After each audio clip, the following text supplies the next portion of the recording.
The hero of our story is the strongest sage who saved mankind from the invasion of monsters and their king. But exhausted by the deadly battle, he died. Fortunately for him, this is not the end. He is reborn in the body of a boy 50 years later and enters the Academy of Magic to become the strongest again. Will he succeed? Let's find out. Hachami wakes up, shocked to find he's alive despite using all his magic. He questions the situation and doesn't believe he's still alive. Looking at himself in the mirror, he's shocked by his new appearance. A doctor enters the room along with the nurse. She addresses our boy as Kusanagi, and he becomes more confused as he hears the unfamiliar name. The doctor asks him to lay down and tries checking his injuries. He removes the bandages and is surprised to find that the protagonist has been healed completely. He is unable to believe what he's seeing. The doctor remembers he was in horrible condition just the other day after a traffic accident and losing consciousness. He wonders how the boy has already healed so quickly. The doctor thinks it's like being healed by holy magic. Kusanagi is confused to learn about the traffic accident and reveals that his body can automatically heal itself using holy magic powers. He asks the doctors if his magic power has run out, but they don't understand what he's trying to say. He tells them he was in the middle of fighting monsters during the calamity. The doctor and nurse both get shocked by his words. The doctor asks the boy if he still remembers his name and the year it is right now. Ichami states his name and believes it is still 1970, but the doctor assumes he is experiencing a squela and calls it a memory impairment issue. The doctor informs the boy that his real name is Kusanagi Manato, and the current year is 2022. Kusanagi becomes confused, and it's hard for him to believe all of this. He looks at the doctor and assumes the guy is telling the truth. He notices a TV and wonders how it is so thin and has such a clean image as well. The protagonist finds a calendar and confirms it really is 2022. He is shocked to see a thin device in the nurse's hands. Our boy becomes confused and starts wondering if he really is in the future. The doctor reveals some information about the calamity our boy mentioned. He remembers it happened 50 years ago, but never happened again since. The protagonist is unable to believe his words and questions what happened to all the monsters. The doctor calls it a peaceful era and reveals that there are barely any monsters now. Kusanagi finds out the world has finally achieved true peace and becomes relieved. He thanks God and starts smiling. The doctor tells him that Ichami, the person he is talking about, died in the calamity 50 years ago. He is considered a hero who sacrificed his own life to save the world. The doctor doesn't believe Kusanagi is Ichimi Itsumu. Our boy assumes he died 50 years ago and somehow was able to reincarnate into Kusanagi Manato. He does not understand how this happened. And as a week passes by, he finally enters his apartment and checks out Kusanagi's room. He feels sad as he learns about the old Kusanagi's life. His parents passed away when he was just a little kid. He also got kicked out by his new foster parents and was sent to a shitty boarding school. Ever since all this happened, Kusanagi has been surviving using his parents' inheritance. The protagonist has never heard of something known as reincarnation magic. He wonders if the reincarnation he is experiencing is the work of a god. Maybe it all happened randomly? He looks at Kusanagi's Magic Academy card and remembers that back in his days, there was no such thing as a Magic Academy. He finds it interesting. All of a sudden, his phone starts ringing. He wonders what it is and picks up his phone. He sees someone named Tadano calling him, but doesn't understand what he should do. Kusanagi decides to ignore it and throws away his phone. It keeps ringing and a message pops up. Tadano says he knows our boy got discharged from the hospital and requests Kusanagi to come back to school already as he is running out of money. The next day, our boy attends the Magic Academy, and as he enters the school, he starts looking around. He finds it exciting to be attending school again as an adult. As he is enjoying the moment, he notices a random student use his magic abilities to attack a dummy doll. Kusanagi becomes disappointed to see the scene and wonders why everyone has such weak magic powers. He observes more students and realizes all of them are complete crap. It's hard for him to believe. He remembers even the newbies from his time were 10 times stronger than these pathetic students. They doubt they will ever succeed as magicians. And even though it is a peaceful era, he doesn't understand why magic declined to such an extent. He enters his classroom and finds his chair. He starts feeling excited about his academic life and wonders if he has any friends in the classroom. Suddenly, a red-haired student appears with 2 more kids. He questions why our boy ignored his texts, even though he is just Kusanagi. The protagonist doesn't recognize the guy, so he politely asks his name. Tadano becomes angry and kicks the table as he states his name again. He calls Kusanagi weak and a piece of trash, but our boy doesn't take him seriously. Remembers it's the guy who was calling him. He assumes Tadano is his friend. Tadano smiles wickedly and pulls out his hand, asking for money. Kusanagi assumes he's a good friend and holds his hand passionately, hoping they can get along well. Tadano becomes angry and grabs him by his collar while demanding money. He tries to scare Kusanagi and believes he has a lot left from his parents' inheritance. Kusanagi finally understands the situation and finds out that his old self was being bullied. Tadano tries to throw a punch to put our boy in his place, but out of nowhere, a blue-haired girl with a beautiful face enters the classroom. She wishes everyone a good morning. Her pretty smile calms down Tadano. He decides to let our boy go, but makes it clear that he is expecting money from him. Later, Kusanagi becomes annoyed, but the bully finally leaves the classroom. The class finally begins, and the teacher starts talking about the Great Calamity, also known as the Final Calamity. 50 years ago, monsters appeared all across the world and humanity despaired because of them. But the great sage known as Ichami Atsumu remained determined to save humanity. He never gave up and destroyed all the monsters by himself. He finally confronted the demon god known as the Calamity Boss, the reason behind the whole phenomenon. Ichami risked his own life to defeat the final boss, and ever since that day, Calamity has never returned. The teacher starts asking the students about the great sage. The blue-haired girl from earlier raises her hand. Her name is Mitsuha. The teacher gives her permission to answer the question. She says Ichami is the great sage and the first ever magician who survived the first calamity. He is also behind the reason their academy was built. Her eyes start sparkling with excitement as she shares that Ichami is the hero of humanity, the idol of every magician across the world.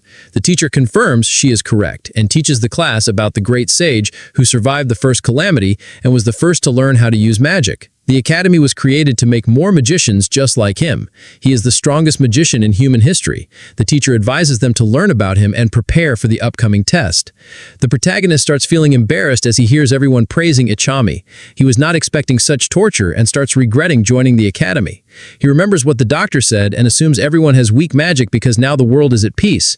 He looks outside his window and starts smiling as he enjoys his new peaceful life. The teacher finally ends the class and hopes everyone is prepared for the magic power assessment exam tomorrow. Tadano approaches the protagonist again and asks if he heard what the teacher said. He is excited and believes it's going to be fun seeing Kusanagi's dog magic abilities. Our boy wonders why the bully isn't shutting up. He decides to leave the classroom, and as he walks away, Tadano points out that even his parents had no magic abilities. The bully calls him an orphan and starts laughing at him. The protagonist finally starts talking back. Tadano becomes angry as he hears Kusanagi insulting him. His patience runs out, and he starts activating some kind of fire magic. The classmates become shocked and try to stop him. One of them wonders if he is really going to use such a spell inside the classroom. Tadano fires the magic spell towards our boy, hoping he dies. The blue-haired girl moves forward to stop him, but she ends up being too late. As he sees the fire blast coming towards him, the protagonist stands completely unfazed. The magic attack hits him hard, and all the students step back. Mizuha calls it stupid and warns him not to use magic in such a meaningless fight, not wanting anyone hurt. Tadano defends himself, blaming Kusanagi and refusing to accept his fault. The students grow concerned about our boy, but as the smoke clears, Kusanagi comes out unscathed. The students are surprised and he admits he got caught off guard. Tadano, scared, questions why Kusanagi is still standing despite taking the magic attack head-on. Our boy can easily defend against level 1 magic with his barrier without using powers. He tolerated the insults because Tadano is just a child, but now believes he must be punished. With a cold expression, he moves toward the bully. Tadano sweats anxiously and Kusanagi unleashes his magic. The students freeze, unable to move, all questioning what's happening. Mizuha wonders what's going on. Kusanagi walks toward Tadano, moving his hand forward. Tadano nearly shits himself, but the teacher intervenes, entering the classroom and asking about the sound. He questions if anyone is using magic inside.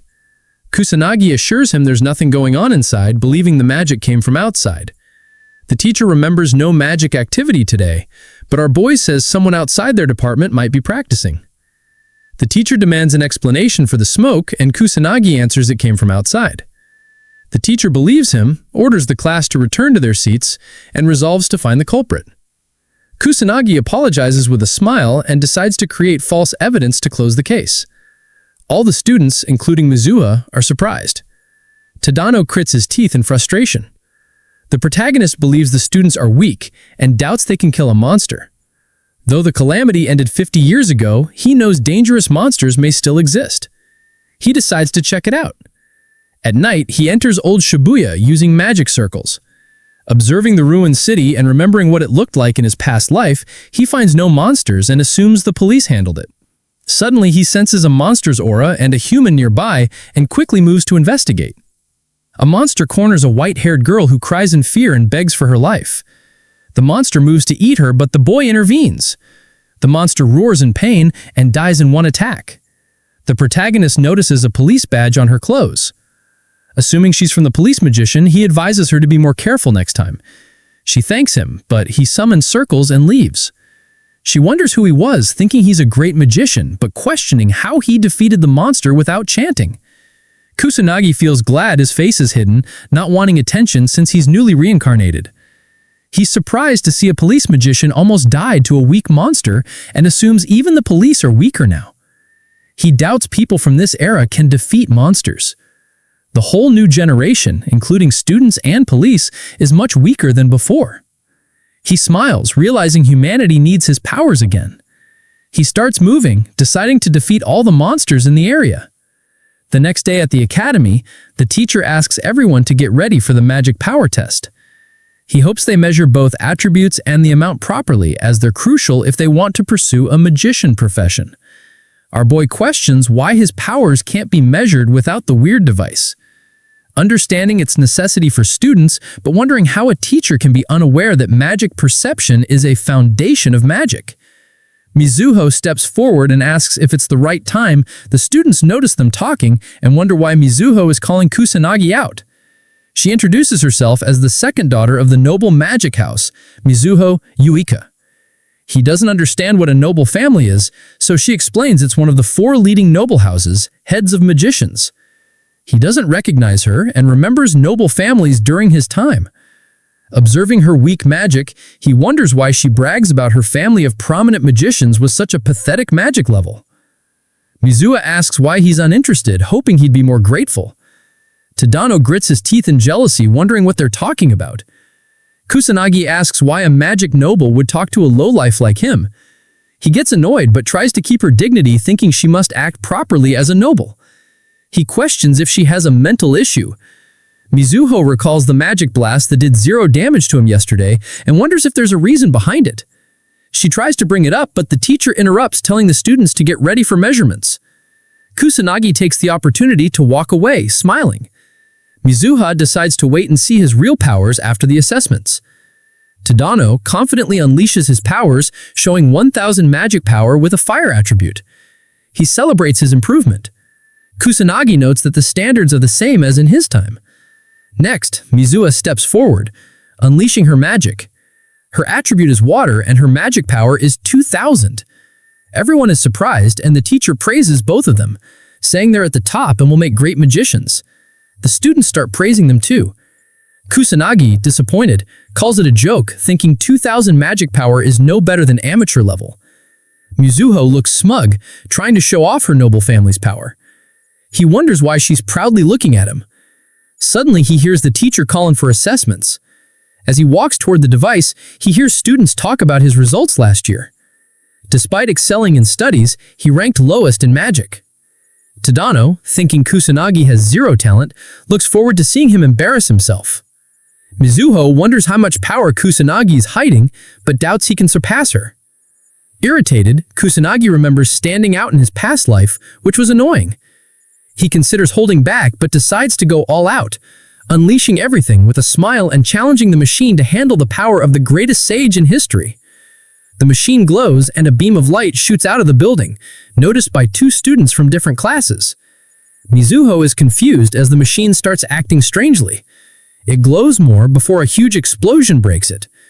The students scrambled to save themselves from the blast. Our boy is disappointed the machine broke, thinking he barely even tried. He doubts any of his classmates could sense his magic power. The teacher, concerned, asks if everyone is fine. They assure him they are. He asks Kusanagi if he's okay, commenting that he got lucky standing in the middle of the explosion. The teacher wonders if it malfunctioned. He's worried it's now impossible to measure Kusanagi's magic power and attributes. Kusanagi asks why he's so concerned. The teacher says he was hoping to split the students into groups for combat class, but can't decide without the assessment results. The teacher asks Tadano to take Kusanagi in his group. Tadano agrees, seeing an opportunity to bully our boy. The teacher is relieved, glad it's Tadano. The bully approaches Kusanagi, saying he looks forward to their combat class, his face twisted with an evil expression. The students reach Old Shibuya, and the teacher explains that there are still a few monsters living inside the city which was destroyed by the Great Calamity. The magicians and police regularly come to this abandoned city to fight the monsters that are still living here. The students of the academy are also required to help with this for some reason. The teacher assures them not to stress since most monsters have already been taken care of by the pro-magicians and police officers. Our boy wasn't expecting a practical class. He hopes the students can take out a few monsters since they'll be working in groups. He remembers coming here last night, but feels weird as he senses a few monsters nearby. He remembers that he cleaned the place properly yesterday. He doesn't find any signs of disaster nearby and questions why more monsters keep appearing in Old Shibuya. He hears a few girls talking about competing with each other. Despite it being a practical class, our boy is surprised to see the students acting so carefree. Mizuha carefully observes Kusanagi for some reason. The teacher starts the practical class and hopes everyone can work with each other well. Tadano notices the protagonist and calls him. He approaches our boy with his group and advises him to stay where he is and avoid getting in their way. Tadano makes it clear he won't go easy this time if Kusanagi gets carried away like before. The protagonist doesn't understand why they don't just ignore him if they hate him so much. Tadano becomes angry and orders him not to talk back. He doesn't understand why Mizuha still talks to Kusanagi, even though he's totally trash. Our boy is astonished to hear this and finds out that Tadano has feelings for Mizuha. Tadano becomes enraged. The protagonist notices something, and the bullies try to attack him with their magic powers, but he warns them to stop. Tadano makes it clear that his apology won't work this time. Kusanagi asks him to look behind, but Tadano believes he's trying to play some kind of stupid trick to save himself. Tadano looks behind, and the whole group of bullies finds a tall monster standing behind them. They all start sweating anxiously and question why there's a demon soldier in this abandoned city. The other bullies hype up Tadano and believe he can defeat it. He assures them he will win, though with an anxious expression on his face. He moves forward and attacks it with his fire magic. An explosion occurs as it hits the monster. Tadano and his friends become relieved, but as the smoke clears, the monster stands unscathed in front of them. Tadano sees no scratch on it and becomes terrified. Our boy reveals that his pathetic level 1 magic won't do anything to a demon soldier. As the monster moves forward, the whole group gets terrified. They all fall to their knees and start shivering. Tadano's eyes get teary-eyed, and he wonders if his life ends here.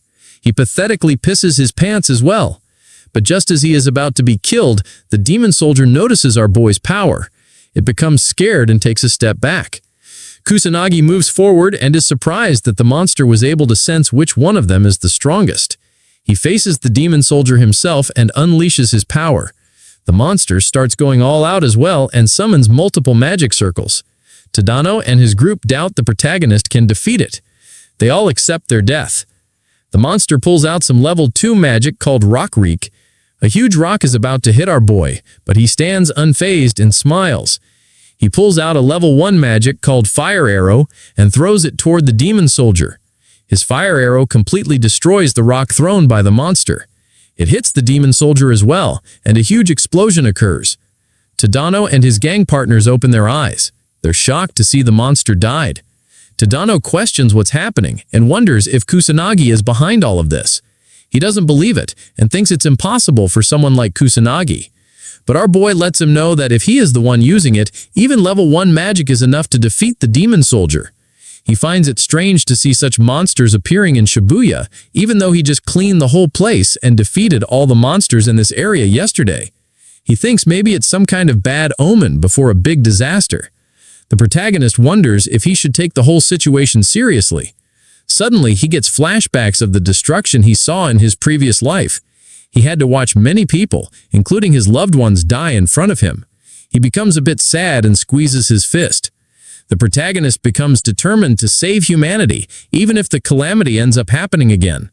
The other bullies admit they saw Kusanagi defeat the demon soldier. They wonder if it's the same Kusanagi they know. Tadano becomes frustrated and punches the wall. He feels angry and doesn't understand what's happening. Meanwhile, Mizuha observes everything from behind and is surprised to learn more about Kusanagi. Mizuha pulls out a level 1 magic called Aqua Saucer and easily defeats a weak monster. Her classmates are astonished, so they start praising her. She feels irritated and wonders why ordinary people get impressed so easily. She believes it's just because she's a genius. Suddenly, she finds Tadano's group. Mizuha asks her group members to handle the rest and leaves. She thinks Tadano might be bullying the protagonist again and feels excited. She quickly runs to watch them so she doesn't miss this opportunity. She stands behind a wall and takes a peek. Mitsuha becomes shocked as she sees a demon soldier. She doubts they can take such a monster on in battle. But despite being scared, the girl decides to help them since she belongs to the Mitsuha family. She is confident she can do something. Mitsuha runs toward the group, yelling at everyone to start running. Suddenly, a huge wave of fire magic gets launched in front of her and hits the demon soldier. Kusanagi takes down the strong monster in one attack. Mitsuha is shocked and wonders if our boy is behind all of this. She remembers Kusanagi used to be a shy kid with trash magic powers. The girl is unable to believe she's looking at the same Kusanagi. She was watching closely and didn't even hear any chanting. Mitsuha doesn't understand how it's possible for him to defeat a demon soldier with just level 1 magic without even chanting a single spell. It's all too hard for her to believe. She understands that every demon's strength is determined by the number of crystals they have on their body. This method is also used to establish a ranking between demons. Magical beasts are ranked 6. Demon soldiers are ranked 5. Demon captains are ranked 4. Demon generals take the 3rd rank. The demon king comes at rank 2. And lastly, the strongest demon, also known as the demon god, is rank 1. These numbers are all fixed for each demon. So every modern magician knows at least level 3 magic is required to defeat a demon soldier. She doesn't believe level 1 magic is enough to beat it. Kusanagi starts walking in her direction. She knows she has no reason to hide, so she peeks again and looks at the protagonist. He calls her out for peeking around like this. She becomes embarrassed and questions how he found out. Our boy thinks it would be stupid not to know since she is a mage. Mitsuha gets confused. He's disappointed to see they really can't sense magic at all. The boy starts walking away. She tries to stop him, but he doesn't listen and keeps moving forward. Mizuha demands an explanation and starts running behind him, but finds no one in the alley. Kusanagi jumps up a building and feels irritated as he sees the girl doing her best to find him. He decides to check around for monsters and learns there are no demon soldiers in the area left, but the number of magical beasts is still a lot. After seeing Tadano's pathetic performance in front of a demon soldier, he doubts other students are capable of taking on magical beasts. The protagonist decides to get rid of a few magical beasts. His body starts glowing suddenly as he activates his magic. He's able to cover the area around the abandoned city, so he pulls out 2 magic circles and uses his level 2 magic called Barret. Multiple beams of light shoot out into the sky and spread across Shibuya. Tadano and his group notice the beam of light. They think they are seeing shooting stars. Mitsuha recognizes it as magic and wonders who unleashed multiple magic abilities at once. Somewhere inside Shibuya, 2 students become surrounded by magical beasts. They become hopeless as they see multiple monsters approaching them at once. They both give up and accept their fate. But as the monster moves forward to kill the girl, it suddenly stops and starts screaming in pain as it gets hit by the strong beam of light. The students ask each other if they're fine. The protagonist watches everything from above. He feels amazing killing all the monsters. He sees them all dropping dead and suddenly realizes he overdid it and ended up killing almost all the monsters in Shibuya. Kusanagi becomes concerned and wonders if the class will still proceed after this. He regrets not holding back. He uses his magic circles to move around the city and finds a hidden alley to land. He He doesn't want to hide his powers more than necessary, but all the attention is annoying. He joins his classmates and teachers. The teacher checks a magical beast's dead body and wonders why so many are left. He thought most had already been hunted down or died. He believes a skilled individual just killed them, since killing a monster in a single strike isn't easy. He remembers the magic that killed the monsters. He knows firing so many magic bullets falls under the null attribute. Astonished, he admits he's never seen such a thing before.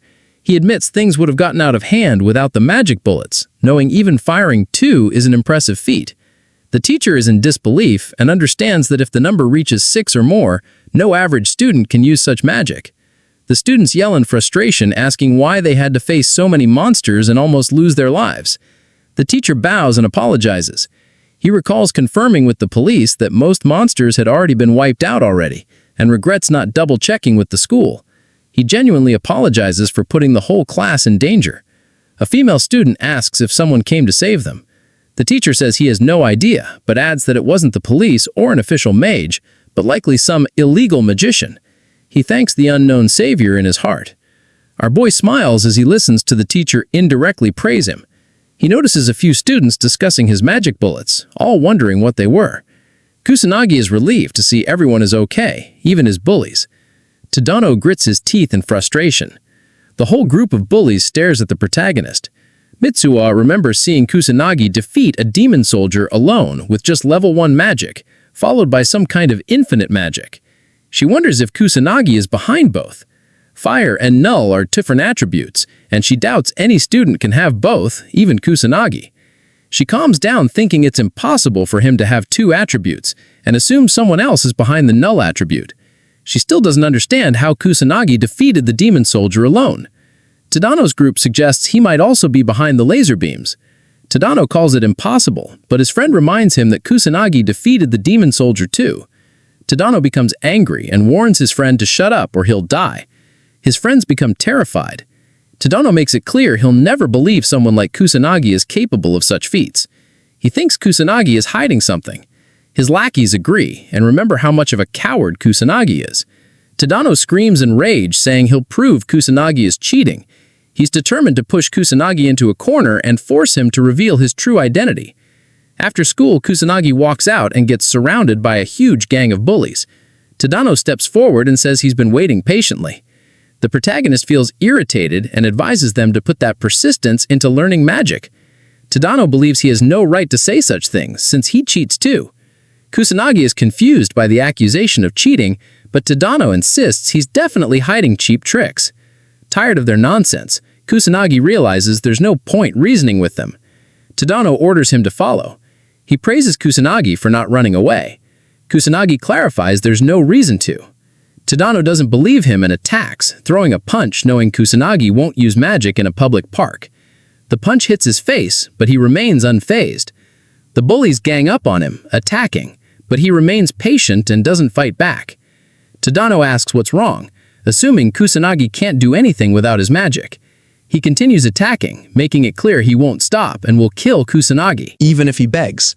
The protagonist feels disappointed. Their attacks don't even scratch him. His magical powers automatically defend him from any physical attack. Annoyed, he decides to act hurt to satisfy Tadano. Suddenly, someone appears behind and questions why they're attacking Kusanagi. Tadano looks back and sees it's Mizuha. The bully becomes embarrassed and tries to clarify. He tells Mizuha they're just playing around. She doesn't fall for his and calls him out for bullying Kusanagi.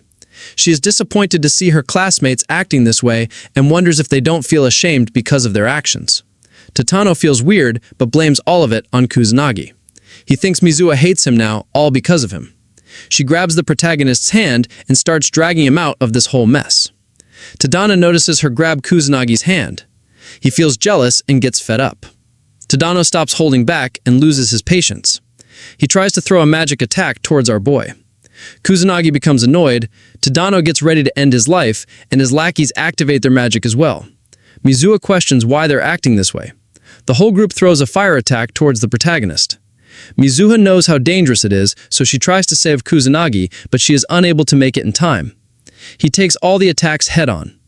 Tadano laughs confidently as he believes no trashy tricks will help Kusanagi save himself from this much power. His lackey get concerned and wonder if he died.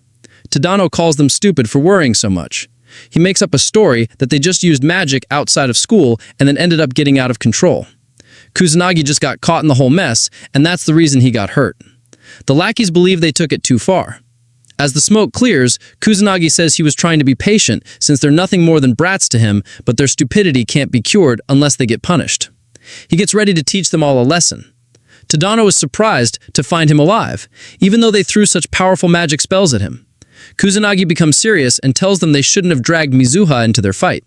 He wonders how rotten they are for acting this way. Tadano screams and blames both of them for this mess. He thinks they should regret making a fool out of him. So, he pulls out another magic circle and announces they will all keep attacking till Kusanagi finally drops dead. Our boy pulls out a tiny magic circle. The bullies laugh at him and call it Grappy. They assume he's bluffing, and all of them attack at once with everything they have, hoping Kusanagi finally dies. The protagonist uses Magic Drain. Weird green tentacles come out of the small circle and grab the whole gang. They all become terrified and try to free themselves but fail miserably. Their strength gets sucked out and the bullies start falling unconscious. Tadano and his lackeys stop moving.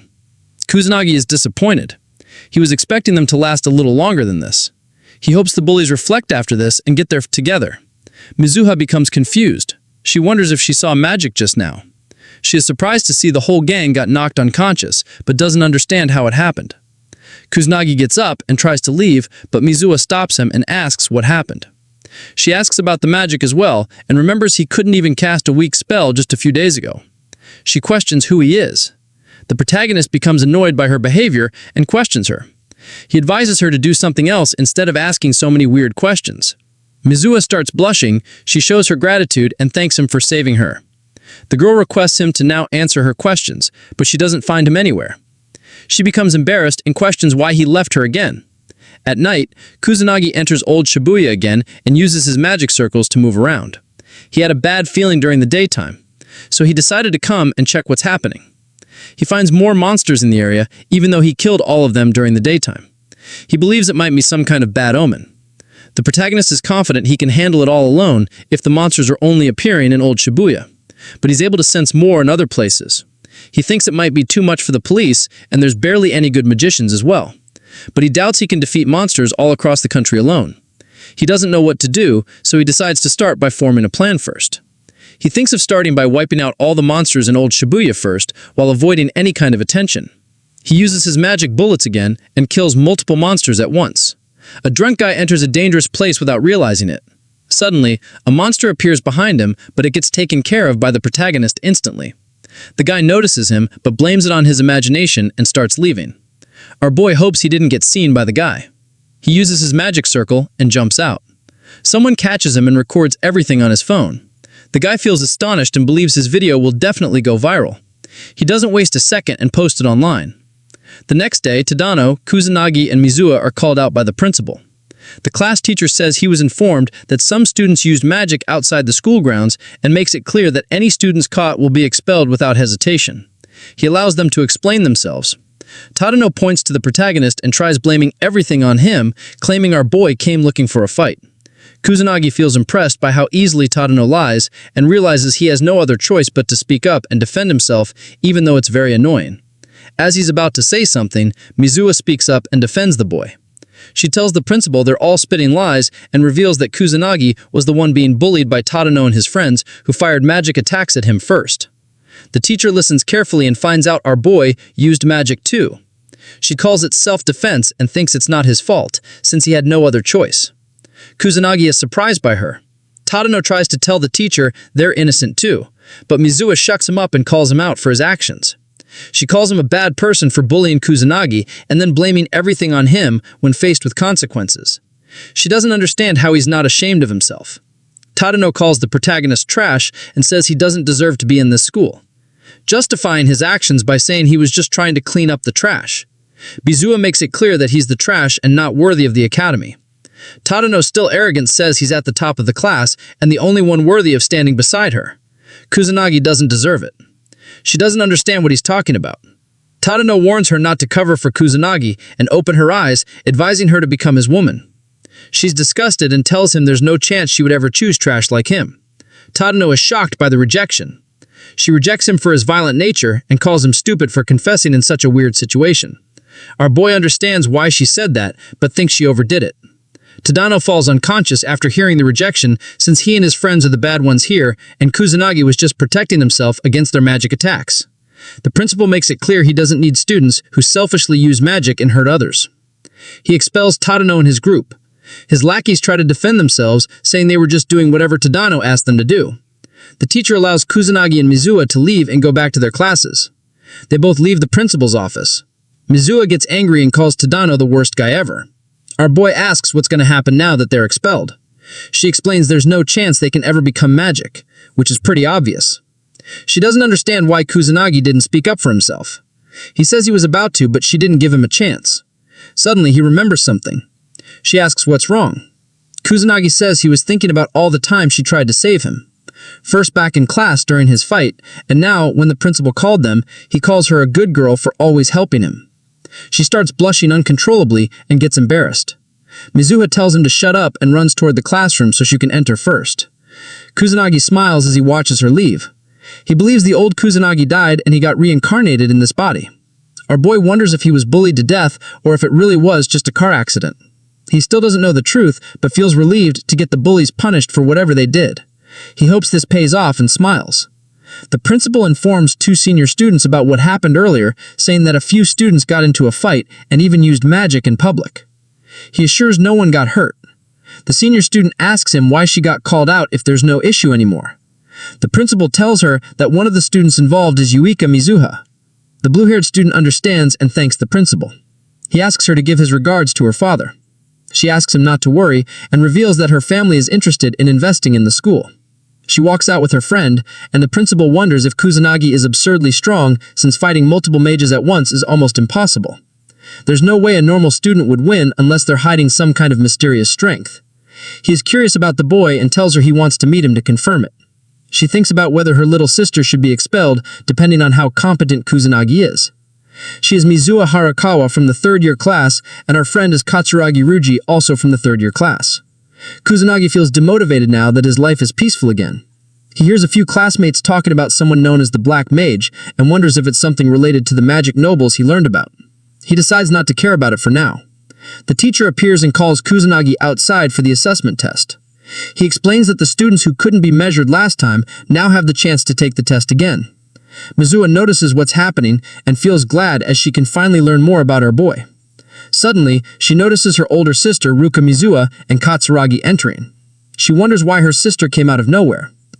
The teacher announces Kusanagi's turn, asking him to start the magic power assessment test. Our boy remembers he destroyed the machine last time, so he decides to be more careful and hold back. He tries pouring out his magic power, but suddenly starts feeling weird. Extreme fatigue hits him, and he begins breathing heavily. The teacher asks if he's okay, noticing the machine and checking the results. Mizuha and the teacher are shocked to see that for some reason his attribute is none and his magic power turns out to be only 100, which puts a smile on Katsuragi's face. 2 students talk about Kusanagi, calling it the lowest magic power in their batch and labeling him useless since he doesn't even have an attribute. Katsuragi assumes there's no truth behind the story they heard from the principal and doesn't believe the protagonist defeated all the delinquents on his own. Ruka feels disappointed and decides to leave as they have no reason to stay anymore.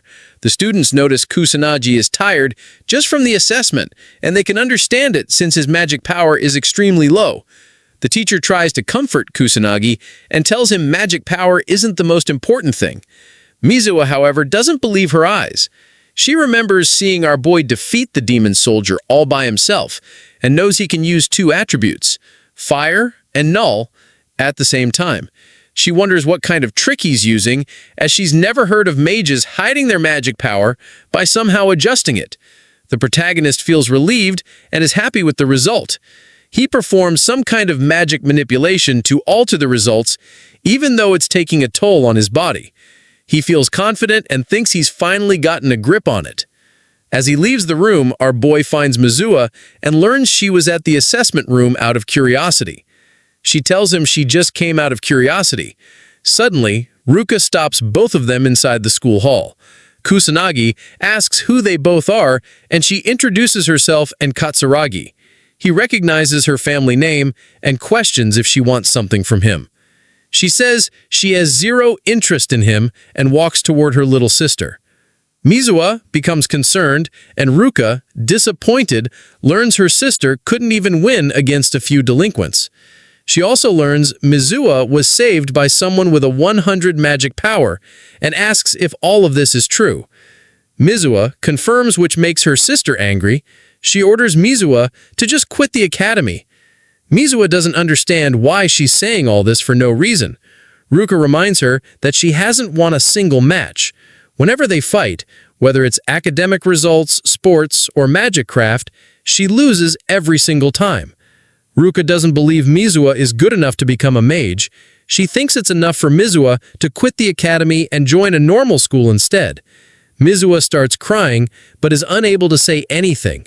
Her sister confirms if she understands everything, and Mizuwa anxiously answers she does. Kusanagi finally intervenes and calls Ruka arrogant. She asks him to repeat his words with a cold expression. He points out how she's been talking nonsense without stopping, not even caring to listen to what her little sister has to say. It's clear to him that she's filled with arrogance. She makes it clear it's a conversation between two family members, so she has no right to budge in. He's surprised to hear her calling it a conversation when all he hears is her ordering around her little sister without giving her a chance to talk. She becomes angry, but our boy continues believing even she doesn't have the right to talk someone out of their way of living. He calls her out and tells her she's horrible for forcing her little sister to give up on what she wants to become. Ruka confidently says her incompetent sister doesn't have the talent to become a mage since she can't even defeat her. Mizuwa starts crying and agrees with her older sister. She doesn't believe in herself and thinks she's been lying to herself this whole time. She tried to convince herself she's a genius with the talents to become a mage, but she couldn't even defeat her big sister once. Kusanagi confidently says she can win against Ruka. He starts smiling, confusing everyone. Ruka asks if he's challenging her, and he requests some time since it's impossible for Mizuwa to win right now. Ruka gives them 2 weeks' time, suggesting they have a 2-on-2 magic duel. He's surprised but agrees, calling it nonsense. He asks Mizuwa if she's willing to do it with a smile on his face, and she calms down, stopping her crying. Mizuwa becomes determined and agrees to participate in the challenge. Once it's decided, Kusanagi asks them never to bring up this matter again if he wins. Ruka bets her sister will need to leave the academy if she and Katsuragi win the fight. She warns them and makes it clear she's not planning to hold back, so they need to properly prepare and face the truth. After a while, Mizuwa and Kusanagi go to the rooftop. She requests his help and hopes he can teach her more about magic so she can improve quickly. He finally understands why he was called up to the rooftop. He asks if she's really sure about learning magic from someone trashy like him, since his magic power is only 100. She doesn't fall for his words and already knows he's hiding his real strength. She believes he's much stronger than her. He notices she's not backing off this time. She assumes he knows how to get stronger, which is why he challenged her sister to a fight. He knows Ruka is the type to desperately try and control everything. It's in her nature. That's why he provoked her, so she'd fight him. But there's no way he can say that to Mizuwa. She bows down and starts begging for his assistance. He gives up and agrees to help her get stronger. She asks again to confirm it. He warns her in advance, making it clear that she needs to follow all of his instructions, and there's no going back once the training starts. She agrees to all his conditions instantly. Kusanagi finds it hard to decline since she's begging so hard for it, since he already needs to prepare for a few things after seeing the number of monsters in Shibuya. Raising a mage might be a promising idea. He decides to begin her training today and thinks about finding a place to practice. Mizuwa starts blushing and invites him to her place with a shy expression. After a while, they reach her place. He's astonished to see the huge house, but she thinks it's only natural since her father is a noble mage. Mizuwa suddenly remembers this is her first time inviting a guy to her house. She wonders if he found her invitation strange, even though she's not hiding any dirty intentions. Kusanagi suggests they should start, but he notices she's daydreaming, so he calls her and addresses her as Yuke. The girl becomes embarrassed to hear her first name, but he tells her he's just trying to avoid confusion since his sister also goes by the name Mizuha. She's a bit disappointed to hear his answer. He asks if she has a different name in mind that he can use, but she agrees with Yuka. So he decides to start the training and requests her to care for him. The first question he asks her is about her magic power. She thinks it's easy and answers that it's the energy needed to perform magic and it is available in everyone's body. He asks her about incantations. Next, Yuka confidently answers that it's like a program that automatically turns magic into an attack. He questions if there's any way to increase one's magic power, but she answers negatively and believes it is determined before birth and stops increasing after a certain age. Yuka confidently smiles and feels proud of herself as she answered everything perfectly. He lets her know all of her answers are wrong.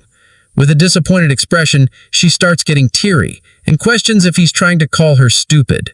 The protagonist genuinely feels bad and wonders how foolish the current mages are. He's surprised to see such a huge change in only 50 years. He starts explaining that magic power is not only found in her body, but it is also available in nature and their surroundings. Incantations or spells are simply ways to properly back up the magic craft. It is also possible to increase magic power intentionally. She finds it hard to believe his words and calls everything a lie, as it would be against the Academy's ideas. It would overturn the Magic Craft Academy if it were all true. He doesn't care if she believes his words or not. He intends to teach her about these 3 things during their training. He orders her to sit down and lets her know he's about to channel his magic power into her body, so she needs to inform them once she starts feeling it. She is surprised to learn there's a way to sense magic power. He makes it clear she won't get stronger if it's impossible for her to feel it. He orders her to close her eyes and begins touching her. He unleashes his magic power, but finds out she still can't feel it. He lets out more magic power and wonders how she can't feel magic of such degree. Finally, Eureka feels something. She thinks her back is getting hotter. He teaches her about it and says it's called magic power perception. She finally understands what he was trying to say earlier. He orders her to always remember this sensation since it's important for her to feel it first in order to detect magic power. He explains it is also available in nature, so she needs to find it as her first goal and get used to feeling magic power. She smiles confidently and assures him she's going to master it in no time since she is the noble daughter of the Mizuha family. Our boy doubts she can fulfill her promise since she couldn't even sense it when he poured so much magic power into her back. He accepts the fact that she might not be suited to become a mage. A week passes and Eureka starts crying and tells our boy she's still not capable of sensing magic. She's a huge letdown and disappoints the protagonist. He's surprised that a whole week wasn't enough for her to learn such a simple thing. Even though she practiced so hard, he guesses she's just really slow at understanding the concept. Since they barely have any time to spare, he decides to pour some magic into her again. He touches her back, and as he starts unleashing his magic, he instructs Eureka to open her eyes.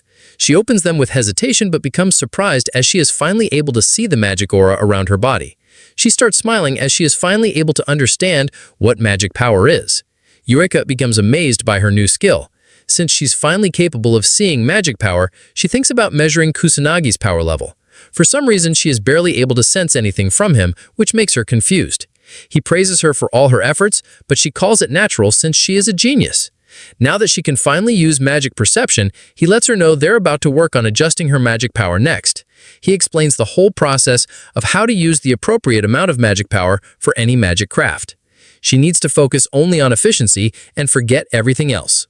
She also needs to use all of her magic power to its absolute limit, so that the amount of magic she can use increases once she properly recovers. He believes she can easily follow all his instructions now that she can sense magic clearly. He is aware that what he's trying to teach her is completely different from the basics of the Magic Academy, but he doesn't care if she believes in his words. Eureka assures him she believes in his words and smiles as she says she does not doubt him anymore. He is happy to hear her opinion has changed. He decides to start the next stage of their training. The protagonist asks her to step back a little and get ready as they are about to fight each other. She confirms she does not mind as she is looking forward to seeing his true powers. Eureka uses the first level of aqua sorcery and throws multiple water attacks, but our boy blocks all of them effortlessly, which surprises the girl. She does not understand how he blocked them. He used the first-level magic barrier using non-attribute magic. He makes it clear if she can't even destroy such a weak barrier, there is no hope she's going to win against her sister. She becomes desperate and starts throwing ice bullets.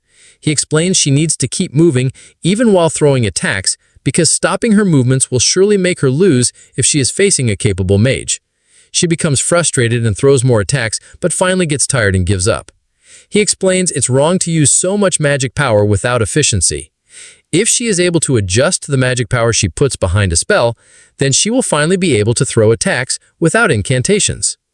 Kusanagi asks her to watch closely and shows how she's using magic. He throws a fire blast toward a dummy twice and also demonstrates how he uses magic.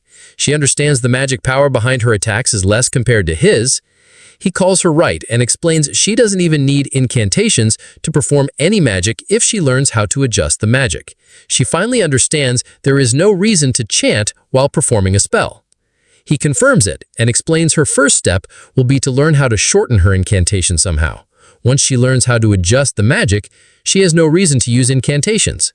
He believes it will be useful if she is able to shorten her incantations so she won't have to waste any effort or magic power on incantations. This way, her magic craft will definitely become stronger. He orders her to get up and fight him again. She thinks it is too soon, but he calls it meaningless otherwise, and with a cold expression, orders her to train like her life depends on it. She becomes terrified after hearing this and falls down. He asks if she's fine, and makes it clear they're going to do this daily from now on. He notices she isn't even hearing his words. During the nighttime, our boy enters Harajuki. He recently sensed a few monsters in this area as well and came to check. Even though he's constantly trying to eliminate all the monsters, for some reason, the numbers still remain the same. Suddenly, he notices someone being attacked by a magical beast. He wastes no time and quickly rushes toward the kid. He's able to make it in time and effortlessly defeats the monster instantly. The boy asks the little kid if she's okay. Instead of thanking him, she starts taking his pictures. He quickly leaves the area and wonders why she didn't even show her gratitude and started taking pictures. He thinks there is definitely something wrong with people nowadays. He decides to cover his face properly next time and leaves the place. The next day, the protagonist starts training with Uka again. She falls down real quick and gets tired. The days of their duel are getting closer. He believes her progress so far is not bad, but she is still nowhere near Ruka in almost everything. There's no chance she will succeed if she keeps this pace until the duel. He assures her and says it's fine if she wants to give up now. She gets up and tells him she has been compared to her sister her entire life. She has been forced to just give up multiple times now, since she always fails to beat her sister. But she's determined to keep continuing with magic craft and never give up on it. He makes it clear she won't ever succeed like this, but she tells him to be stricter instead. He agrees to it and decides not to hold back. She is happy to hear this and gets ready to fight.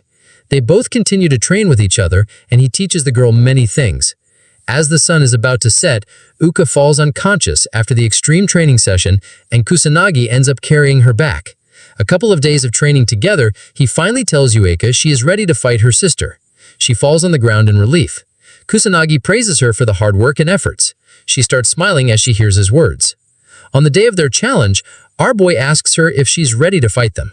She answers positively, and as they're about to enter the academy, they both notice a huge crowd of people. A few news reporters surround them and confirm if they're really seeing Yurika Mizuha of the noble family. They request a few words regarding the magic duel and question if she is having a fight with her sister. Kusanagi becomes confused. She explains her family is huge, and since she's about to fight her sister, it's normal for the press to act like this.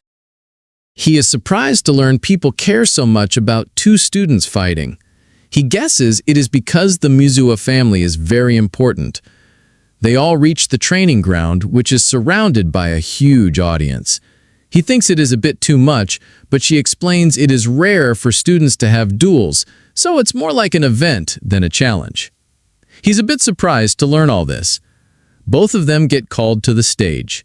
Yuiko gets ready, but all of a sudden her body starts shaking. He assures her and tells her to just focus on working hard. She calms down and smiles. Yuiko becomes determined and moves forward towards the stage without hesitation. He calls our boy a mysterious person and admits his words really reach her heart. Yuika and Ruka finally come face to face. Ruka is surprised to see her little sister didn't just run away. Yuika confidently confirms it. Ruka calls her rude for believing she can really defeat someone like her older sister, but Yuika makes it clear she is definitely going to succeed. Ruka decides to give her a chance and thinks she has definitely changed a lot in the past 2 weeks. Yuika is aware her older sister is strong. She realizes the difference between their magic power is extremely huge, but she believes in herself and knows she will definitely win. The beginning of the duel gets announced and both participants get permission to start. Yuika wastes no time and pulls out her magic circle. She tries shortening her chance as well. Ruka begins attacking. Kusanagi observes the match and understands that moving around while shooting magic spells is the basics of a battle. He assumes Ruka is aware of the basics of the battle between two mages at least. In comparison to her, Yuika got so nervous she completely forgot about the basics and didn't move during the battle. She doesn't have the advantage anymore, even if she reduces her chanting time. Ruka and Yuika attack each other with first-level water magic. Yuika is able to stand her ground against her older sister's attack. She's surprised by her capabilities and believes she has gotten stronger. Ruka admits she has improved her strength in just 2 weeks. Yuika is happy to hear her older sister praising her. Ruka humbles her and tells her to stop giggling as it was just a comparison. She's not getting praised. Ruka increases the level of her magic and throws a stronger attack this time. She uses second-level water blitz. Yuika is unable to handle it. She gets knocked down and falls beside the protagonist. He looks at her and knows she's good at enchanting now, which increased her chances of winning, but her older sister is simply too strong for her. Ruka calls him a cruel guy for not even helping her get up, even though he was protecting her before. He tells her there's no need to help her. Ruka doesn't understand what he's trying to say. Suddenly, Yuika actually gets up and shocks her sister. Ruka doesn't understand how she's still standing even though she got hit by level 2 blitz. Yuika makes it clear she's definitely going to win this match. Yuika has nothing else besides magic craft going on in her life. Even if she ends up losing everything, magic craft is one thing she is never going to give up on. Yuika begins attacking again. Ruka starts attacking as well. She tries her best to stand against her older sister, determined not to give up, but she ends up falling down after overusing her magic power. The announcer tells everyone contestant Yuika used up all her magic power, so Ruka is the victor of this contest. Yuika tries to get up so she can do something to win, but fails. Kusanagi calls it a battle of magic usage based on magical adjustment. He believes his friend lost in terms of the amount of magic power. Ruka asks if he understands now. She calls her little sister talentless and knows our boy probably thought about this too. He confirms she's completely talentless and very clumsy. She made such slow progress and she is unable to properly perform whenever she is involved in a real fight. But he tells Ruka she is a real hard worker and she persistently practiced daily like an idiot. Ruka is still disappointed by the results, but he tells her he loves hard-working people who don't give up, just like Yuika. The girl starts sobbing hearing his words. He tells everyone Yuika is his disciple, and he doesn't like it when anyone speaks badly about her so casually. Yuika starts weeping uncontrollably. Ruka calls him arrogant and wonders why he's talking so much for someone with 100 magic power. He makes it clear for her. He will defeat her with 100 magic power. She thinks he's just good at talking nonsense, but decides to agree. Ruka tells him his opponent is someone else, and Katsuragi appears, excited that it's his turn next. Ruka advises him to end it quickly, and he assures her there's no need to tell him twice. Katsuragi carries out Yuika and tells her to rest, ordering her to watch closely during the battle so she can learn something. She understands his words, suddenly realizing the pain in her body has disappeared and there are no wounds on her arms either. As he enters the stage, our boy admits he can't win with just 100 magic power. Even though he said otherwise earlier, he knows he'll need 100% focus to win. The protagonist decides to keep his magic power at 100 using a non-attribute attack without incantations. He's not setting up a magic barrier this time, so he knows he might get die if hit directly. He feels excited, calling the situation thrilling. Katsuragi gets ready, apologizing that he's not planning to hold back. Our boy lets him know that he's the one who needs to hold back. The audience cheers for Katsuragi, hoping he doesn't go all out or the challenger might get badly injured. He ignores their words and activates his 8,000 magic power. Our boy notices it and knows it's not a big deal, but since he's only using 100 magic power today, there's a good chance he might actually get killed. The second match begins. As they face each other, Katsuragi hopes our boy won't hold a grudge after it's over while summoning his magic circles. With the attack he's about to throw, he thinks he can test whether Kusanagi really defeated those delinquents. He challenges Kusanagi to withstand his full power attack. But just as he's about to throw it, something hits him on the forehead. The protagonist is disappointed, calling the guy slow. The audience is shocked to see the match end so quickly. The announcer declares that contestant Kusanagi has won the match. Ruka is surprised to see her friend knocked unconscious by just one hit. She remembers he didn't even perform any incantations and wonders what kind of trick he used. Kusanagi hopes she's happy now that the match ended quickly, just as she wanted. She becomes irritated hearing his words. Yuika is shocked too and finds it hard to believe he really defeated the guy. Ruka admits he's strong and he responds that he's actually stronger than her as well. She warns him to stop spouting nonsense. Ruka unleashes her 10,000 magic power. Kusanagi sees it through his magic perception and realizes she's stronger than the guy he fought earlier. The announcer tells the audience something unexpected is happening, as Kusanagi has used a different way of fighting, drawing a lot of attention.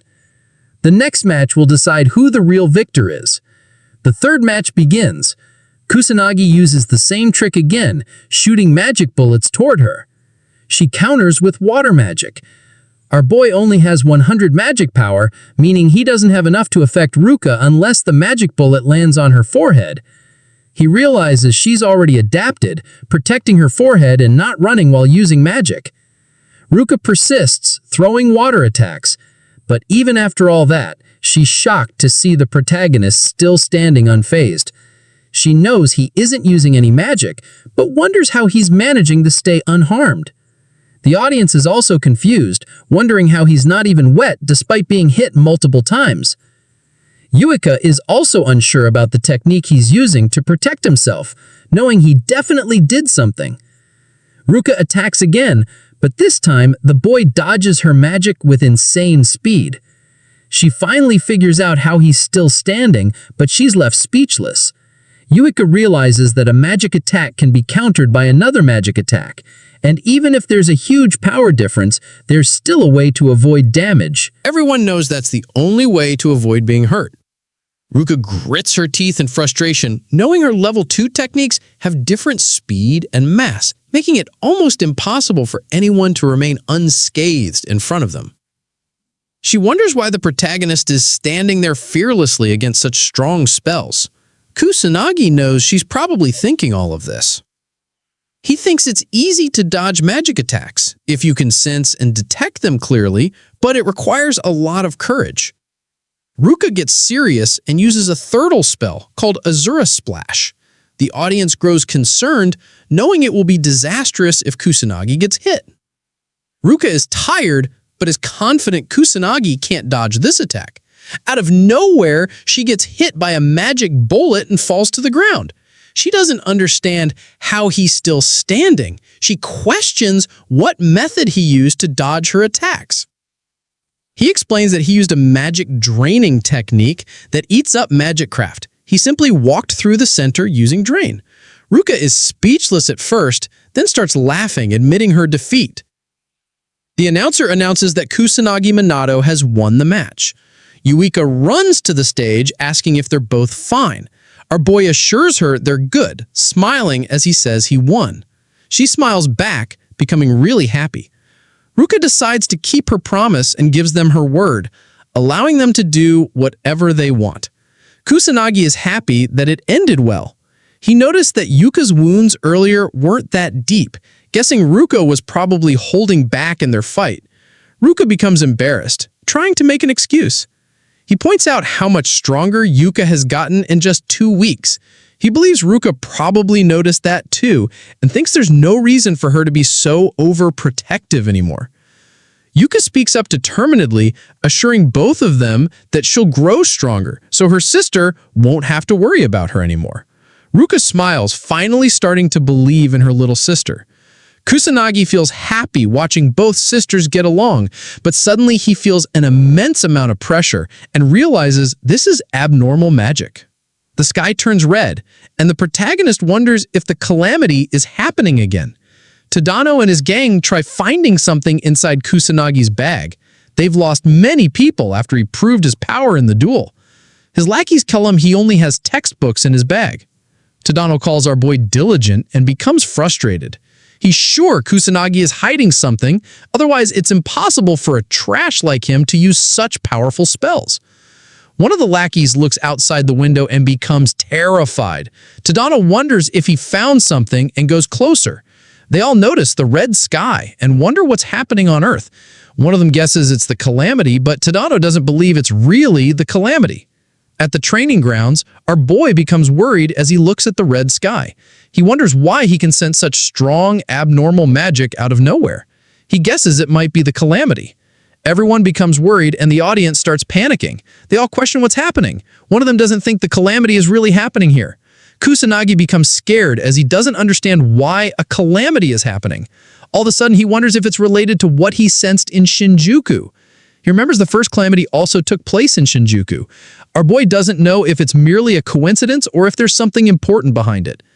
The portals open and magical beasts start pouring out. The students become terrified and start screaming, but the teacher orders them to calm down and tries leading everyone to safety. Kusanagi wastes no time and shoots multiple magic bullets to kill the monsters. He uses magic to make an announcement.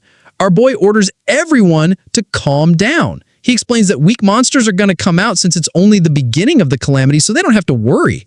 He assures them it's going to be fine as long as they use their brains and follow his instructions. He instructs them to run towards the gymnasium and only move in groups, since it's dangerous to move alone. He asks Ruka and the others to evacuate as well. The teacher asks what he's planning to do. Our boy explains he wants to save the people that are still inside the school building. The teacher doesn't think it's safe to go all by himself. He calls the boy reckless and tries to stop him, but Katsuragi agrees to go with our protagonist so he doesn't have to solve everything alone. The teacher is worried, but he reminds the teacher what Kusanagi can do. He has no choice but to give them their permission. The teacher advises them not to force anything and stay safe. Katsuragi is confident he won't die, but tries to confirm it with our boy. Kusanagi shrugs it off and informs Yuka he's going to leave now. She looks concerned for him and advises him to stay safe. Katsuragi starts running and tells his junior he's going to go first. His insane speed allows him to cover 100 meters in only 10 seconds. He asks the protagonist if he can keep up. Kusanagi pulls out his magic circles and starts moving forward with insane speed, shocking the senior. He makes it clear that he's the one going first.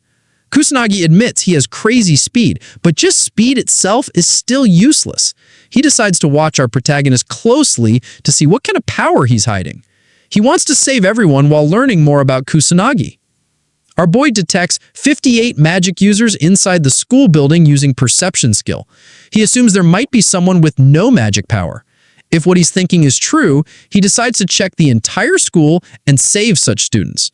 A few students get attacked by magical beasts. He enters the classroom through a window in time and uses his magic bullets to defeat all the monsters without much effort. The female student becomes surprised. A monster tries sneaking up on the protagonist from behind, but he easily kills it without being phased. Katsuragi catches up and asks if he's okay. Kusanagi hopes he can help everyone evacuate without any issue and leaves. Katsuragi tries to stop him as it's too dangerous to go alone, but fails. The protagonist is simply too fast to keep up with.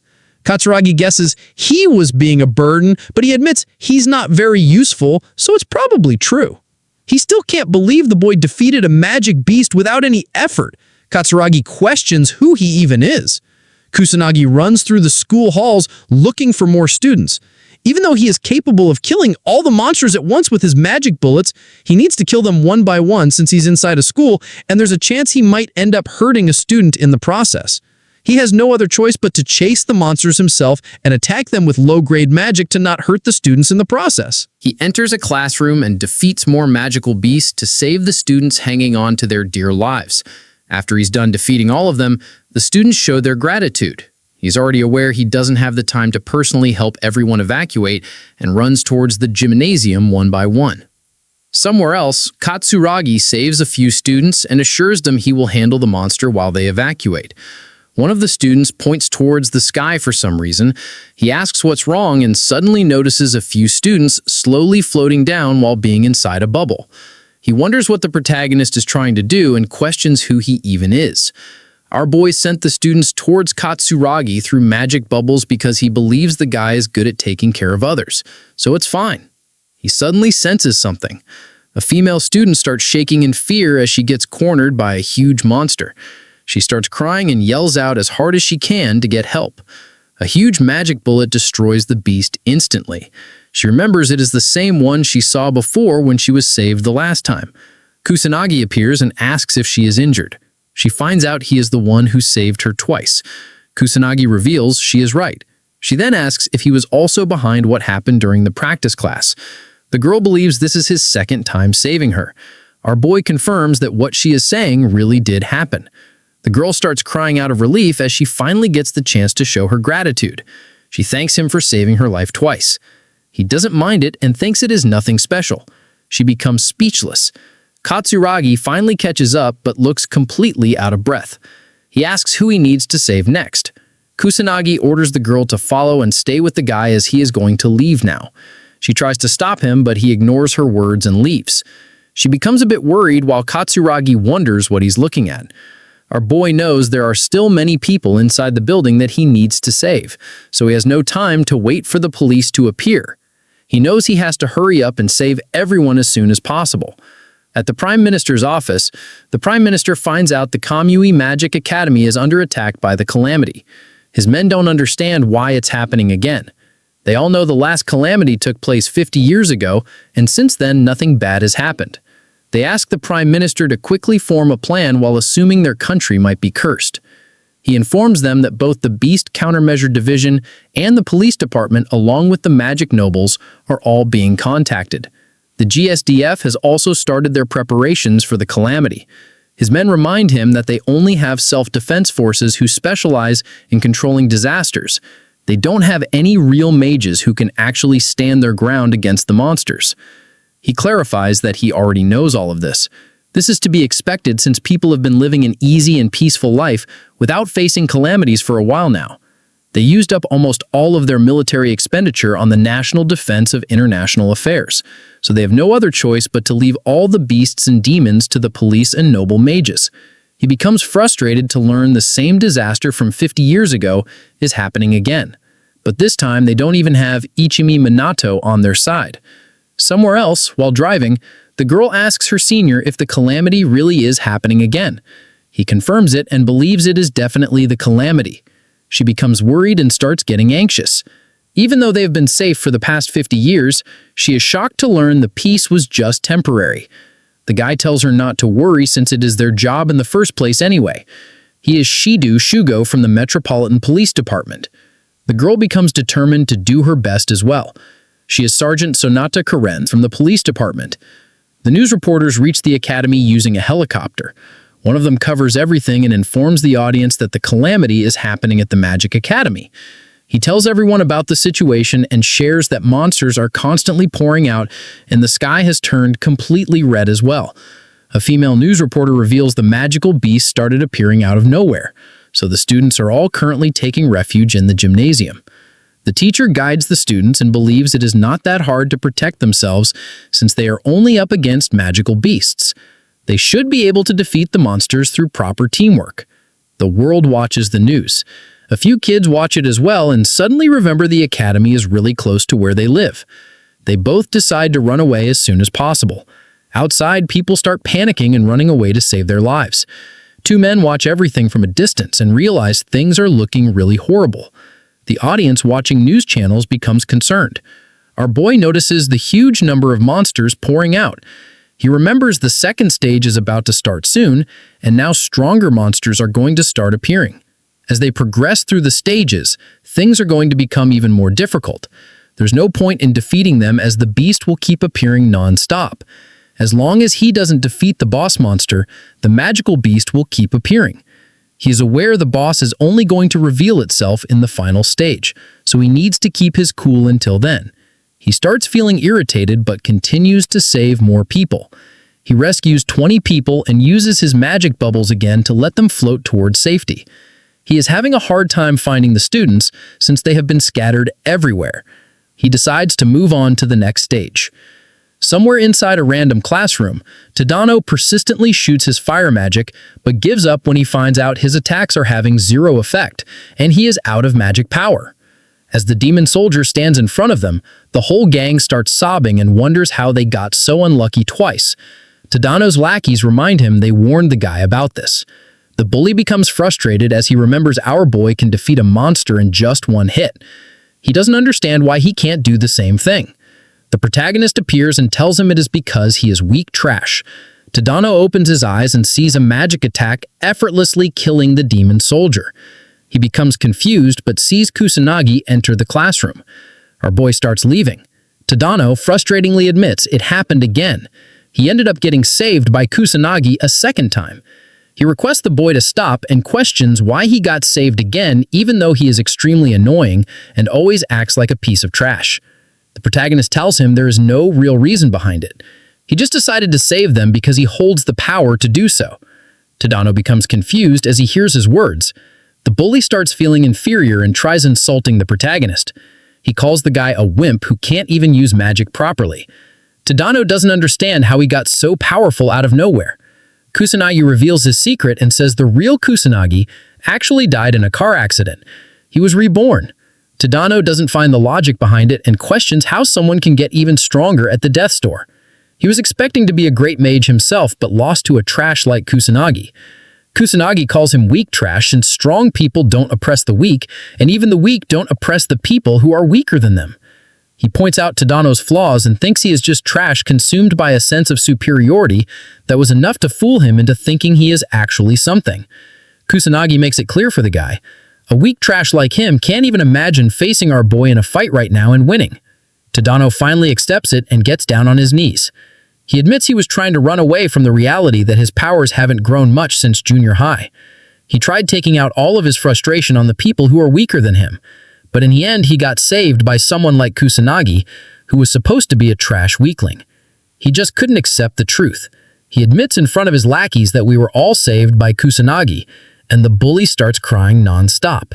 Meanwhile, the protagonist defeats the monsters in the classroom. A demon soldier enters the building to kill him. He shoots his magic bullet, but the strong monster easily dodges it. So, the boy has no choice but to unleash his powerful fire magic. He defeats it effortlessly, but realizes the demon soldiers are rapidly increasing in numbers, so it is possible the boss might come out soon as well. He assures the terrified students not to worry, as he has already taken care of everything. Somewhere else, Katsuragi becomes angry and questions why our boy is pushing so much work onto him. He uses his fire magic to finish a few magical beasts while protecting the students. He assures the female student to just stop worrying and follow him, as he would protect everyone with everything he has. The students calm down hearing his words and start cheering for him. He looks at the army of beasts and wonders how he's supposed to protect the students against all of this. Kusanagi appears out of nowhere and offers his help. Katsuragi begs him not to appear like this again, as he scared the guy. Our boy instructs him to leave the place as soon as he takes care of all the monsters, but Katsuragi is worried. He believes defeating such a huge army of monsters is nearly impossible, so it is better if they just change their route. The protagonist uses his non-attribute magic and kills all the monsters, including the demon soldiers, instantly, with barely any effort. Everyone is left speechless, but he reminds Katsuragi to guide the students out of this mess and start moving. Katsuragi understands his words and orders everyone to follow him. The students observe the magic bullets while running away. Katsuragi anxiously smiles as he realizes how strong the protagonist really is. Once they all leave, our boy decides to go inside the school again and search for more students who are in danger. Somewhere else, the teacher motivates the students to keep going and not give up, so they can continue to push back the monsters. Yuika starts feeling tired, but Ruka appears from behind and advises her to just go inside and rest, since she will be a burden if she can't fight. Yuika assures her she will keep fighting determinedly, as they don't have any time to rest. Katsuragi finally reaches the gymnasium with the rescued students. The teacher praises him and orders him to lead everyone inside. Katsuragi asks about the situation. Ruka disappointedly tells him they are barely holding their ground. Yuika worriedly asks about Kusanagi, but the guy assures her our boy is still alive and good. She becomes relieved and starts smiling. Katsuragi admits Kusanagi is awesome and holds a lot of strength. He believes they might be able to overcome the calamity with him by their side. Yuika agrees with him, as she also thinks the same. Suddenly, the ground starts shaking. All the students become terrified, and the teacher quickly tells everyone to evacuate. A huge army of strong monsters appears from the smoke. Katsuragi notices the demon soldiers between them as well. He admits there is no chance they can do anything, as the army of beasts is just too huge, so they need to escape quickly. The strong monsters of the second stage start chasing the students. Yuika tries to run towards safety, but almost gets eaten by a magical beast. Someone kills the monster and saves Yuika. It's the police department. Shido quickly orders his men to eliminate the beasts, and the police do everything they can to protect the civilians. The students breathe a sigh of relief seeing the police, thinking they're finally safe. Shido assures them not to worry anymore, as the police are here. He orders them to follow instructions and carefully evacuate the school. But Yuika steps forward, telling him the students are ready to fight as well. Shido repeats his words, but Yuika clarifies that they aren't civilians. Ruka jains her and adds that they are mages. Shido understands their words and requests backup. He orders them to start attacking from the rear. He admits they're low on numbers, so they really need the mages' help. He's frustrated, wishing the police weren't so useless. Sonata uses her healing magic to help the injured students. The protagonist notices the police have finally arrived and decides to leave everything to them. He's surprised to see the police arrive before the self-defense troops. It's crazy to think the country doesn't have any plans or precautions for a national-level disaster. He thinks this is a good lesson for the people who take peace for granted, but he decides to keep moving forward to help save the remaining students. The news reporter announces that the police have arrived, but the monsters are multiplying faster than ever. She wonders if the police can handle the calamity and hopes the mage nobles will show up to resolve the situation. A few students watching the news get excited at the thought of seeing the nobles in action. An elderly couple recalls that they've paid all their taxes, so the mage nobles should handle this. The reporter hopes they arrive soon. Inside a mansion, a noble tells his butler to ignore the calamity. He's Fukajin, the head of the Fuka household, a mage noble. The butler asks again to make sure, and Fuka insists it's just a small-scale calamity. The police should be able to handle it. The butler asks where Fuka is going, and the mage noble decides to go to sleep. The butler wishes him a restful night. Back at the school, Shido realizes the situation is getting out of control. He asks one of his men if they can handle the magical beasts at the entrance, but the answer is no, there are just too many of them. Shido sees the number of beasts growing and wonders if they can save the civilians in time. The self-defense troops are supposed to handle the rear, but they still haven't arrived. There's no choice but to contact the mage nobles, but it's strange. He can't get in touch with them. They're supposed to be the ones for this, yet they're useless. As the students help the police fight the monsters, Shido recalls everything he's learned about calamities. He wonders if the people 50 years ago dealt with it the same way. He hopes the boss doesn't show up. Suddenly, the number of monsters escalates and a huge purple beam of light fills the area.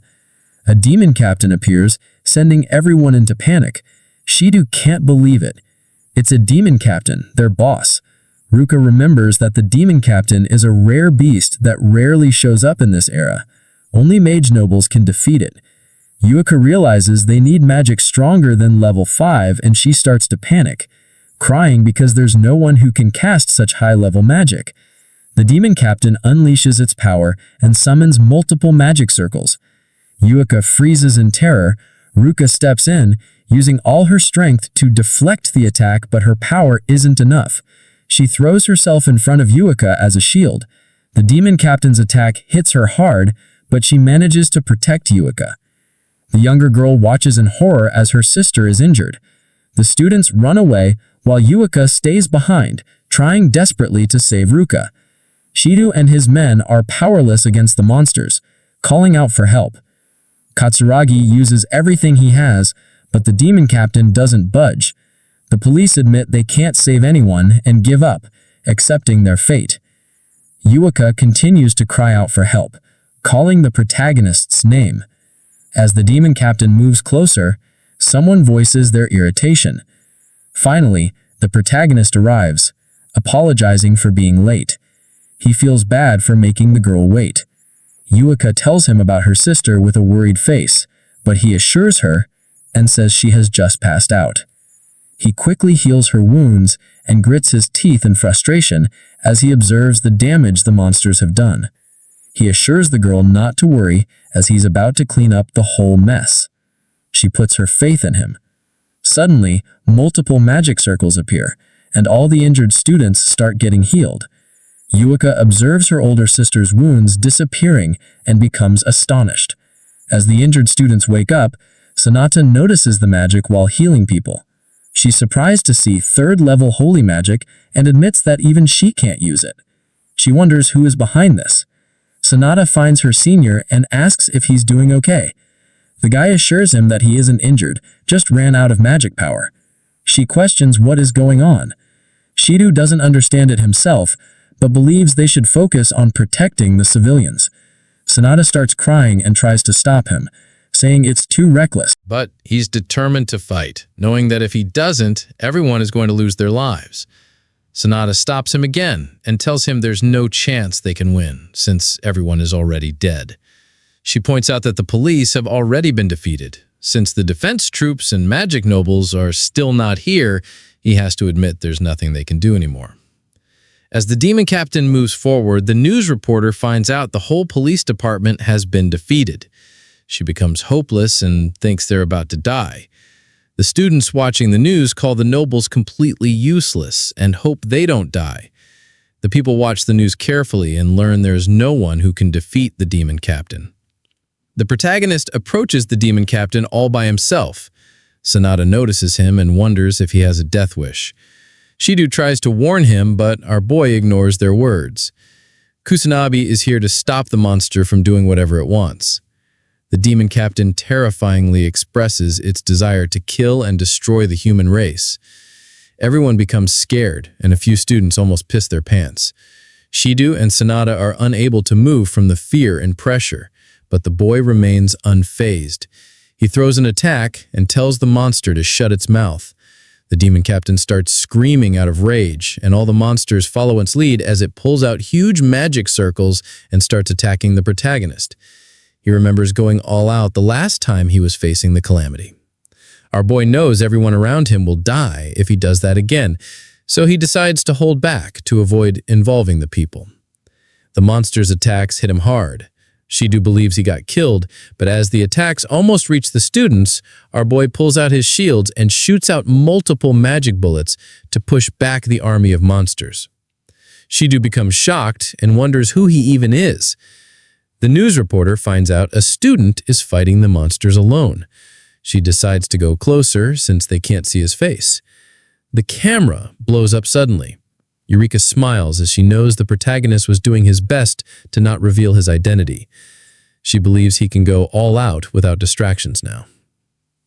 As the boy shoots out magic bullets persistently, the students finally see hope and start cheering for his victory. A few magical beasts sneak up from behind and almost attack the students, but Shidou kills them and decides to support Kusanagi from behind, as that's the only thing they can do right now. Our boy smiles as he sees the hard-working police.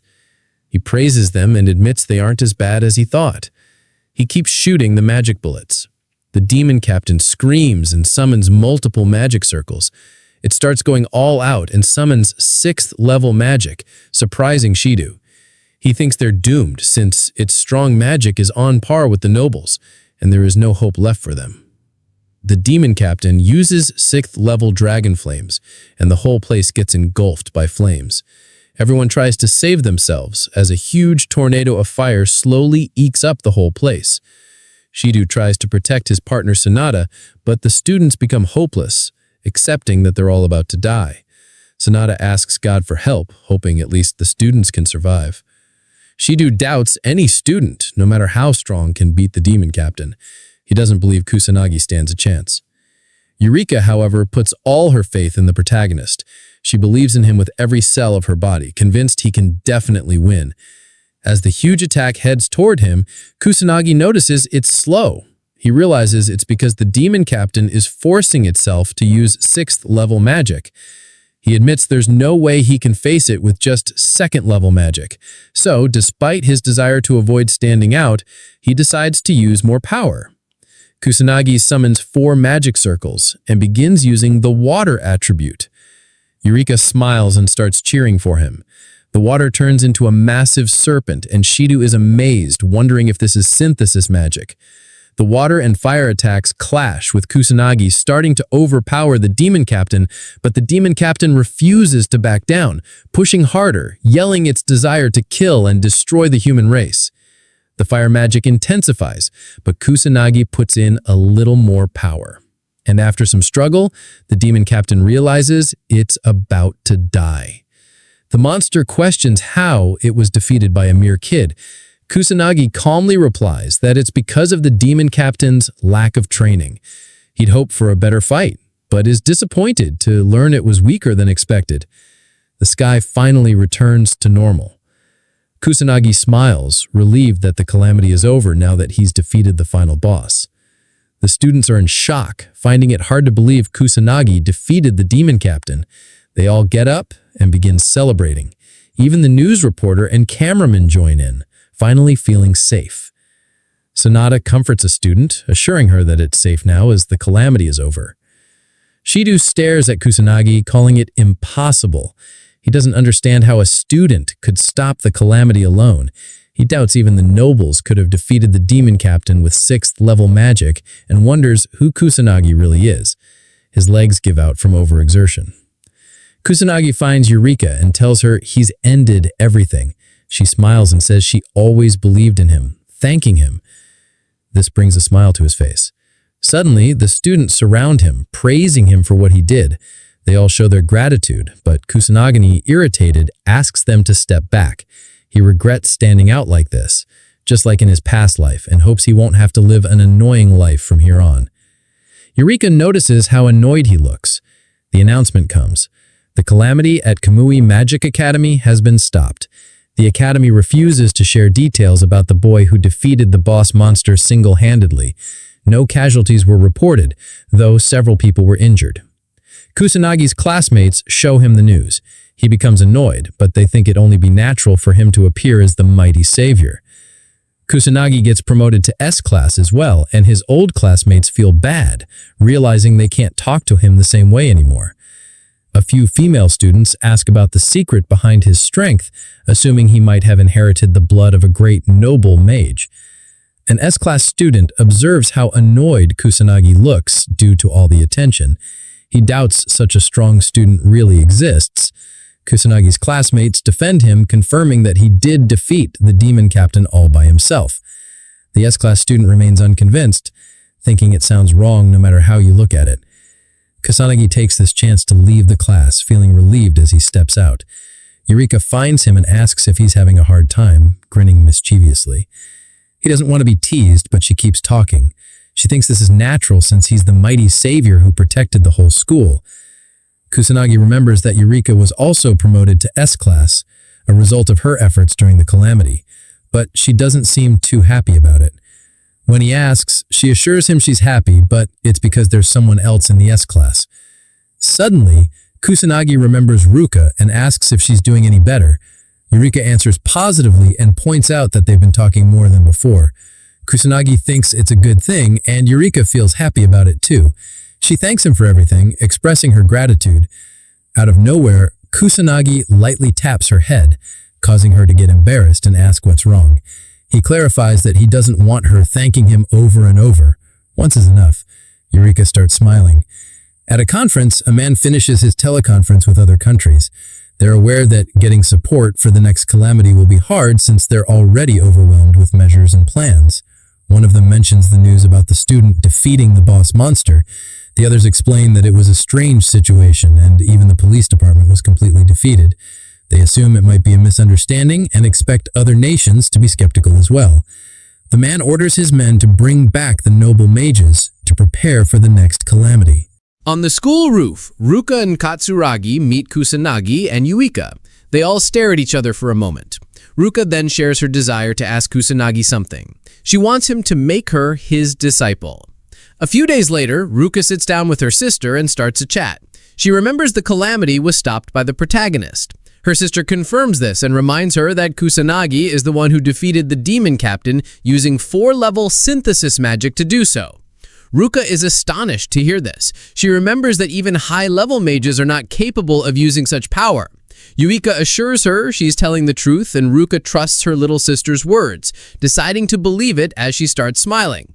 Yuika wonders why her older sister thinks she doesn't tell lies. Ruka recalls that Yuika has always been a straightforward kid, still obedient, never lying, gentle, but also hardworking. She finally accepts that her little sister isn't talentless and admits that she was the one being stubborn. Yuika realizes her sister is just worried about her, stands up with determination and assures her big sis that she is going to become really strong and put her at ease so that she doesn't have to worry about it for now. Ruka listens to her sister carefully and realizes how much she has grown.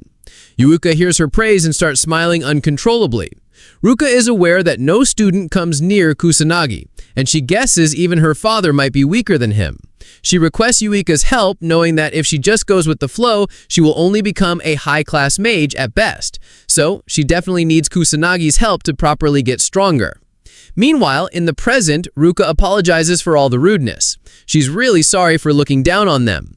She's already aware of how absurd and selfish her request is, but she wants to swallow her pride and be straightforward. Ruka hopes he can make her his disciple. Our boy agrees, which surprises her. He confirms that he is willing to make her a disciple, but she doesn't understand why he's being so nice. He calls her a weirdo for making a request and then acting this way. She knows he's right, but doesn't understand why he's still being so kind, especially after she did such horrible things to him. He makes it clear that he has already accepted her apology and forgiven her, so that's all there is to it. She is left speechless. Katsuragi uses this opportunity to make the same request. The protagonist agrees since it isn't really that hard to teach two people, and the guy is happy to hear this. Yuika tells her older sister that her friend is just really kind.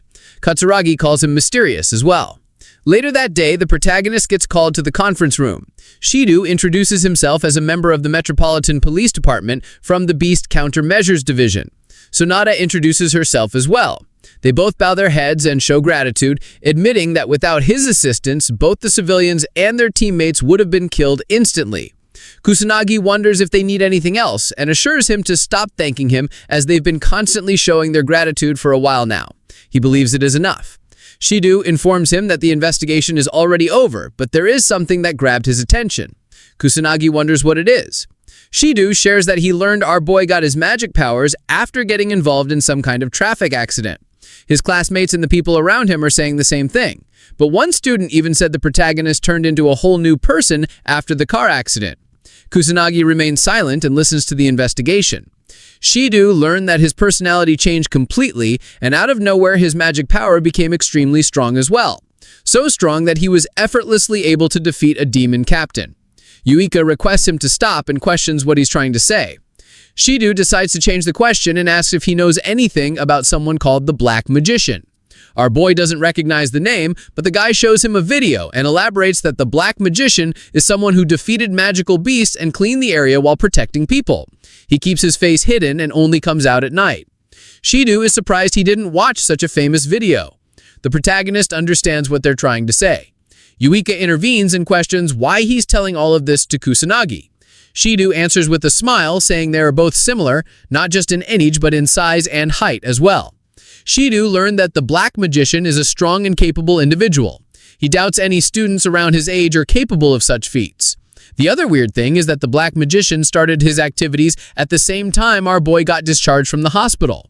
Since it's completely illegal to use magic in the city without a real permit or qualification, if a student gets caught using it, then the academy will have to handle most of it.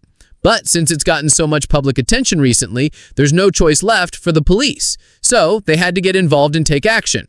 Shido makes it clear that just expulsion won't be enough. But if the protagonist confesses, they are willing to do him a favor and lessen his punishment. So he needs to answer carefully. Shido asks once more if he is the Black Magician. Kusanagi answers negatively with zero expression. Shido looks relieved and smiles, happy to hear that our boy is not the Black Magician. The guy thanks him for everything and decides to leave for now. As he leaves the room, Shido is surprised that our boy didn't show a single expression. He phrases his courage to lie so openly if he really is the Black Magician. He admits Kusanagi is nothing like a normal student and believes he is hiding something. Sanada already knows Kusanagi is the Black Magician since their voices are similar. She wonders if his intentions were purely to save people that night. Sanada decides to keep his identity hidden. Even though she knows this can be counted as a failure for a policeman, she believes the protagonist is a kind person. Shido decides to try his best to reveal the Black Magician's identity, while Sanada thinks about keeping it hidden and helping the guy however she can. After a while, the homeroom teacher of the S-class introduces both Mizuo Yuika and Kusanagi Minato to the whole class. She hopes the other students can get along with them. The students start asking if he really is the one who defeated the demon captain. The girls ask Yuika how she feels being a noble mage. The teacher advises everyone to sit down as the class is about to begin. She is surprised to see how famous both new students are. Kusanagi had to answer questions all day and he feels horrible. He remembers this is the reason he was trying to keep his identity hidden. He hears someone call him from behind. Our boy looks back and finds the girl he saved earlier standing in front of him. She hopes he doesn't mind giving her a little bit of his time. As the boy finds himself on the rooftop again, he wonders if it is some kind of norm to always go to the top whenever you have to talk about something. Yua follows him and looks at what's happening from behind a wall. She was hoping she could get some private training in and wonders why he is on the rooftop. She feels a bit jealous seeing him alone with a girl and tries to see what they're trying to do. The girl asks if he still remembers her, but our boy says he doesn't. He reminds him he's the one who saved her during the calamity and he finally remembers who she is. The girl recalls that she was about to die because of the magical beasts at the combat lesson, but then somebody used their magic and saved her. She believes the one behind that magic attack was also Kusanagi.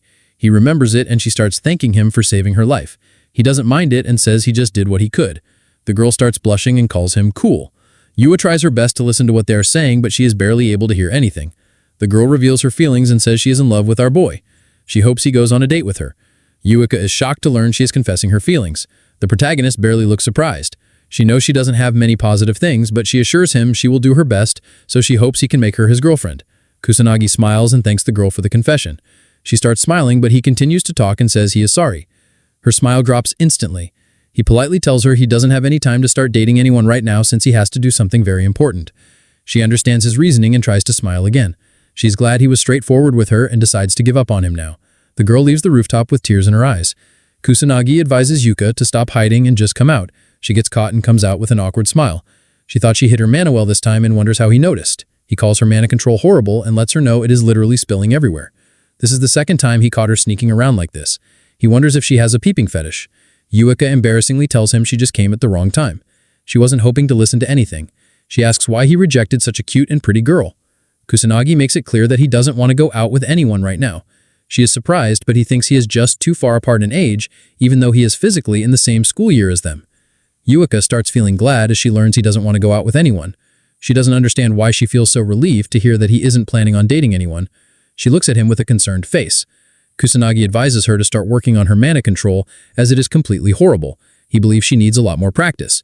She assures him she is aware and becomes determined to work as hard as she can to surpass her current strength so that someday he can finally acknowledge her.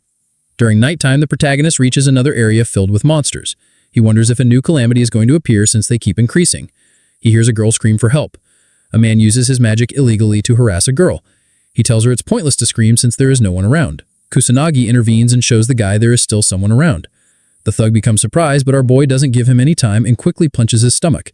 He uses his magic to knock the guy unconscious. He learns it's just an amateur mage and a thug, but his close combat skills are horrible. He guesses the guy isn't used to fighting mages. The girl he saved thanks him and questions if he is the Black Mage. He becomes annoyed and quickly leaves while ignoring her words. Kusanagi realizes the Black Mage all the students and the policemen mentioned was him all along. He doesn't understand how he became so popular. The next day, while eating with his friends, the protagonist talks about the Black Mage. He remembers Shido talked about an amateur mage who only comes out at night. He heard many people talk about it, so he's just curious. Katsuragi guesses it is because the Black Mage has gotten really popular on the internet. Our boy asks what the internet is with an innocent face. He wonders if it is something similar to a fishing net. Everyone is shocked to hear this. They all wonder if he is crazy. In this era, it's hard for them to believe he doesn't know something like the internet. They understand he is very isolated and lives under a rock, but this is worse than what they were expecting. Uka explains the internet is an information network that covers the whole globe. Anyone can share any kind of information on it, so things like the Black Mage spread instantly. People can also find anything there, and since it has pictures and videos, it practically holds everything. Kusanagi finally understands it. Katsuragi helps him understand he can access any kind of information on his smartphone. He asks the boy to pull it out and try opening a random application. Kusanagi's face brightens up and he smiles uncontrollably as he finally opens a search engine. They all praise him and explain he can use the internet to see anything now. Our boy calls it easy. Ruka remembers he promised to help them train. She is wondering when they begin their training. Kusanagi agrees on training them once the school ends, as they also helped him learn how to use a smartphone. He thinks about doing his best to train them well. Yuika expects something bad will happen as she hears his words. During their training, all three of them get tired and fall to the ground. Kusanagi is disappointed as they haven't even warmed up yet. He wants them to train like their life depends on it. They all get up once more and assure him they won't go down so easily. He is glad to hear this and orders them to come attack him with everything they have. They pull out their magic circles and follow his orders. Somewhere else, near the Tokyo Tower, a few men remember everything was completely normal a few seconds ago. As they both observe the red sky, they both become terrified and wonder what's happening. A huge army of monsters filled with multiple demon soldiers and demon captains appear. As they all continue their training, all three of them fall back down. He asks if they have given up already. Ruka and Katsuragi attack him at once, determinedly telling him they haven't given up yet. He uses a barrier to protect himself and shoots his magic bullets to defeat them with zero effort. They both get hurt, but Uka sneaks up from behind and tries to catch him off guard. He is easily able to dodge her, and again uses the same attack to defeat Yuika as well. Kusanagi announces break time and lets all of them rest for a little bit. They're all relieved as they can finally catch their breath. Uka drinks some water, while Katsuragi points out that the protagonist is just too overpowered. Ruka agrees with him and is surprised that even a top student can't come close to his strength. Uka confirms it as well and believes he is different from all the students. She observes his face and finds his usual annoyed look again. Kusanagi reveals he almost lost his life in a car accident, and when he finally opened his eyes, he had obtained these mysterious powers. He doesn't know the reason either, so he orders them to stop bothering him about it. Ruka understands he unlocked his powers on the brink of death, and it seems to have triggered something inside him. Yuka is able to see right through the guy. She knows why he's making those expressions and is disappointed to see how gullible the other two are. She believes there is a good reason behind why he doesn't want to tell anyone the truth since he is trying so hard to hide it. She decides to forget about it for now. Kusanagi is able to fool them easily and feels glad they're gullible. They finally end the training session as the sun starts setting. Katsuragi calls it a great training session. Our boy calls him tough as he observes his attitude. Katsuragi guesses it is because he used to train alone before this. He feels really hungry and shares that he has to go back home and cook food. The protagonist is surprised to hear that he cooks food himself. He didn't expect the guy to be like this, judging by his appearance.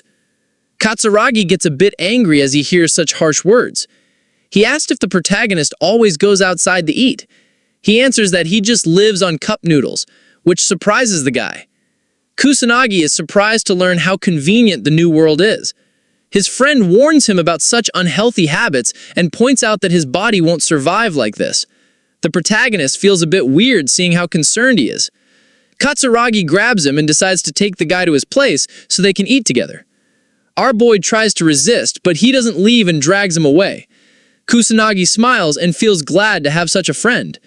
As they both reach his apartment, our boy ends up getting stuck with the kids while Katsuragi cooks food for all of them. He apologizes after he's done cooking, but notices the protagonist taking care of them using magic. The protagonist assures him not to worry. He uses magic to create bubbles for the kids. Katsuragi calls him an idiot for his behavior and advises him not to use magic in his apartment.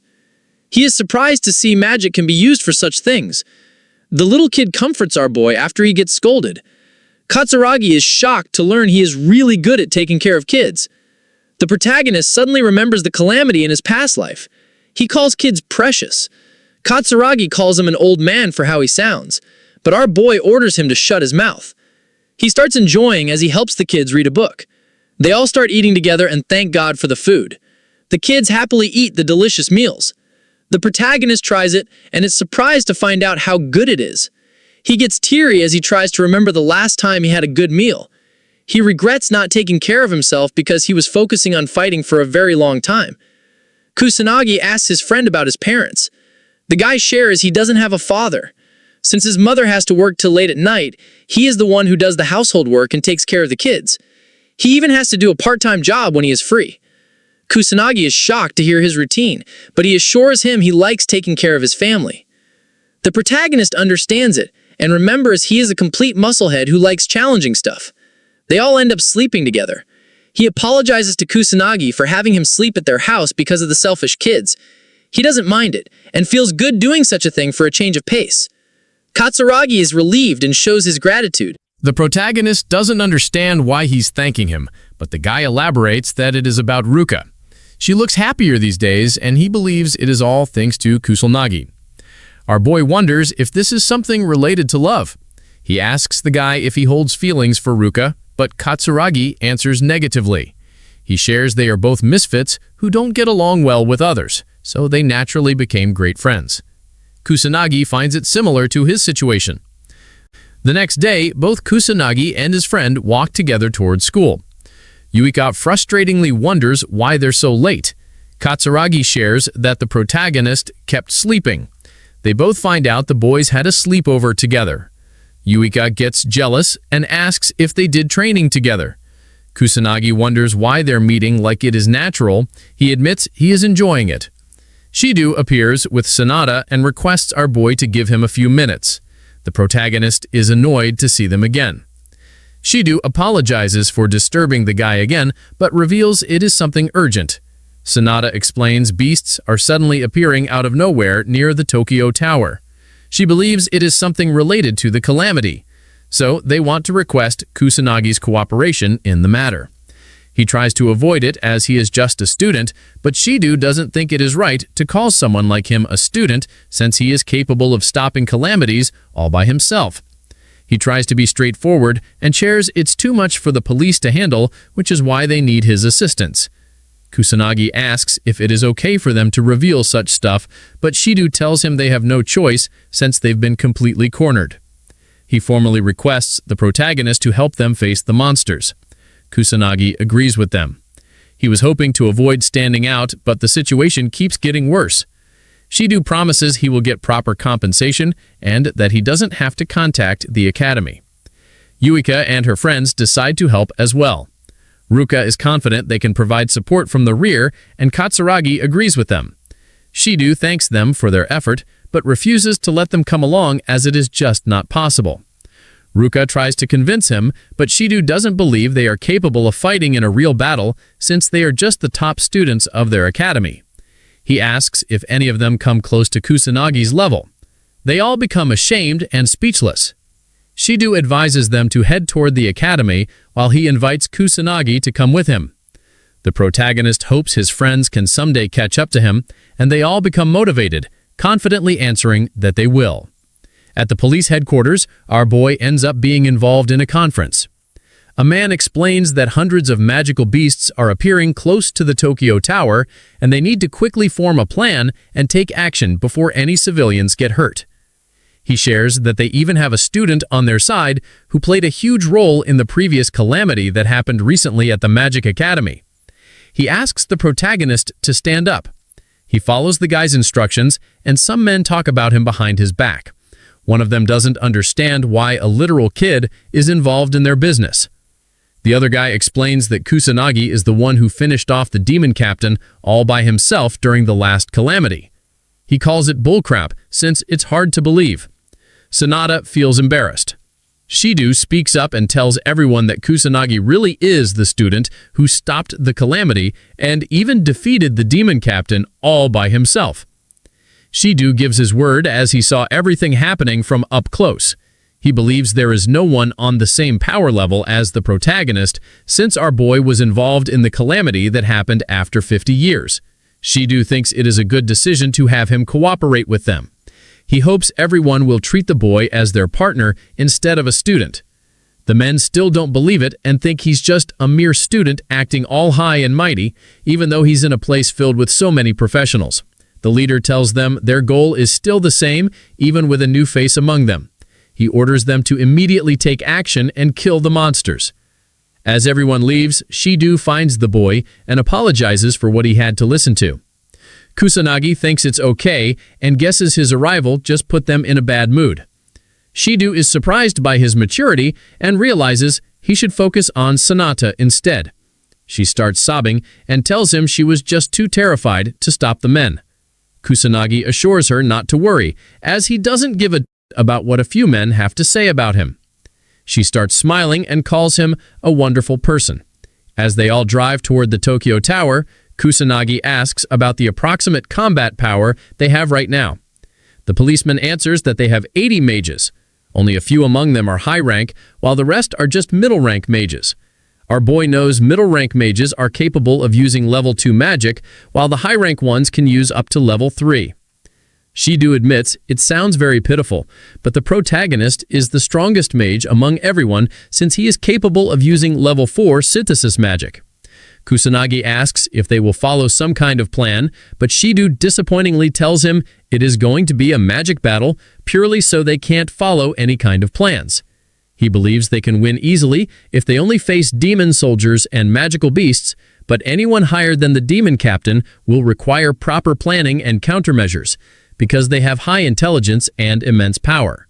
Shido doubts such a straightforward battle plan is worthy of being called a combat strategy.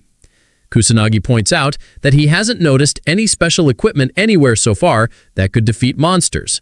The policeman shares that they don't have anything that stands a chance against magic and beasts, which is why they just wear clothes that are easy to move in or suits whenever they enter any sort of battle. The protagonist remembers they used to have anti-beast equipment. But Shido answers there is barely any left right now, and it has become very rare. Only the mage nobles have such equipment. Kusanagi is shocked to learn this, as he remembers such magic equipment used to be common around his time.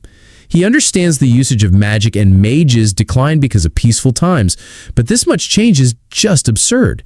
He becomes curious about what happened during the past 50 years. Shido observes his expressions carefully, wondering what he's thinking about. They all finally reach the Tokyo Tower.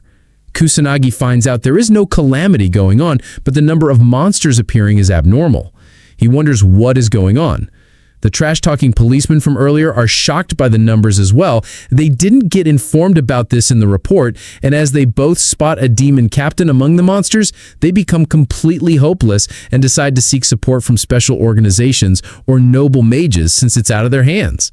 Shido assures him he has already called for backup, but it's not going to arrive so quickly. Since the number of beasts keeps increasing and illegal mage activities are happening more than before, the organizations already have too much on their plates. The policemen ask if they don't have any other choice but to face such strong monsters themselves. They believe it's a suicide mission and become hesitant. Shido has no choice left, so he swallows his pride and requests the protagonist for help. He asks if they can be defeated. Our boy answers positively. The trash talkers start doubting him, and it's hard for them to believe a random brat can win against so many monsters. Kusanagi notices something weird, and they wonder what he's on about. As the monsters become more active, suddenly the sky changes its color and turns red. Sanada and the other policemen realize a calamity is about to happen. Shido gives a message to every single post from the police headquarters that a calamity has appeared across Japan. As the civilians start getting attacked by magical beasts, Shido repeats his words that a calamity has occurred. He orders everyone to make people their priority and save civilians from any harm. Since they're stuck dealing with it in an urban area, they need to take countermeasures quickly. Shido and his men are worried to see what's happening, but our boy remains unfazed. The policemen see the calamity appearing again and become terrified. They question why it's happening.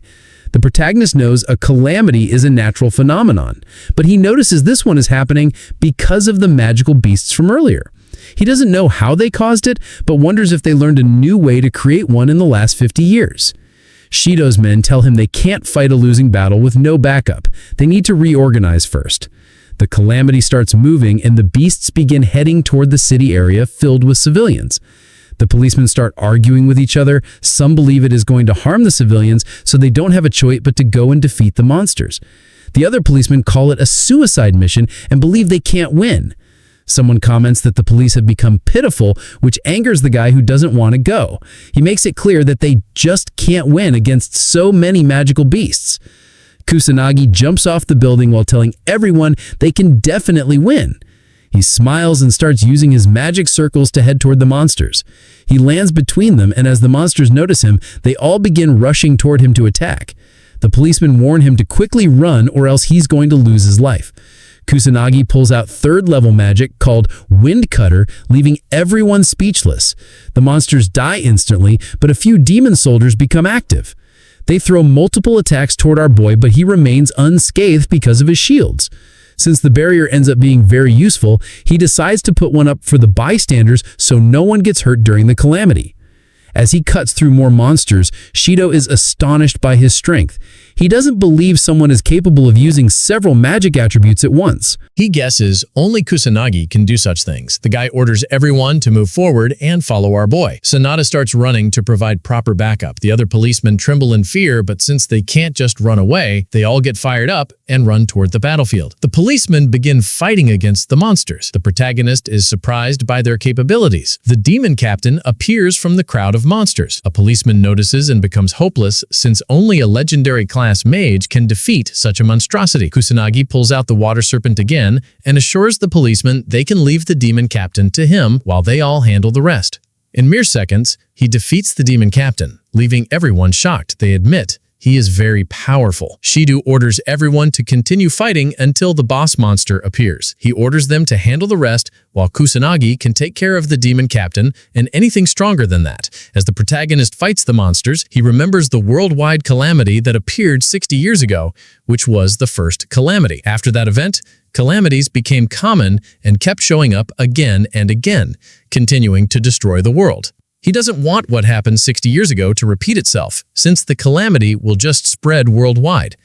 He is glad to be here and is determined to stop the calamity from destroying the human race. Sonata gets attacked by a demon soldier, but the protagonist intervenes and instantly kills it. She remembers it is the same as that night. He asks if she's fine. Sonata thanks him and tries getting up. He realizes it is the same situation as before. He becomes worried and anxiously questions if she found out. Sonata doesn't understand why he became the Black Mage. She wonders how strong he is, but doesn't want him to hate her for asking weird questions. He blushes and tries to stop herself from thinking anything weird since he is just a student. Sonata gets attacked again, but Kusanagi protects her from the danger and advises her to be more careful. She apologizes. He requests that she stay by his side so he can protect her. He notices she isn't capable of using combat magic. Sonata starts blushing again and follows his instructions. She questions if he really is a student, since he sounds more like an adult compared to her. Out of nowhere, all the police mages feel an immense pressure. They start trembling in fear and wonder what's happening. A monster emerges from the light. Shido notices it is a subspecies of a demon captain. He questions why such a higher species of demon captain is appearing now. The policemen realize their victory is impossible. They doubt even mage nobles can win against such a strong monster. Kusanagi steps forward.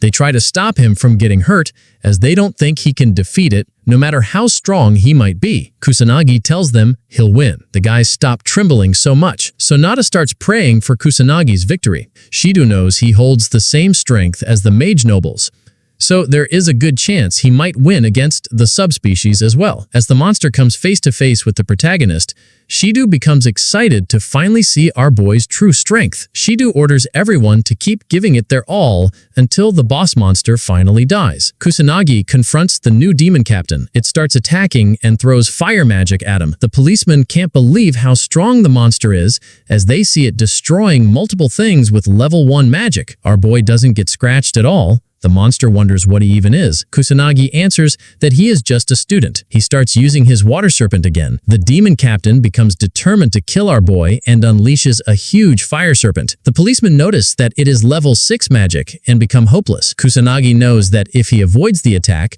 or just blocks it with his magic, there is a chance his allies might get engulfed in all the fire. So he wonders what he should do next. All the beasts start gathering around suddenly. The police are confused, but as they all attack Kusanagi, Sanada tries to warn him. He remains unfazed despite seeing multiple strong attacks coming his way. He destroys the demon captain's fire serpent with his water attribute and blocks the magical beast's attacks with his non-attribute shields. Water starts pouring down.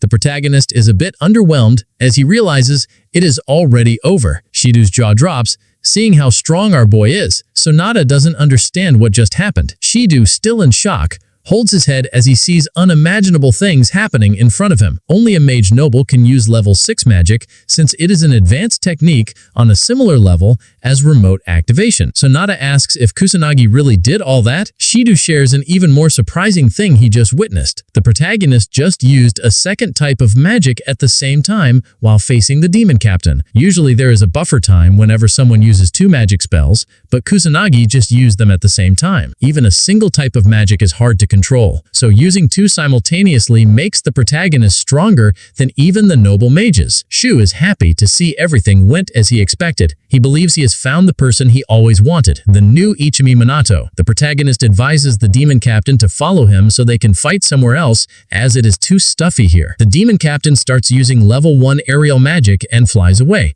As it moves somewhere else, it admits it is a bit surprised that it knows how to use aerial magic. The demon captain thinks he had to move so he doesn't get any sort of cooperation from its army. The boy clarifies he doesn't feel fazed by the shitty cooperation from other beasts. With a cold expression, he reveals they moved so he doesn't have to hold back anymore. The demon captain moves forward and attacks him, but our boy easily dodges all the attacks coming his way. He uses his arms to block a few blows. The demon captain uses the opportunity to throw fire magic. It hits him directly, but the monster hits him again and slams him on the ground without wasting a second. As the smoke clears, Kusanagi comes out unfazed, leaving the demon captain shocked. He moves forward to attack it and knows it resorted to hand-to-hand combat because its magic is completely useless against him. He calls the demon captain's efforts useless and makes it clear it can't land a strike on him while punching its head really hard. The demon captain goes flying away but saves itself by summoning a magic circle. It doubts his punch can do anything since he's just a mere human, but suddenly, its whole body starts trembling. The demon captain doesn't understand how strong he is. He gets mad and questions who he even is. Kusanagi smiles and lets it know magic isn't the only thing he can use. He decides to show the demon captain a technique he created himself. The protagonist smiles and unleashes his powers. The demon captain becomes amazed. Shido and Sanada feel the pressure and notice there is something above them. Kusanagi uses the magic he is emitting to protect his body. He starts feeling powerful, but the demon captain calls human attacks useless.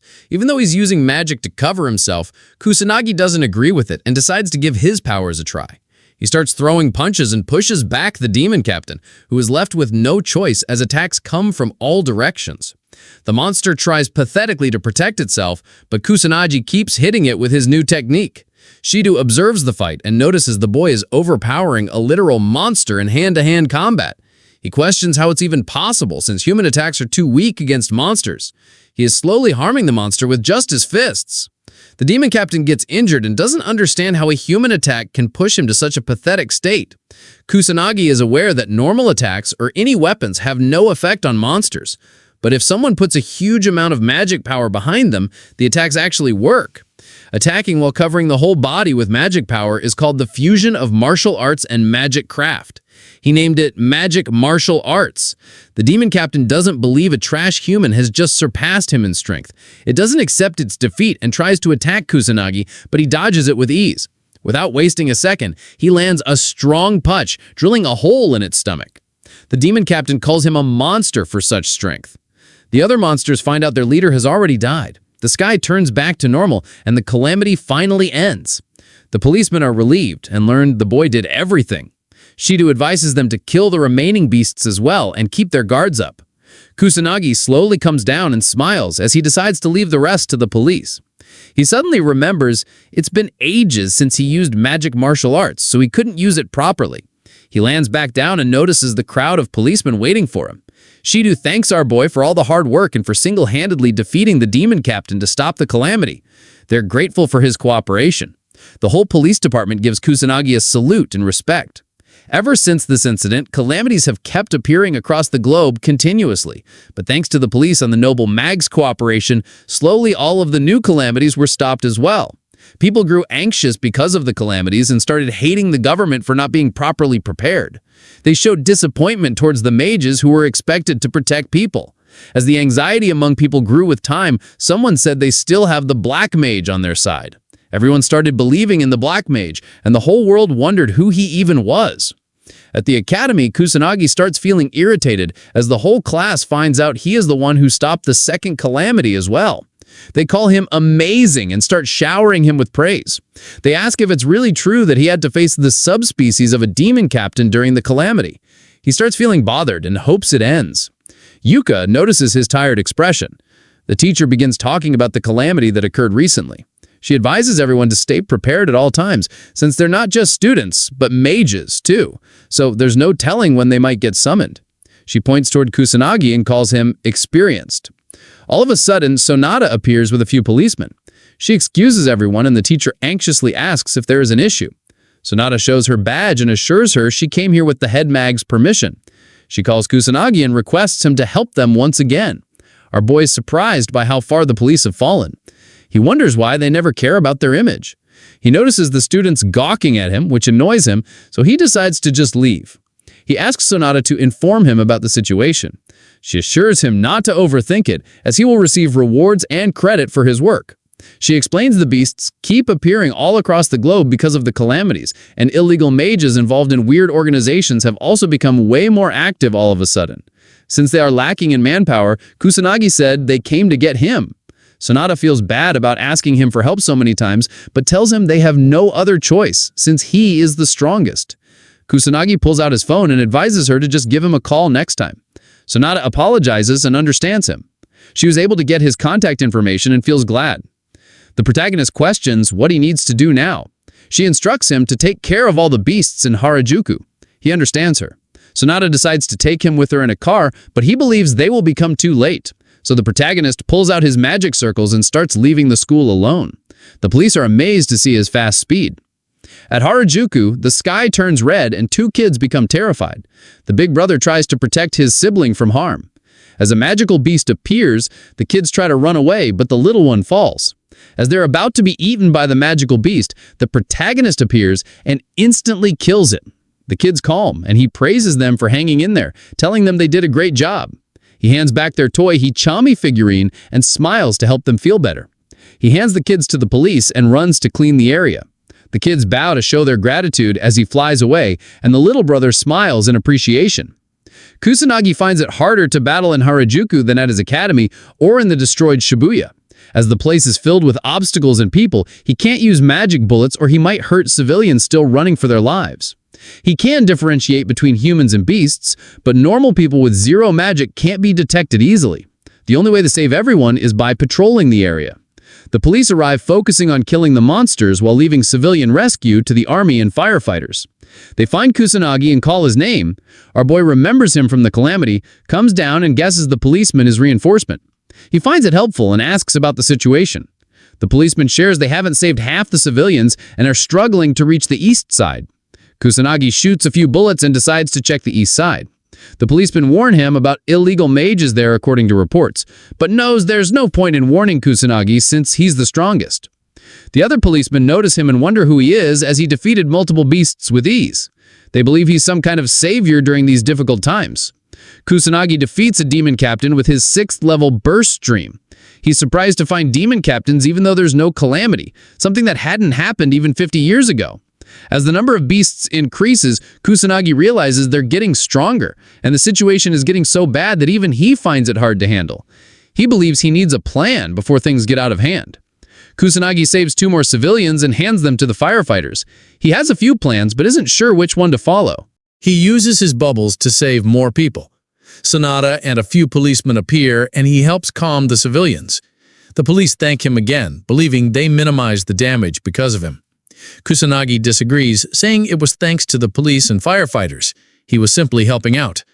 The policeman admits he's an awesome student. They apologize for their rude behavior during the last calamity, admitting their pride caused it. Kusanagi tells them not to worry and to stop thinking about it. The policemen are amazed by his maturity and thank him again. Sanada steps forward and thanks him as well, noting she keeps relying on his powers even though he's just a student.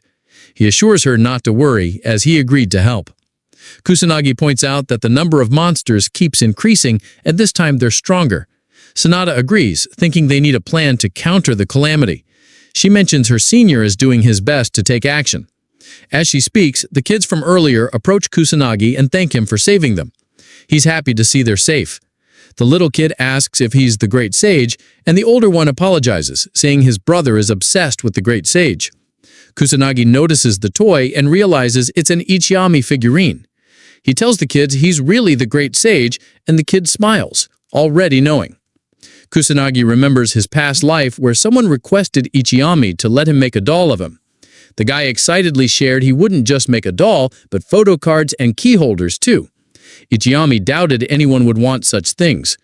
The guy told him people needed the Great Sage's support in their hearts, and such items would be great for kids. Ichiyami didn't fully agree, but the guy called him wrong, believing it would keep people safe for 100 years, not just 50. He begged for Ichiyami's permission. Kusanagi smiles, realizing the guy was right. He knows mere dolls can't save people, but people need him again now. At a shady club in the capital, a few men report on the Black Mage to their leader, Kudayoto, president of the underground mage guild, Black Rebellion. He gets up after hearing about an illegal mage who doesn't belong to any guild. Furious, he learns the Black Mage dares to go against him. He asks his lackey if he's correct, and the terrified underling answers yes. Kuroyoto orders them to find the Black Mage's real identity using military force if necessary. Someone asks if they have permission to kill him. It's the executive manager, Kaguji. Kuroyoto answers they can only kill him after torturing him. Kaguji becomes excited, making an evil expression. Ruka asks Kusanagi about his magic power level. Yuika says the same, as she's been curious for a while. She wonders if it is 100,000 or maybe even 500,000. Yuika knows it's possible for someone like our boy. He answers it's 990,000 with an expressionless face. Everyone is speechless at first. Yuika doesn't believe him, and Katsuragi agrees with her as well. Ruka remembers that even Ichiyami's magic power is about 1,000, so she doesn't believe him. Kusanagi is surprised to learn this. They all explain that people call 1,000 the highest limit for this reason. They wonder why he doesn't know such a common thing. The protagonist questions if his power is just 1,000. He tries looking it up on the internet, but becomes confused. He smiles and admits he doesn't know how to use a phone. Since it's not worth the effort, he decides to give up. He gets a call from Shido. The boy asks what's wrong, and Shido apologizes for the disturbance, asking if he has some time to spare. Kusanagi answers positively. So, the policeman asks if his friends are near him as well. Kusanagi tells them they are here. Shido requests them to put the phone on speaker. Kusanagi is completely clueless about it. So, Yuika helps him turn it on. The policeman explains that since the number of monsters and calamities keeps increasing, he decided to create a specialized anti-mon squad, known as the Special Magic Team. He wants our boy to be the leader of the squad. Yuika is astonished to see her friend getting such an opportunity. She believes it's such a special title that mages would die to reach. She guesses her friend isn't going to refuse such a thing, but to her surprise, Kusanagi ends up refusing the offer. Yuika questions why, growing angry. The policeman requests them to listen to his explanation first. The protagonist wonders why Yuika is angry on his behalf, but decides to hear the explanation. Shido shares that there are too many issues going on, and the police can't handle everything alone. Also, since the monsters are growing in strength, it's hard for them to keep up anymore. He knows the boy understands his words. Kusanagi knows it's because the mages of this time period have really low magic levels. He wonders what happened to the nobles. Shido shares that the heads of Midzuya, Homer, and Kayi are still stuck in an overseas meeting, so the only one left is Fuka, but he's not available either for many weird reasons. Kusanagi suddenly remembers he never met Yuika's parents before. She tells him they still haven't returned from the meetings. Shido explains the special squad will have many police officers and a few students from the academy. He chooses Yuika, Ruka, and Katsuragi as members of the new special squad. He assures them he's willing to handle all the troublesome stuff like clerical work and negotiations, so all of them just need to focus on getting stronger and leading the police mages. They'll get proper rewards and their school credits will increase too, making it easier to find employment in the future. Shido starts begging, trying to convince the boy to become the captain. He hopes the protagonist agrees. Kusanagi becomes a bit annoyed, but decides to do it. Shido finds it hard to believe, but looks glad. The others agree with it as well. Ruka doesn't want Kusanagi to handle everything alone, while Katsuragi is just into hard challenges. Even though the protagonist is still unsure, he ends up going with it since he wants to train more mages as well. The news channels start criticizing the noble mage family, the Fukas. They didn't only leave behind their real duty because of some school disaster, but the noble family was also very slow with the subjugation of monsters. The nobleman hears the news and calls the reporters dumb since they're assuming noble mages can handle anything.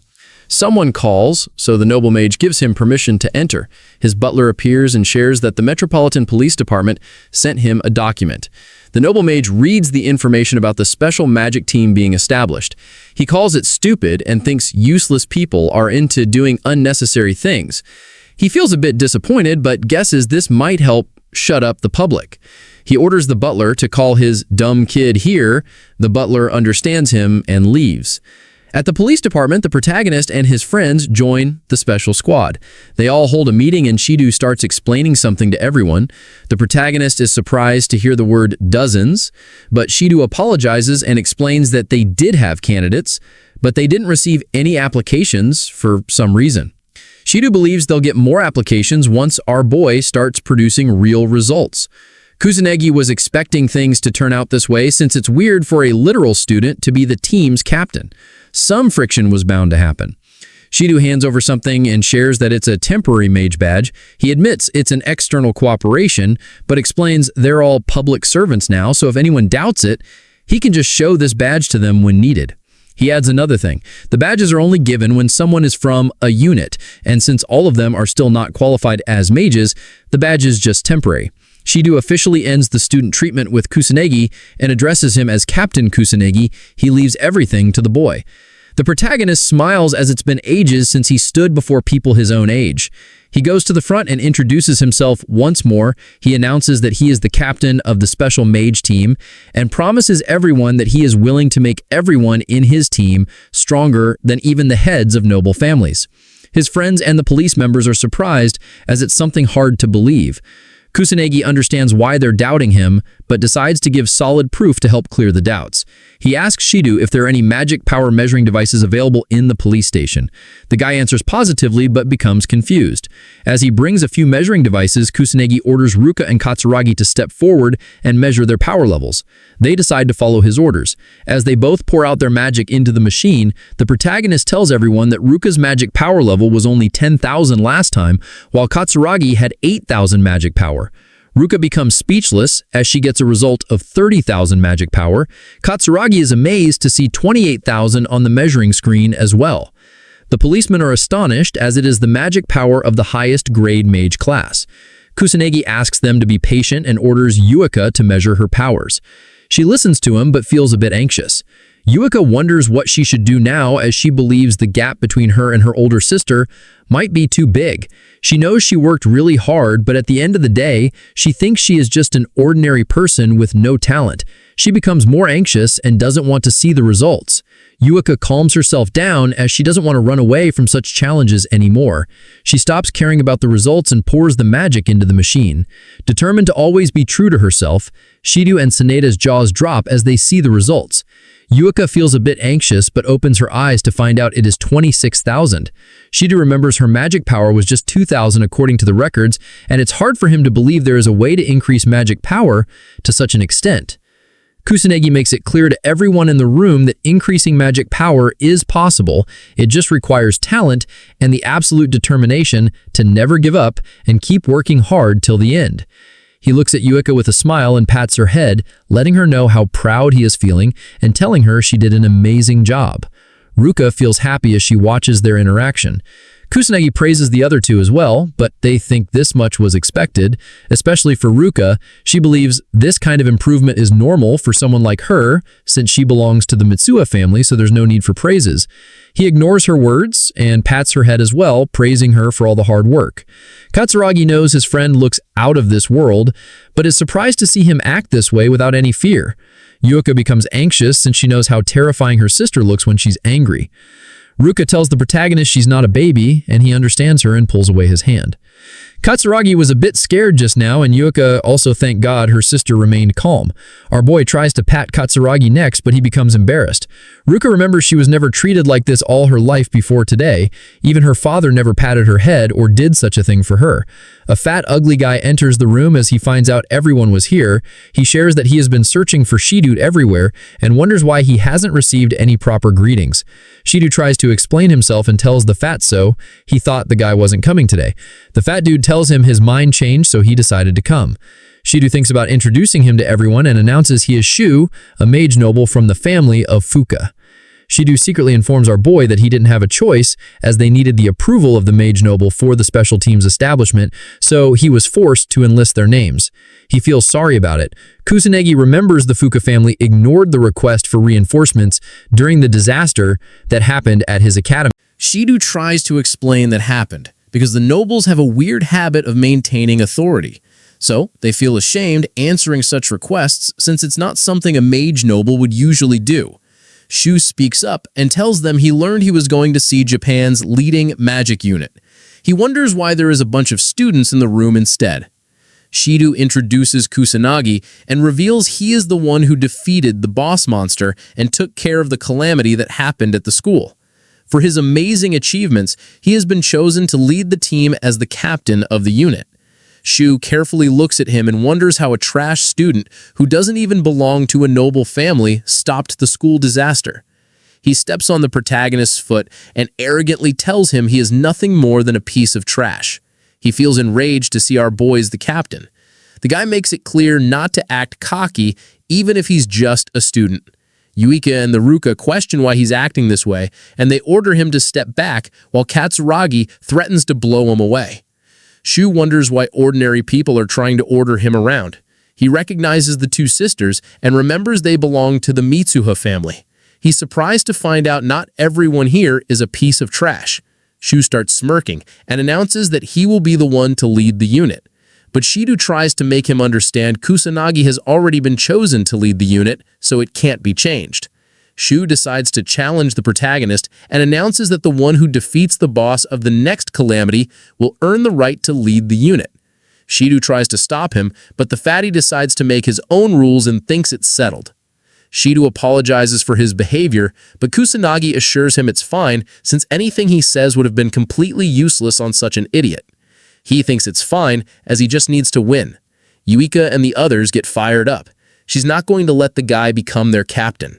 The other two become determined and decide to go all out as well. He wonders why they sound so fired up over such an idiot. At the police department grounds, Kusanagi thinks about his next step. He remembers the police officers mostly had about 10,000 magic power. He expected this and decides to talk about magic power first. He starts explaining and talks about the importance of magic power. He tells everyone he knows they only use it to produce magic attacks, but it has other purposes as well. He calls Katsuragi and orders him to attack with everything he has. He becomes a bit confused, but the boy asks him to hurry up. Katsuragi tries throwing a punch with everything he has, hoping the protagonist doesn't complain about it later. The punch gets stopped by a weird barrier. He explains he is using the power of a magic barrier. If anyone has a lot of magic power, they can naturally use a magic barrier. Katsuragi keeps throwing punches, but nothing lands. He continues to explain they can use magic without even thinking about it if their magic power is huge enough. He calls it automatic power. Gatsuragi finally gets tired and finds out his punches are completely useless.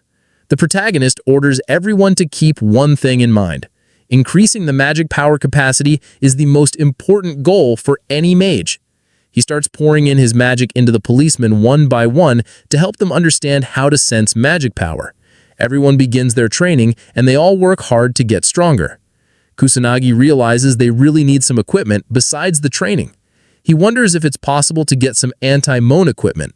Judging by Shido's reaction, our boy finds out it might be nearly impossible to get his hands on one for now. Shido assures him he will manage something if he waits a little longer. Kusanagi is aware he won't find any good craftsmen in this time period, so he decides to make one himself, even though he has never done that before. He is positive he can make one himself. He opens his drawer as he tries to find something useful. He finds a cheap ring but notices it is still in good condition, which means it might be something important. He believes it might work, but it's still not enough. The protagonist starts thinking about a store he could shop at. His phone starts ringing suddenly. He notices it is a call from Ruka. He wonders what she wants since she rarely calls him. Kusanagi picks it up, but questions why she's so silent. She shares her opinion and believes only he is worthy of leading the unit. He becomes confused and asks if she's trying to encourage him. She says, "You're correct." Kusanagi smiles as he finds out she is an awkward person. He decides to ask her something. Kusanagi invites her to go shop with him tomorrow if she doesn't have anything else to do. He doesn't know much about buying accessories, so he needs help. Ruka questions if he's inviting the others as well. He answers negatively and believes going in large groups is unnecessary. She is a bit hesitant, so Kusanagi asks if she wants to go. She agrees to go with him. He calls her a lifesaver and asks where they should go. She suggests Harajuku, so he decides to meet her at the station around noon. She hopes they can see each other tomorrow and cuts the call. Kusanagi feels glad as he can buy rings for everyone in his squad. Now he wonders if he should spend his day crafting anti-moan equipment with the ring he just found. He starts pouring in his magic and believes it will somehow work. Yuika calls her sister for dinner but gets no reply and becomes a bit concerned since her sister never behaves like this. Yuika decides to check, so she announces that she is coming in. She finds her sister with a cute dress in her hand and becomes speechless. Yuika asks what's wrong. Yuika apologizes and informs her that dinner is ready. Yuika tells her that she will come in a bit. Yuika has never seen her sister so excited before. She wonders if Yuika is planning on going out and assumes it is a date with our boy. The next day, Kusanagi reaches the Harajuku station. Yuika spies on him from behind a wall and tries to keep her distance while concealing her identity so he doesn't find her. She feels weird spying on them in such a way, so she apologizes to them in her heart. Ruka finally appears in a beautiful dress, and everyone starts staring at her. She asks our boy if he had to wait. He shares that he just got here, so it's fine. The dudes staring at them call her beautiful and assume she is talking to her boyfriend. They become a bit jealous while questions what's going on as she finds out her sister and Kusanagi are on a date. Ruka asks what he's looking for. Kusanagi answers that he wants a ring. She wonders if it's a gift. He calls her correct but shares he needs several. Ruka is surprised, assuming something else. She questions if he has that many partners. He answers positively, but she reminds him Japan is not a polygamous country. He assures her he already knows that. Ruka advises him to buy inexpensive ones if he is planning to buy in bulk. She remembers the perfect place, so he decides to leave it to her. They visit multiple shops while Uka observes them both from a distance. After a few hours of trying, Ruka admits it is really hard to find rings that are sturdy, inexpensive, and not too fancy. Kusanagi feels a bit annoyed since whenever they finally choose a good ring, something is always missing. He checks another one and realizes it looks pretty expensive as well. Yuika drinks her juice from a distance and wonders what they're both talking about. She feels a bit jealous seeing them stand so close to each other. The manager approaches them with a smile and asks what they're looking for. She is willing to give him a suggestion if he is planning to give his girlfriend a gift. Kusanagi tries to clarify she is not his girlfriend, but as soon as he speaks, Ruka cuts him off and tells the manager she is not his girlfriend with a cold expression. The manager anxiously apologizes and lets them look around as she goes away, feeling embarrassed. Ruka tries to stop her while the boy feels a bit annoyed. They finally sit down and Kusanagi shares how exhausted he's feeling from all the walking they did, especially in a crowded place like a mall. He's finding it hard to choose a good ring and wonders if there is something wrong with his criteria.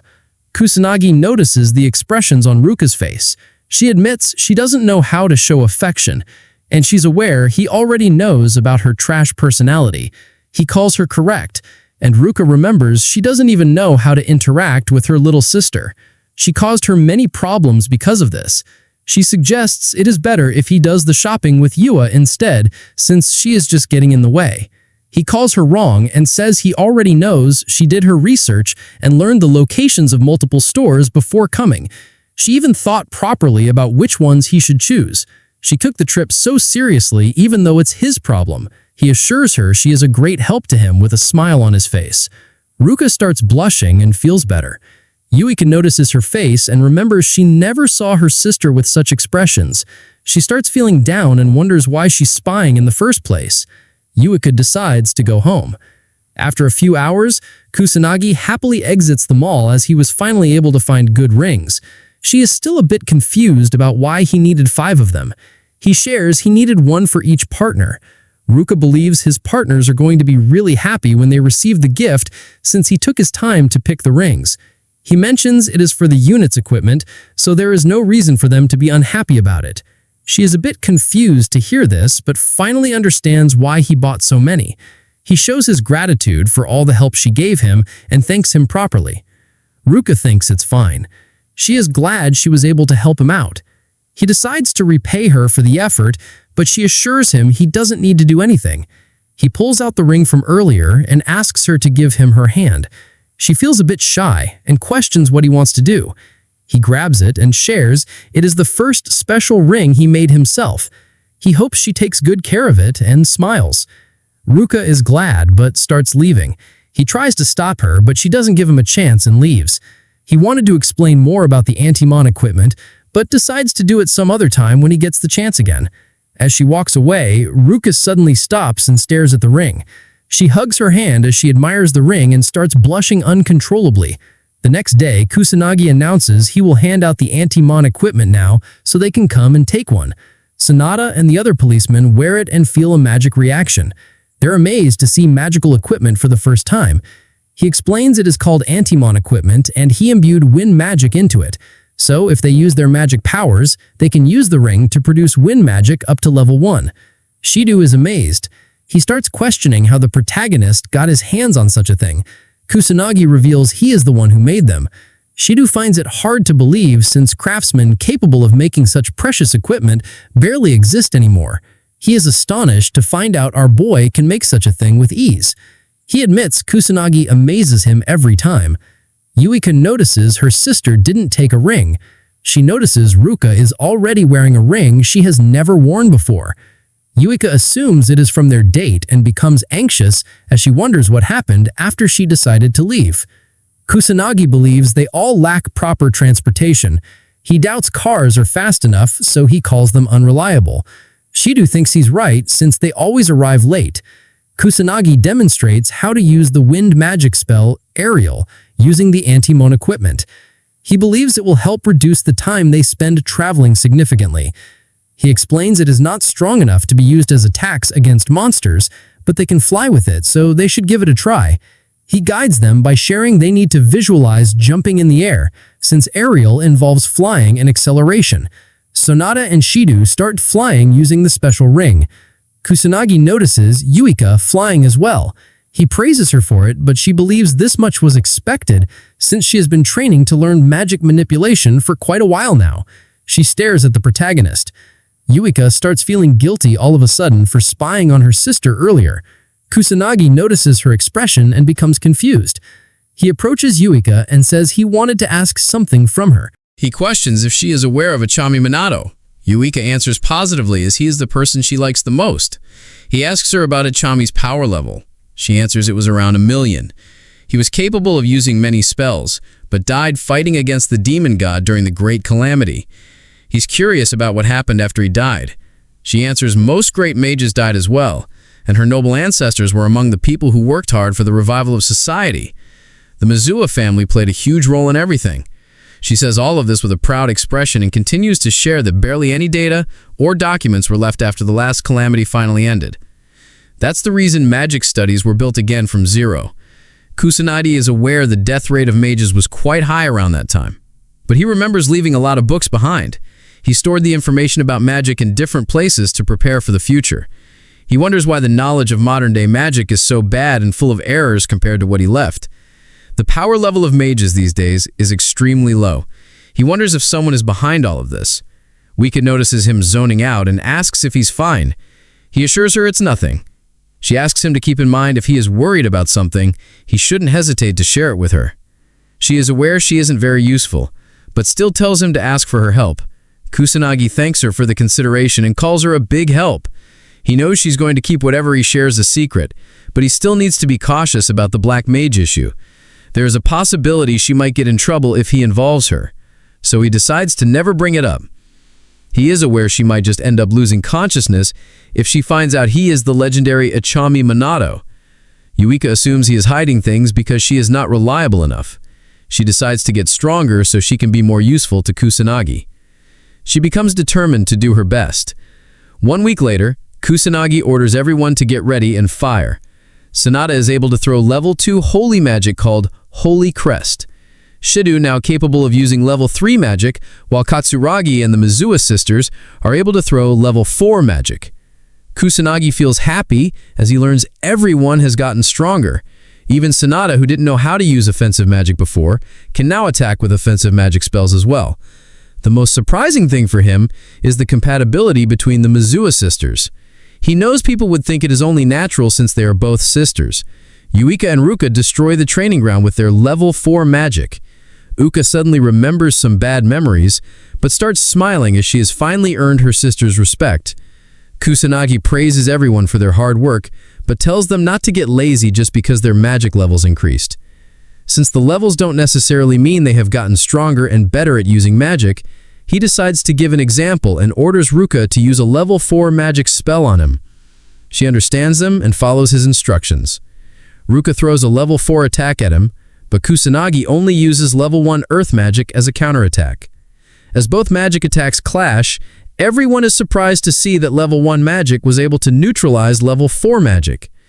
He explains the magic levels only help with the amount of magic power that can be infused with an attack.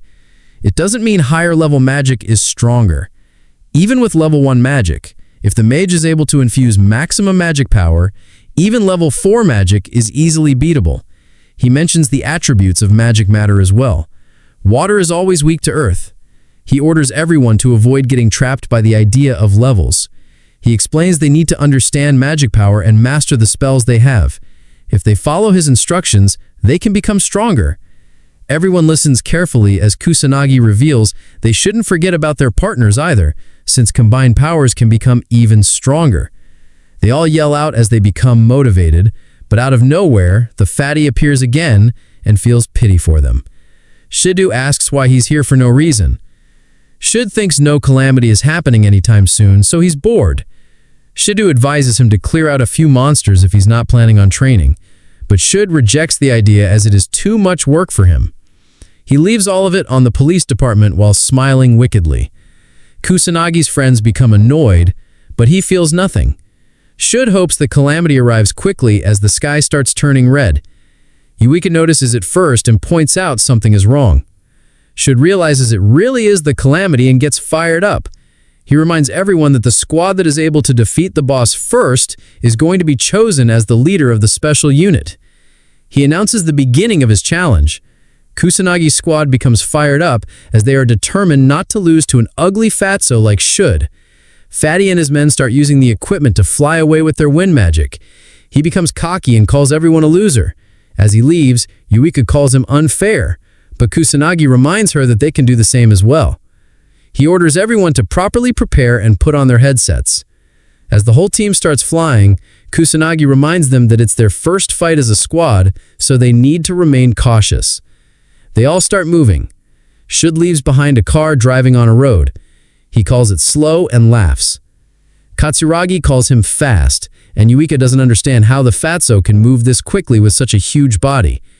Kusanagi believes it's because they are all good at wine magic, so it's going to be tough for his squad to keep up.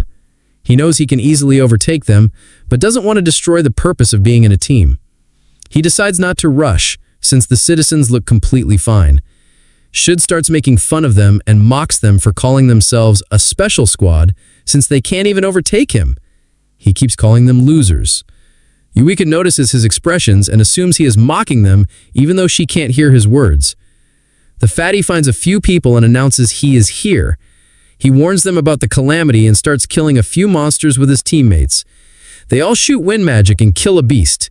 The civilians try to find a safe spot and ask the fatso for help, but he ignores them completely and keeps shooting wind magic towards the monsters. As the civilians are about to get caught up in his wind magic, the protagonist appears and shields them with his barrier. He asks the fatso what he's trying to do with a cold, terrifying expression. The noble brat and his man become so scared they almost piss their pants. He tries to understand what's happening as he can't even move his arm. Kusanagi's squad appears and confirms if the civilians are holding on fine. Yuika questions what the fatso just tried to pull off. She becomes angry and orders him not to drag ordinary people into a fight. Shud and his teammates are finally able to move again. He wonders if Kusanagi did something to his body. He brushes it off and believes it was nothing. Fatso calls it their fault for getting in the way of a mage noble like him. Yuika becomes irritated and orders him to repeat that. He uses his wind magic and starts flying off with his buddies while leaving the safety of commoners to Kusanagi. He is determined to defeat the boss. As the fatty leaves, Kusanagi observes him and is confident he could easily destroy the fatso in mere seconds. But he doesn't want to make it look like he is afraid of a stupid challenge. He suddenly realizes this might be a good opportunity for something. Kusanagi orders his squad to defeat the monsters while he protects the citizens from any kind of harm.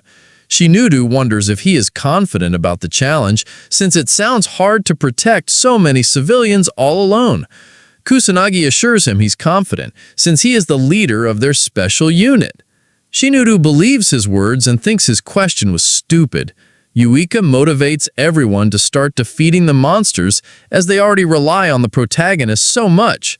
Everyone agrees with her, so our boy orders them all to start moving and win for him. They all move forward using their wind magic and start fighting the monsters. Eureka uses level 3 magic spells to destroy some strong monsters. She remembers being scared when faced with a similar situation before, but now she is surprised by her own capabilities as she can easily defeat demon soldiers. Eureka has finally gotten stronger. Kusanagi senses the magic energy around him and finds out both humans and monsters are mixed in, and many civilians are still stuck in a dangerous situation. He is aware of the situation's difficulty, but believes he can take care of it because he is Kusanagi Manato. He moves forward with his wind magic to save everyone. Shu and his men keep blasting wind magic while ignoring the civilians. Ruka and the others maintain their formation and remain determined not to fall behind the fatso. Yuika starts sensing a weird magic energy out of nowhere. She looks back and finds a demon appearing behind her. The delusional fatty doesn't hesitate for even a second and runs towards the demon to stop the calamity and win his stupid challenge. He decides to use his level 4 magic for it. His men try to stop the fatso as level 4 magic is not even going to scratch an opponent like the demon. Shu doesn't listen and believes they don't know anything because they have never fought a demon in their lives before. He is confident he will definitely win this battle since he is a noble mage. Fatty launches a level 4 wind attack, but the demon pulls out his level 4 fire magic in response and completely destroys the fatty's pathetic attack. Shu finds it hard to believe he was overpowered just like that. As the fire attack almost hits him, he starts running with his lackeys. Some civilians get caught up in it. They scream for help, but Shu ignores them and keeps running to save himself. Kusanagi appears and uses earth magic to stop it. His squad joins in and they all defend the civilians from the fire attack. Kusanagi smiles and praises them for it. Yuika approaches the fatty. He is relieved he didn't die. With a cold expression, she questions why he just ignored the citizens and only saved his own life. He calls it their fault for not running away to safety. He believes they don't deserve to live if they're going to slow down a magic noble like him. Yuika becomes so angry hearing his stupid words, she is unable to control herself anymore, so she smacks his face as hard as she can. The fatty goes flying away after such a slap. She calls him prideless and pathetic for a magic noble. Shu questions why she slapped a nobleman like him. Yuika advises everyone to leave his pathetic ass behind and continue defeating the rest of the monsters appearing in the city. They all agree and start moving, while Shu whines about being completely ignored by her. Kusanagi observes them while bringing the civilians to safety. He notices they are acting very noisy in front of the enemy. He guesses it's fine since they were able to calm down quickly. Kusanagi decides to go look for more survivors who need his help. He thinks about remaining cautious as the boss can appear at any time. As the demon monster appears, Shu and his lackeys hide behind a wall as they finally accept they can't defeat such a powerful monster all by themselves. The teammates advise Fatso to start retreating. Shu knows the demon monster is just too powerful for him. Even though he is a noble, he doesn't believe he can defeat it. The Fatso suddenly gets an idea. He decides to let the other squad wear down the monster when they engage in a fight, and then once the monster is weak, he plans to intervene and take all the credit by finishing it off.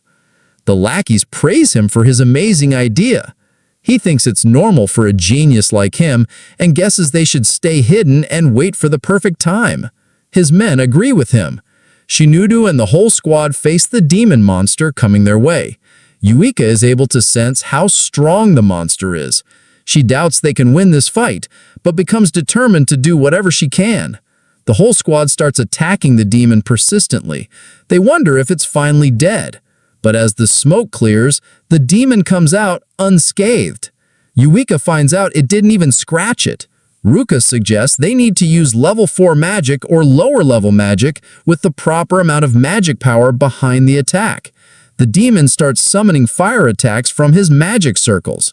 He attacks them, and as they all try dodging it, Yuika learns it has gotten stronger than before, twice as strong as the magic she has. Yuika admits the difference in power is just so big, they have no chance of winning like this. She wonders what she should do next. Kusanagi notices his squad is stuck in a bad situation. He decides to give them advice. Kusanagi orders them to work together. She answers they are already working together. He advises her to combine her powers in the truest sense. He hints that she and Ruka hold the key to victory. Yuika becomes confused and anxiously asks what he means, but he orders her to figure it out herself. Yuika tries to stop him from leaving the call, but she gets attacked by fire magic and gets busy trying to defend herself. Ruka believes Kusanagi's words hold a deep meaning, so they all need to think about it as a team. Yuika thinks her sister is correct since Kusanagi has always led them to great things. Yuika finally understands what she needs to do. Yuika points out the demon takes a long time casting its magic spells, so they should just avoid its attacks and ignore it for now as they need to defeat smaller enemies as well.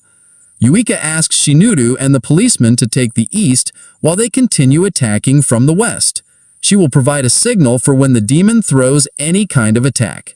They all understand her instructions. As the powerful demon begins throwing an attack, Yuika warns and signals everyone about it.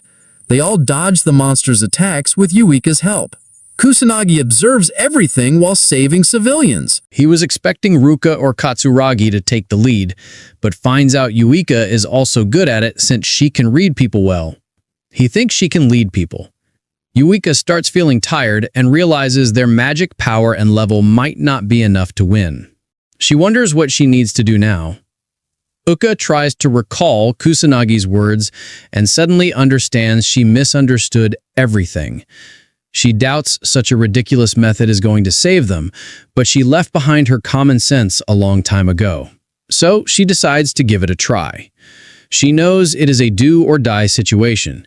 Yua requests everyone to lend her their magic power. Fatso observes them from behind and wonders what they're planning to do. The whole squad gets ready for something. Shido tries to confirm if this is really possible. Yuika is not sure herself, but knows they don't have any other choice. Ruka puts her faith in Yuika. Kitsuragi and Sanada decide to give it their all too, as they can just think of something else if this plan fails. The demon raises its arm and produces a level 5 fire magic blazing pillar. A huge wave of fire starts falling down on Kusanagi's squad.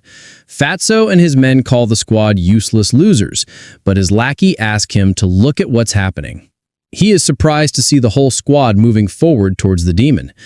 Sanada unleashes her level 3 sacred healing magic to heal all the members of the squad. Kusanagi calls it a brilliant plan since it is hard to dodge a level 5 spell.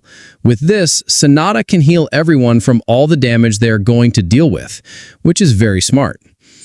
Yuika and Ruka stand together against the beast and charge their attacks. They release the water magic. Kusanagi is glad they finally understood. If they can't defeat it with their individual capabilities, they can combine their powers to achieve victory. He smiles and calls it a grand magic spell burst as a huge wave of water completely destroys the demon in one go. As the smoke clears, Shido is surprised to learn the Mizuha sisters were capable of casting a level 6 spell together. Kitsuragi points towards the demon. They are shocked to see it is still holding on to its pathetic life. Shu and his men see the opportunity and try finishing it off so they can claim victory. Kusanagi stops them using his drain tentacles. The Fatso doesn't understand what's happening with him as all his mana gets depleted. He loses all his strength instantly. Kusanagi appears from behind and takes back his magic tentacles. He feels a bit annoyed by their behavior. The demon finally fades away. Kusanagi and the others are relieved. Shido thinks it was probably about to die after taking such an attack. As the calamity finally ends, the sky turns back to normal. The whole squad is happy to see they finally won. Sanada praises the Mizuha sisters and thanks them. Ruka and Yua lose consciousness and fall down. Kitsuragi becomes concerned and asks what's wrong. They're both unable to move at all since they used up all their magic. Yuka tells her sister they actually won. Ruka agrees with her and feels relieved. Kusanagi praises his team for their efforts, smiles, and confirms they were the ones who stopped the calamity. He labels it as their first real mission and is happy they showed their true worth and didn't disappoint him, even though they fought for the first time like this. He believes his squad is going to keep growing stronger. He praises Yuika for her amazing growth so far and points out she gave excellent commands during the calamity. She even understood what he meant by grand magic, and he wonders if she already knew about this technique. Uka confidently answers she didn't, and she learns it is called grand magic. He is surprised to learn she didn't know this and doesn't understand how she pulled it off without even knowing it. She thanks him for giving such an amazing hint and shares that the rest was just her gut feeling. Kusanagi is shocked as he realizes he was wrong about Yuika. He guesses she might be way more special than he initially expected. Kusanagi ends the questioning and points out she succeeded on the spot, which is very incredible. He believes the harmony and compatibility between her and Ruka also played a huge role in it. He notices the watch and tells everyone it is finally time for something important. Kusanagi grabs the remote and turns on the TV. Some special members of the police department, including Shido, are involved in a conference. One of them speaks up and explains they created the Special Mage Team, also known as SMT, to prepare against the growing number of calamities and demon monsters.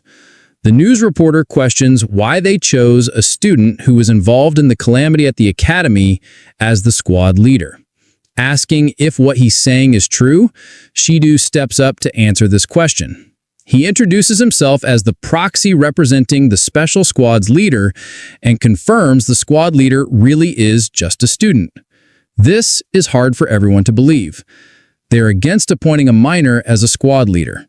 Shido defends Kusanagi and explains he has abilities that even surpass the magic nobles. He reminds them that the magic nobles are completely useless and didn't even join them to help. The police were left in a dire situation and had to save the citizens all by themselves. He adds that Kusanagi appeared and saved everyone from the calamity. Shido believes Kusanagi is a savior sent by God who is going to protect this era from the monsters. Shido doesn't trust anyone else with the leadership role. Kusanagi, while watching this on the TV, becomes a bit embarrassed. He was hoping Shido wouldn't make a huge deal out of him. The important government officials call it absurd and troublesome. They think it's wrong to ignore the magic nobles and establish a squad behind their back. If this happens, the noble mages will lose their jobs. The men admit the noble mages are pretty useless since they didn't even respond to the calamity. They are aware of the Foka clan's horrible reputation. And even though some of the clan leaders are not in the country, it is still their job to respond to the calamity, so they are ignoring their own jobs. The police head speaks and shares they placed their trust in the noble mages and they didn't create the special squad to undermine any of the noble families. Someone enters the conference room and tells everyone to step back. It is the ugly fatty and his lackey. He calls the current leader an incompetent loser and believes a magic noble like him deserves to be the real leader. He calls them out for their rudeness in holding a press conference while completely ignoring him. His minions show support for his claims as well. Shido doesn't understand why he's here out of nowhere. Even though he lost the challenge, Shu and his minions act like there was no challenge. He lies about having no such promises. He calls his words the magic noble absolute and tells everyone to just listen to him. A news reporter moves forward to ask a question. He gives her permission to ask anything. She informs everyone that she learned he didn't help any civilians during the calamity that happened recently. He instead kept dragging innocent people into his fights. She asks if this is true. Shu becomes anxious and answers that nothing like this happened, but the other news reporters call him out for his lies since they have proof of his wrongdoings. The officials question if a magic noble is really doing such horrible things. They call it unacceptable since the citizens are always the top priority. They don't let his actions slide this time. Fatso becomes terrified and orders everyone to shut up. He doesn't accept his fault and blames it on the civilians for getting in the way of a magic noble like him. He calls everyone peasants and orders them to stop talking. Shido believes everyone already knows that the current magic nobles are corrupt. He points out how important it is to have heroes like Kusanagi who will lead the nation and protect people from monsters. Heroes who will fight with zero selfish intentions. He thinks Kusanagi is perfect to be their squad leader. Shido points towards the fatty and tells everyone they don't need corrupt and selfish magic nobles who don't care about the citizens. The news reporters take Shido's side while the head of the police department becomes concerned. Fatso leaves frustrated and makes it clear to everyone that he will definitely take his revenge and make them regret what they said to him. Kusanagi smiles awkwardly as he sees the fatty leave. He is surprised Shido didn't hold back at all this time. Yua shows everyone the videos about the calamity that were posted on the internet. She reveals that the magic noble Fatso is getting a lot of hate for his actions. Kusanagi becomes a bit terrified of the internet since things spread very quickly. Yuka suddenly gets surprised. Kusanagi asks what's wrong with an anxious expression. Yua shares that all of their faces got caught on camera. Kusanagi becomes frustrated as it is impossible for him to hide his real identity after this. He was hoping to not stand out as much as possible, but knows things will become more complicated for him after this. After a few days at the meeting room, Kusanagi becomes surprised as he sees the huge crowd of people gathering. He wonders what's happening. Shido shares that the higher-ups are giving their approval easily now out of nowhere, and the number of people hoping to volunteer has suddenly increased as well. Shido anxiously smiles and believes this is happening because of the information that got spread on the internet and the press conference that happened recently. Shido starts apologizing for not holding back during the press conference. He's aware he made a mistake and he somehow wants to make it up to Kusanagi. Our boy was hoping he could train more people, but didn't want to stand out this much. Yua appears from behind and grabs his arm. She suggests he should just get used to it since it's hard for the world to take its eyes off of someone as special as him. He calls it troublesome and hopes he can avoid attention after this at least. At night, somewhere inside a mysterious place, a man tied to a chair gets asked a question. A guy holds his knife near the victim's throat and orders him to reveal everything or he's dead. The red-haired dude becomes terrified. He gets asked about the Black Mage, but tries to clarify he already told everything he knew. He shares that the Black Mage is a young kid who can cast strong magic spells. The man slashes the red-haired dude with his knife and threatens him to reveal everything or he's dead. The victim becomes terrified and begs for his life. He finally recalls something else. The red-haired dude shares that the police are consistently checking the Magic Academy to learn more about the Black Mage, so there's a rumor he might be a student. He swears he doesn't know anything else about the Black Mage. The kidnapper believes in his words but calls it disappointing. The victim hopes he will get released now since he revealed everything. The mysterious man assures he will, but kills him and clarifies he will get free from life's grasp. Instead, the victim bleeds out and dies. The mysterious four-eyed man becomes angry as blood splashes onto him. He calls it filthy and starts rubbing off the blood. He was able to learn the Black Mage might be a student. He gets excited and starts smiling wickedly as he wonders how terrific a young kid's screams will sound. He hopes the Black Mage is waiting for him. Kusanagi lands in Shinjuku while wearing a mask to hide his face. He defeats a monster and starts looking around. Our boy spots a few kids with a camera in their hands. One of the kids starts recording the dead monster Kusanagi just killed, and they both call it the work of the Black Mage. One of them is a bit frustrated that he couldn't make it on time to film Kusanagi. Our boy was hoping the hype and interest people had in the Black Mage would have decreased by now, but he realizes he is totally wrong as he finds many people searching for him, even in such residential areas. The police are involved as well. He is glad the police are dealing with monsters and disasters properly now compared to when he was reincarnated. He guesses the people don't need the Black Mage anymore. Kusanagi notices something happening on the ground. A few thugs corner a helpless man and demand 10 million yen from him. They order him to just sell his organs if he can't pay up. The man tries to defend himself and clarifies he only took 200k yen, but the thugs start using their magic and call it interest on the loan. They tried teaching him a lesson, and as they are about to attack him, Kusanagi jumps in and shields the man from the thugs. The helpless guy uses this opportunity to leave. The thugs become angry and question if he thinks he's some kind of cool hero. They try fighting Kusanagi, but he decides to give them a taste of pain, so they stop acting this way. They get beaten up and apologize afterward. The men promise they won't do anything to resist. The Black Mage wonders why the police aren't dealing with illegal mages, even now. The thugs recognize it's the Black Mage. They start talking about the rumors they've heard. One of them mentions the underground syndicates are after our boy. They get anxious about being on another gang's turf. Kusanagi hears them talk and asks about the organization. They become terrified and try to act dumb. The thugs say they don't know anything while begging him to let go of them. They promise they won't tell anyone they met him. The Black Mage wonders how much they know, so he decides to let them go if they reveal everything. The thugs agree, and one of them reveals the Black Rebellion is an underground organization of mages who are hidden from the public. He shares they have their hands in all sorts of horrible crimes, like money laundering, controlling the Akaza, gangs, or mafia. The organization is behind all of it.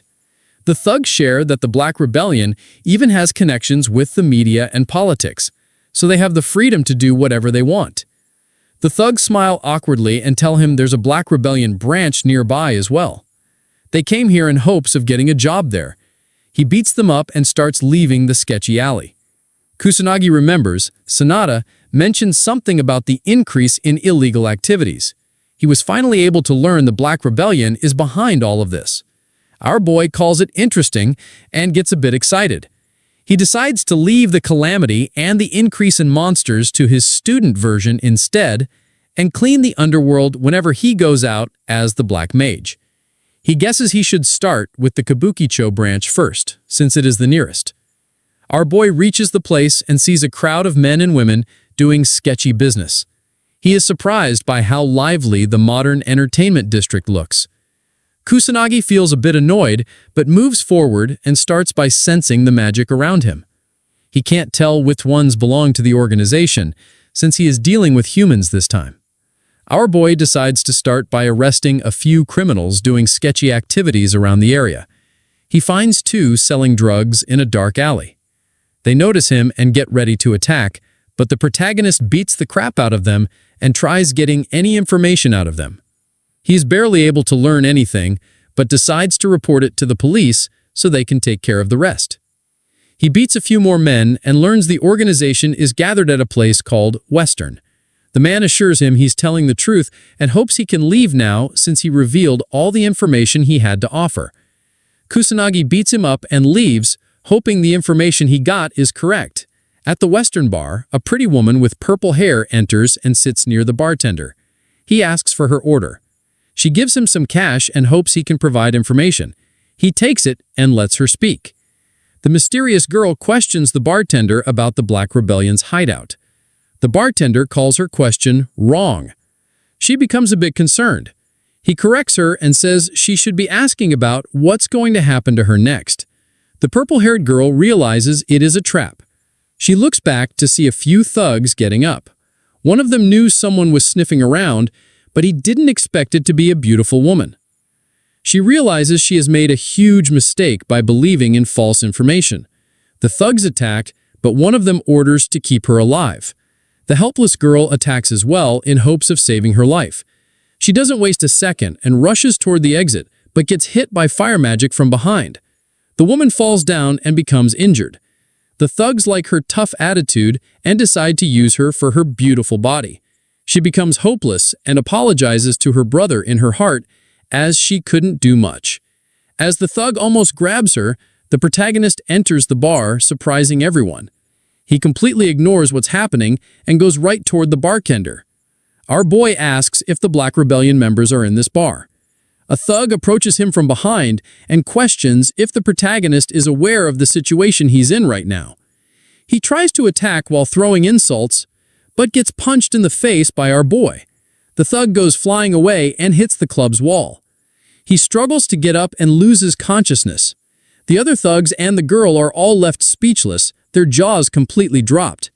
The purple-haired woman knows no normal human can hit someone this hard.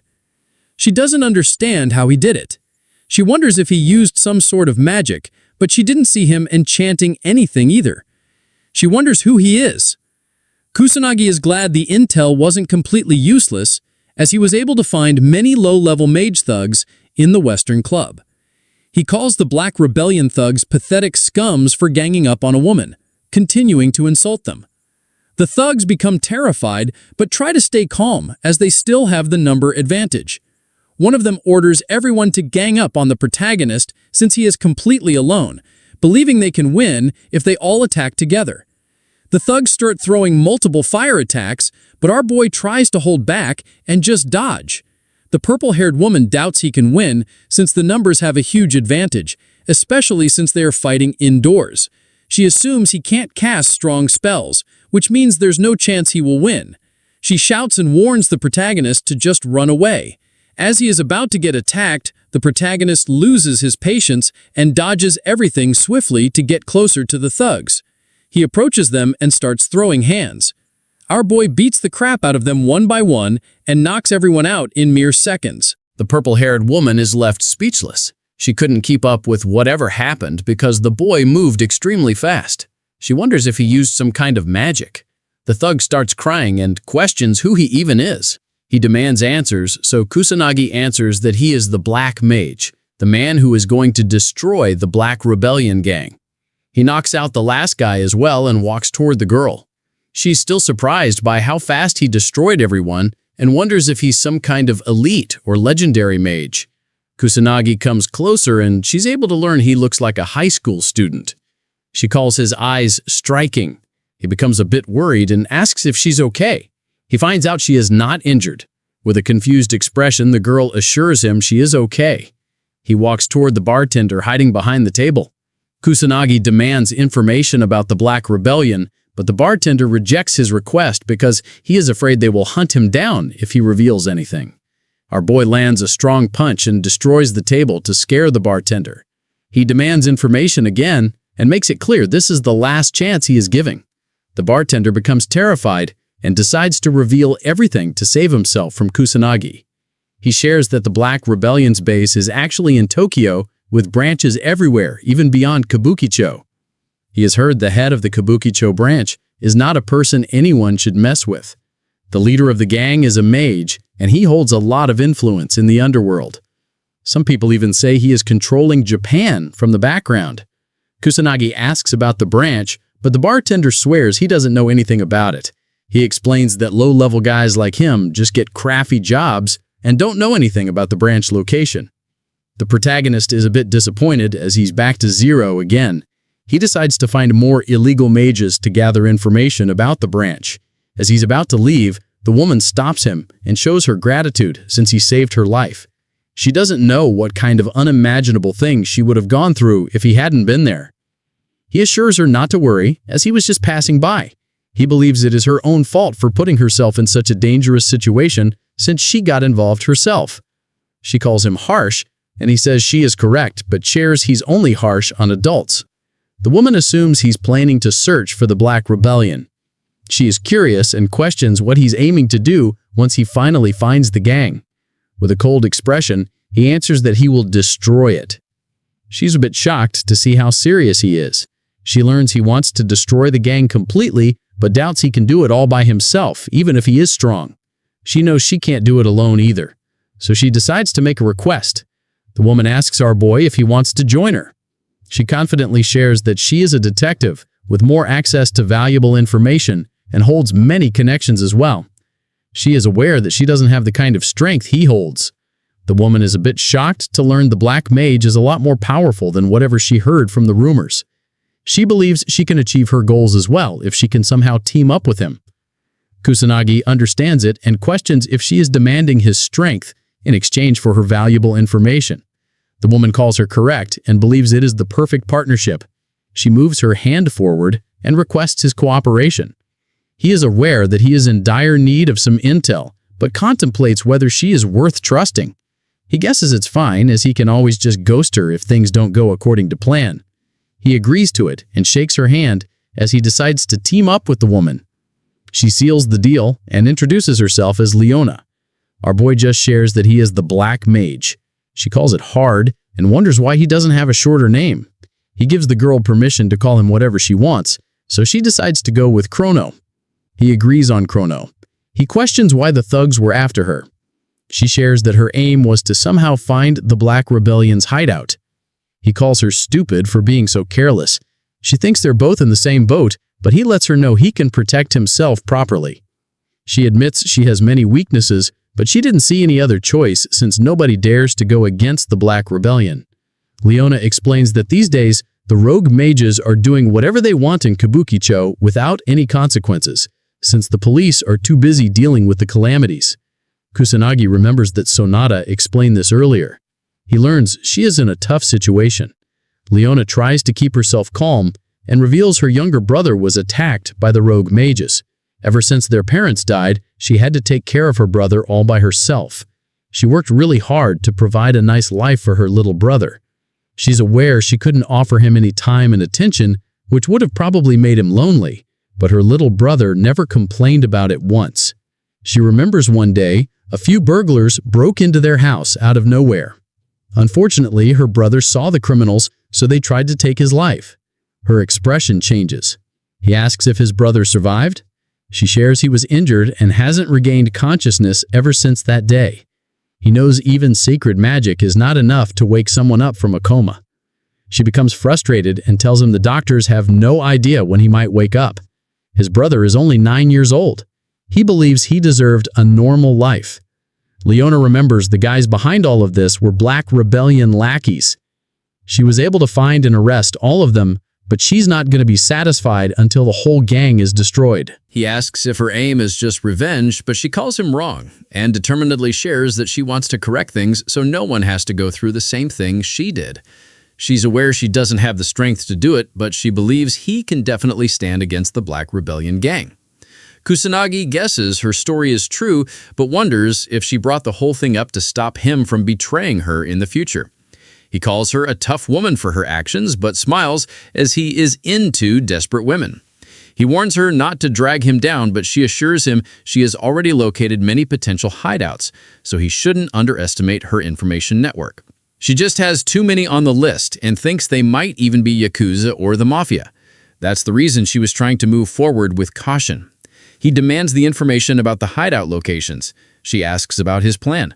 The boy answers he will just go pay a visit. She warns him about how dangerous it is and doubts he can avoid getting killed even if he holds a lot of strength. He assures her it is completely fine since he is the legendary Black Mage. She decides to give him the information, but tells him she will go check with him. He warns her about the danger, but she's stuck on going even if she gets killed. He questions what her brother will do if she loses her life. She thinks it's fine, as he will get insurance money if she ever dies. He calls money worthless and advises her to never say such a thing again, as family is the most important thing. She doubts he can understand how she feels to be weak since he holds power. She frustratingly shares how horrible it is to live a good life but still get oppressed by pathetic scums like the gang members. Even when people like her are cornered, they don't have enough power to fight back. She questions why her brother went through such a thing even though he is completely innocent. She starts crying and goes silent. He starts moving, so she asks what he's trying to do. He demands the hideout locations and assures her the gang members are going to pay for their crimes. She stops crying and finally cheers up. She gives him the information but thinks it will be hard going everywhere on foot. He assures her not to worry about it and holds her from the back. Our boy orders her to hold on tight. She starts blushing uncontrollably. In a random building filled with gang members, a man walks toward the window out of curiosity. Another thug asks what the issue is. Suddenly, the window breaks and Kusanagi lands inside the room with Leona in his hands. He kicks one of the thugs standing beside the window and surprises everyone. The gang of thugs gets shocked as they see one of their members get knocked down. Kusanagi wonders if this is the real Black Rebellion's hideout. Leona tries to calm herself but feels extremely anxious as she thought she was about to die. The thugs demand answers and question who they are. They grab their weapons and get ready to kill the protagonist. He remains unfazed and observes the Yakuza haven't changed much compared to his previous life. The boss steps forward with a cigar in his hands. He questions who the protagonist is. He answers he is the Black Mage. The boss becomes enraged and orders everyone to attack the protagonist. He advises Leona to stay close. A thug attacks him with a sword, but our boy stands fearless. The thug gets shocked as his sword is sliced in half. He doesn't understand what's happening.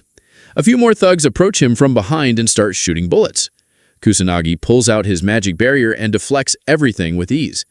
The thugs feel hopeless as they realize guns and swords are completely useless. They start calling the Black Mage a monster, but he ignores them and approaches the leader. He asks once more to confirm if the guy really is the boss. He also questions if their group has any ties to the Black Rebellion. The boss starts shaking and remains silent for a second, but then shouts at Kusanagi and insults him. He makes it clear the Black Mage won't leave unscathed. He warns the protagonist not to underestimate the Yakuza like this. The gang starts shooting and attacking again, but Kusanagi remains unfazed and calls them stubborn for not understanding. Leona thinks he shouldn't expect cooperation from such people. She doesn't understand how they're still unharmed after so many attacks. He senses none of them are real mages, so he guesses they have no ties with the Black Rebellion. Kusanagi decides to clean up the whole mess. The boss warns him he's messed with the wrong people, but our boy doesn't let him finish and moves forward to land a kick. He beats the crap out of them and sends them flying with just one kick. The Yakuza finally give up. Leona is shocked it ended so quickly. Our boy is annoyed they couldn't learn anything, so he decides to move to the next location. Leona learns how strong the Black Mage really is. She starts to believe he might be enough to destroy the Black Rebellion for good. He grabs the woman and holds her in his arms. She becomes anxious as she realizes they're about to leave again. He jumps out of the window while carrying her. She screams in fear and asks him to stop, but he continues to move forward. They reach their next destination and make a grand entry through the window once again. In mere seconds, our boy defeats the whole gang. They all bow down to him and beg for mercy. Once he's outside again, he wonders why they keep getting attacked every time. He calls the Yakuza completely stupid. She agrees with him but clarifies no gang members will ever listen to him. Leona frustratingly requests him to stop barging in through the window every time. She thinks they're just ambushing the Yakuza at this point, but she's had enough of all the flying. He understands her and shares he didn't follow any rules since they're dealing with Yakuza.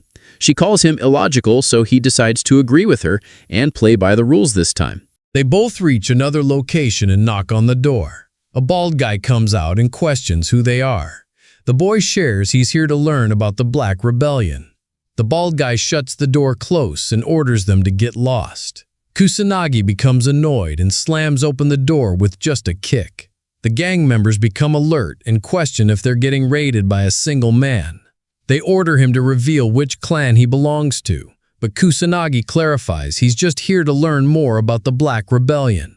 The bald guy loses his patience and moves forward to throw a punch. Our boy was hoping he could talk peacefully for once, but since he has no other choice left, he fights back and easily destroys the bald guy.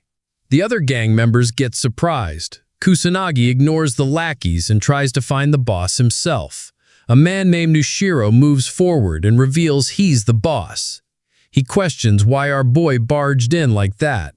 He gets straight to the point and asks if they have any ties with the Black Rebellion.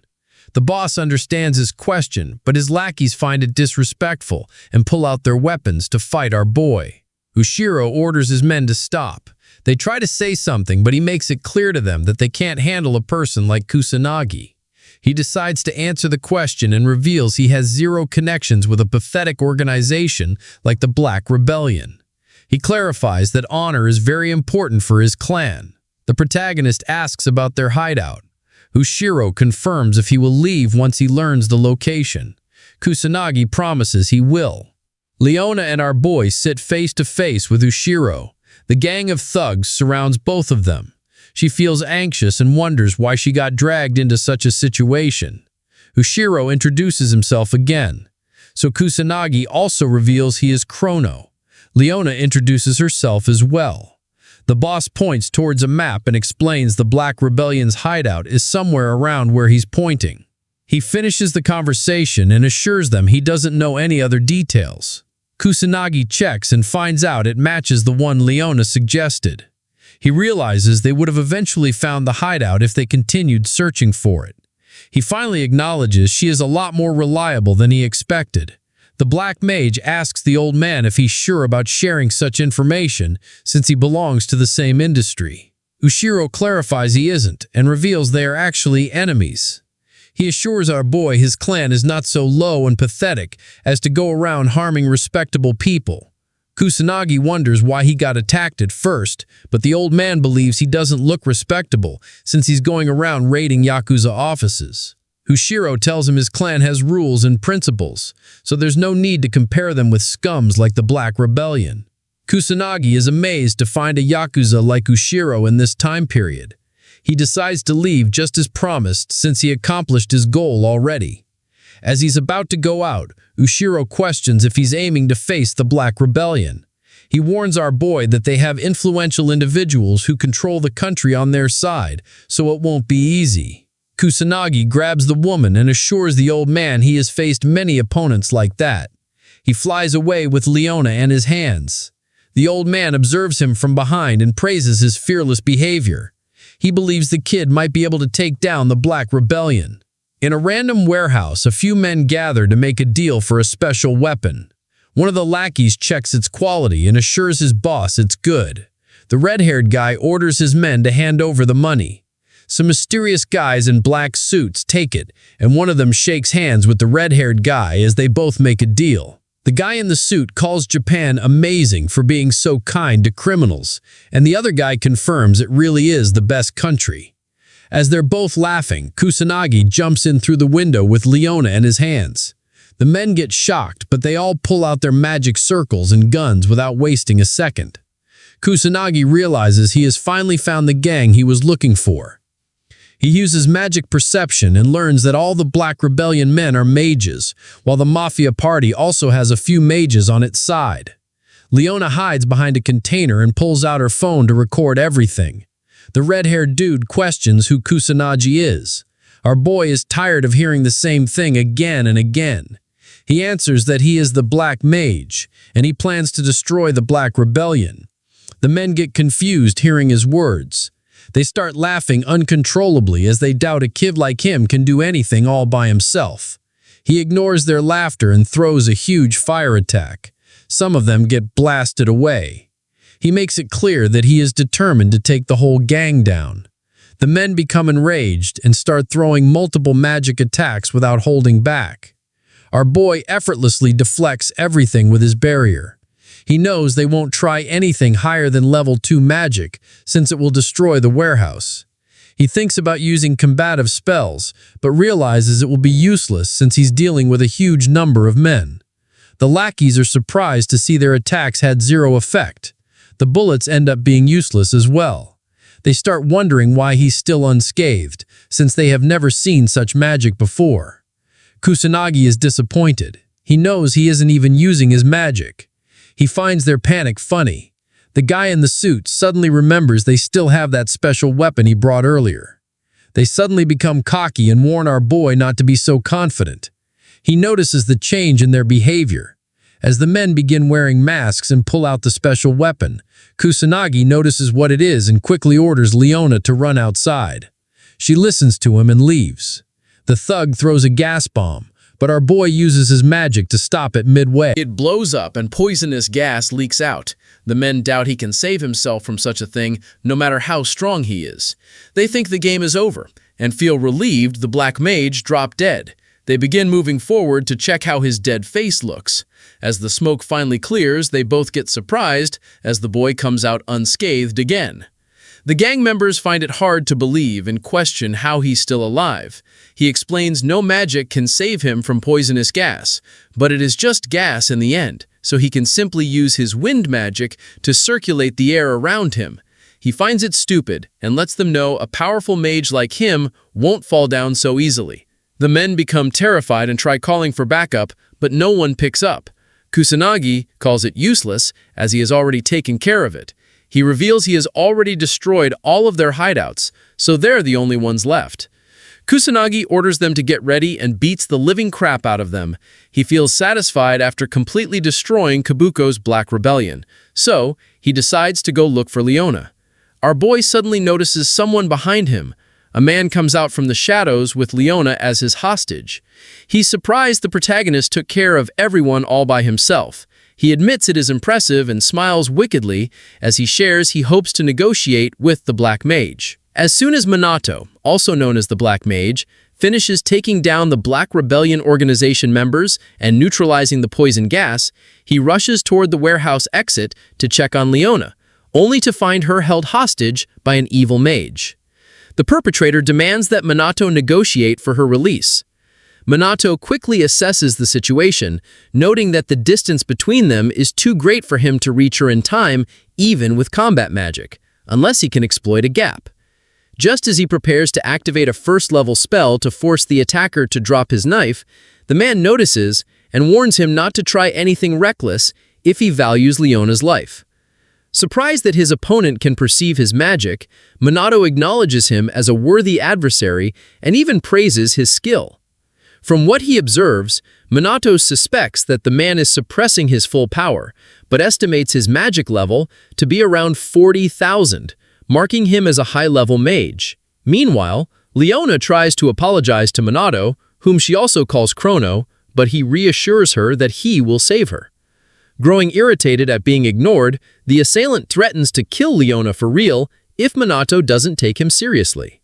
After exchanging more words, Manato diffuses the tension by agreeing not to make sudden moves. Satisfied, the attacker introduces himself as Kaga Shuji, the head of the Black Rebellion's Kabuki-cho branch. He reveals that his mission was to investigate the Black Mage, either to recruit or eliminate him. Kaga admits to torturing individuals associated with the Black Mage, only to be disappointed upon discovering that the person he has been hunting is a kid aiming to dismantle the Black Rebellion's branch. Frustrated, Kaga tightens his grip on the knife and accidentally cuts Leona's neck. Realizing what he has done, he apologizes. Not out of remorse, but because he got too emotional while handling his weapon. He even takes a moment to admire the sight of her blood dripping from the blade. After witnessing Kaga's unstable behavior, Manato asks for his negotiation terms. Kaga, momentarily forgetting, then declares that he would rather torture and kill Manato in exchange for Leona's life. If Manato refuses and tries to escape, he promises to kill her instead. With that, he forces Manato to choose between his life and Leona's. Without hesitation, Manato agrees to endure the torture. Overjoyed by his resolve, Kaga mocks Leona, asking if she finds Manato's courage admirable. Internally, Manato knows that no attack will work on him due to his magic barrier, so agreeing to the torture is his best option. However, Kaga demands that he deactivate the barrier, claiming that his suffering will be meaningless otherwise. This revelation surprises Leona, who now understands how Manato has been able to block attacks so far. She worries about what might happen if he truly lowers his defenses. Manato, on the other hand, is shocked that Kaga is aware of his barrier and realizes his mistake in using it so openly earlier.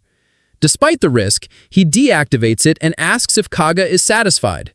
Without hesitation, Kaga launches a first-level lightning spell, targeting Manato's vital points.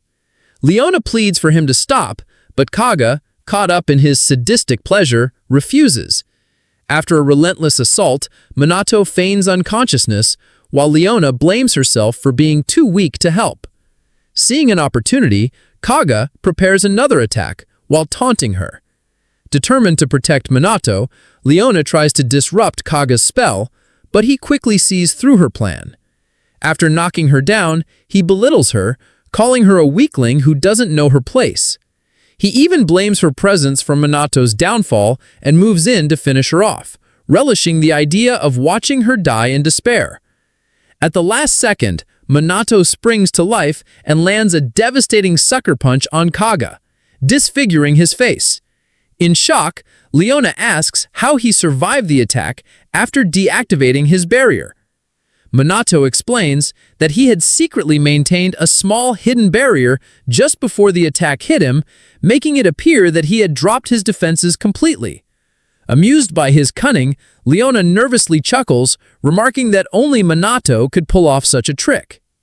With the immediate threat neutralized, Manato heals Leona's wound with light magic, assuring her that she's safe. Feeling immense relief, Leona silently thanks her luck for having the Black Mage on her side. However, Kaga, now sporting a magically reconstructed face, rises again, infuriated by their arrogance. Impressed that Kaga didn't pass out from his speed-based combat magic, Manato remains on guard. Realizing that simple torture isn't enough for someone like Manato, Kaga decides to burn both him and Leona to death. As Kaga prepares a powerful fire-based attack, Manato finally grasps the full extent of his opponent's power. Noticing that Kyoga has been holding back all along as the intensity of his magic level keeps rising. Once the sigils for the spell are complete, Kyoga unleashes a level 4 Fire Lightning compound spell, Fire Spark, aimed directly at Manato and Leona. Moments before the attack reaches them, Leona panics, convinced that Chrono won't be able to block it. Manato, however, remains calm and only activates his magic barrier when the fire gets dangerously close. To Leona's astonishment, a first-level defense spell completely nullifies a fourth-level attack with ease, leaving her in disbelief. Watching Manato effortlessly douse the fire, she feels an unexpected sense of relief just being by his side. The more she observes him, the more curious she becomes about the Black Mage's true identity. Realizing his fire attack has failed, Kyoga bursts into laughter, praising Manato's strength. He admits he knew fire magic wouldn't work against someone like him, but he still has a few tricks left. Meanwhile, Leona, still confused, asks Manato why Kyoga's magic hasn't faded yet, as it should have by now. Manato explains that Kyoga is using sustainable magic, which allows him to maintain his spell for longer by continuously replenishing it. He likens it to how he uses wind for flight magic. Annoyed by his lengthy explanation, Leona reminds him that there's no time for lectures. Just as she warns him that the barrier might disappear soon, she realizes it's still intact and wonders how that's possible. Manato reassures her that, like Kyoga, he can also use sustainable magic, so there's nothing to worry about. Hearing this, Kyoga panics. Sensing his hesitation, Leona boldly tells him to surrender while he still has a chance. Kyoga feigns fear before dropping the act and resuming his assault. Acknowledging Manato's strength, he finally unveils his hidden trick, increasing the power of his sustainable fire spell around Manato's barrier. Suddenly, Leona starts feeling weak, her body heavy, and she struggles to breathe. Kyoga explains that by surrounding the barrier with fire, he has burned away all the oxygen inside. Without air, they will suffocate, and as the fire's temperature rises, even Manato's barrier won't hold forever. Manato, unimpressed, yawns. Frustrated, Kyoga demands to know if he even understands the dire situation. Manato calmly assures him that he understands it better than he does. Kyoga insists that regardless of Manato's abilities, Leona is already on the brink of death and there's nothing he can do to save her. At that moment, Leona suddenly regains her strength. Confused by the sudden change, Kyoga, equally shocked, watches in disbelief. Manato explains that while fire magic can alter the atmosphere, it seems Kyoga forgot that magic itself exists in the air. Furious, Kyoga demands a clearer explanation. Manato elaborates on how magic barriers interact with atmospheric magic, then demonstrates by manipulating the wind around the room, suffocating the flames with air. Watching his plan crumble, Kyoga panics, lamenting his failure. Before he can collapse, Manato steps forward, refusing to let him escape unconsciousness. He mocks Kyoga's love of torture, then casts a spell, sending him into the dark zone. Kyoga suddenly finds himself trapped in a void of absolute nothingness. No sound, no light, just endless darkness. Panicked, he screams for help, but no one responds. Meanwhile, Manato returns to Leona, who informs him that someone has already reported the warehouse to the police. Wasting no time, Manato lifts her and takes off, ignoring her protests as they escape before the authorities arrive. Once they reach a safe vantage point, Leona finally accepts that the Kabuki-cho Black Rebellion branch has been destroyed. Manato, already looking ahead, talks about cleaning up the next district, calling him Chrono. Leona asks if she can be his ally. Though she knows she is powerless and might slow him down, she offers her intelligence and connections to help him achieve his goals. After some hesitation, Manato admits that he has a weakness for people's requests and ultimately agrees, much to Leona's delight. She eagerly assures him that she will handle public relations and recruitment, so he won't have to worry about those tasks. A few hours later, the morning news reports the warehouse incident, confirming that the Black Rebellion members have been arrested with the Black Mage credited for their capture. Just as the broadcast continues, a breaking news alert interrupts the program, announcing a video declaration from an anti-illegal mage organization led by the Black Mage, which also happens to be aired nationwide. When the video plays, a hooded figure, thought to be the Black Mage, appears on screen, introducing his organization as Shadowbringer and proclaiming himself as the Black Annihilator dedicated to exterminating illegal mages associated with the Black Rebellion. Right after the introductions, he warns that from now on he will not tolerate injustice, no matter who the perpetrator is.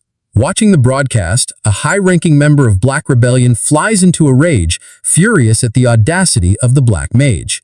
His partner, however, remains calm, dismissing the Black Mage as insignificant and not worth getting worked up over. Reassured by his words, the enraged man composes himself and places his faith in his powerful noble magic partner and the head of the Fuka family, Fuka-jin.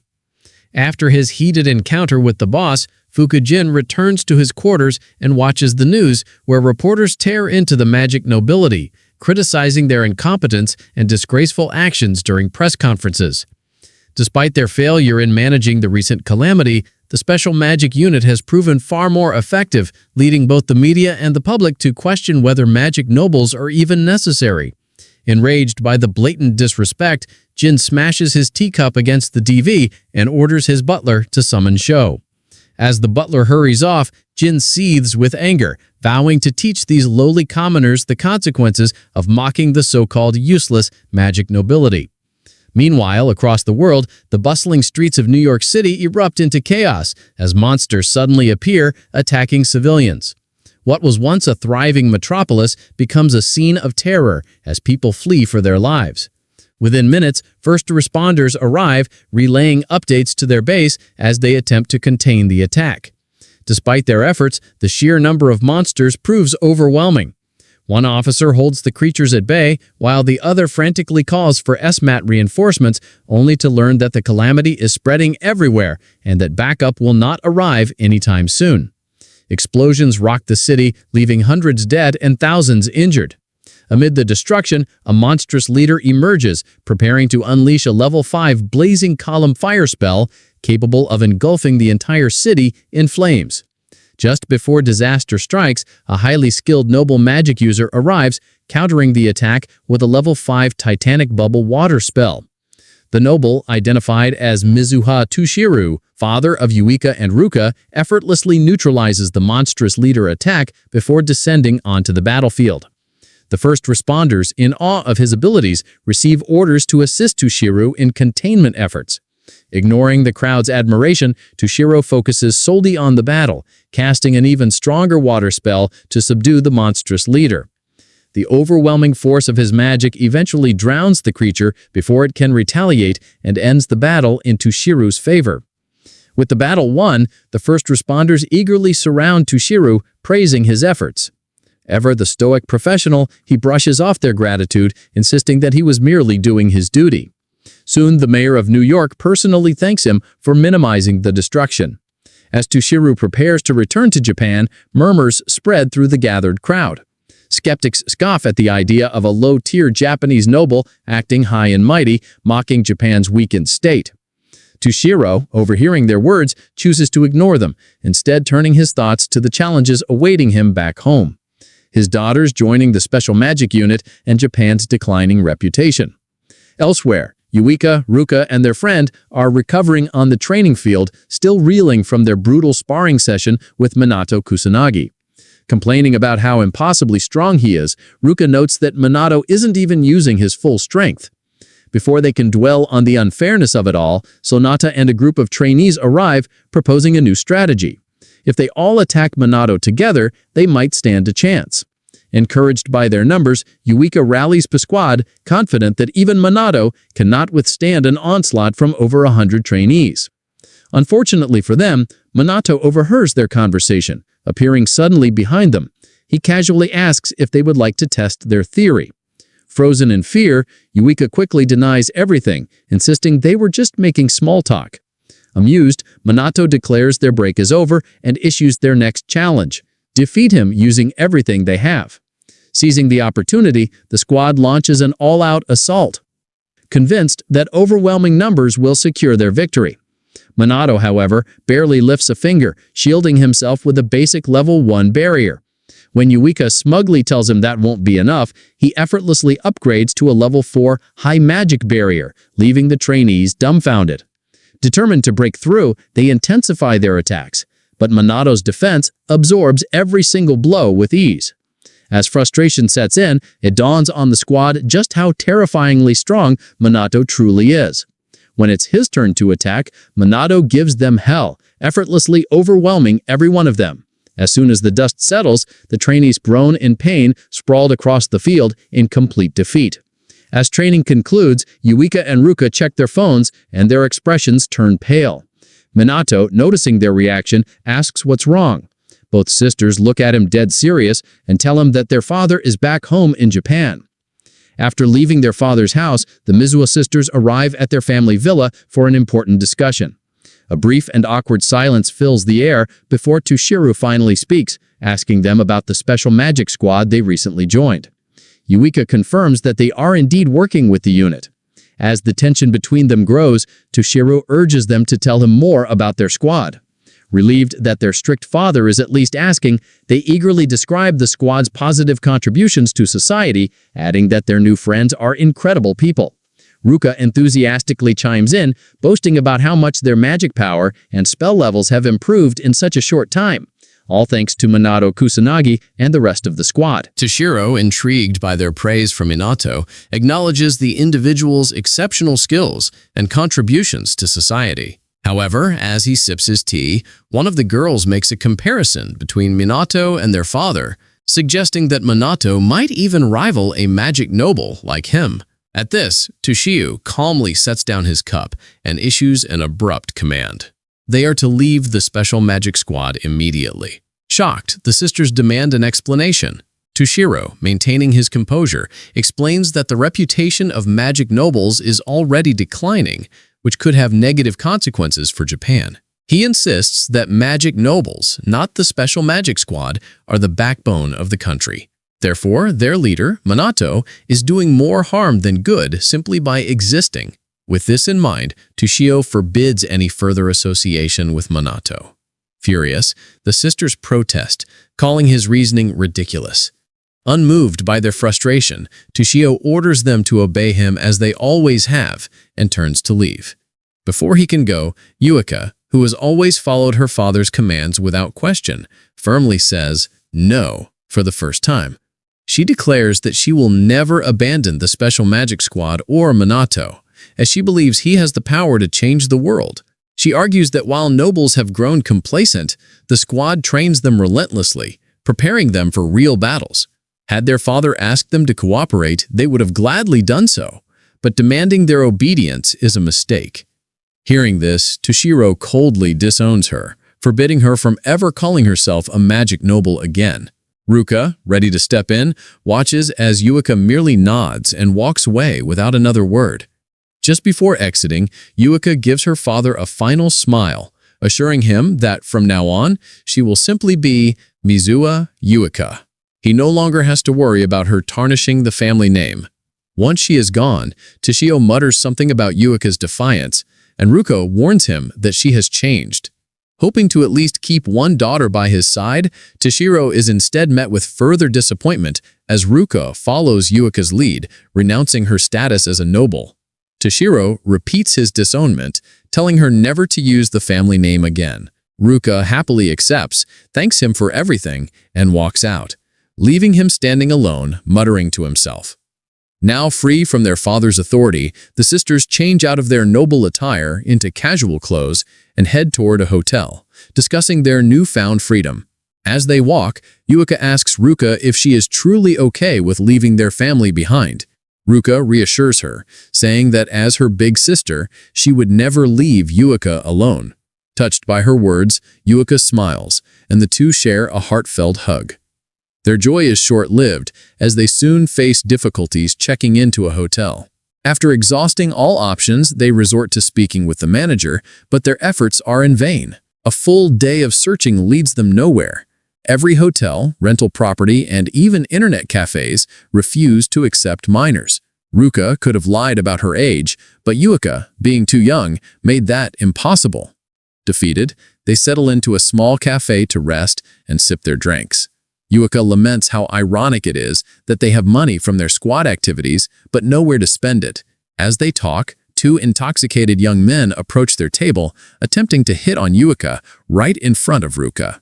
Before the situation escalates, Ruka glares at them and warns them to back off or face serious consequences.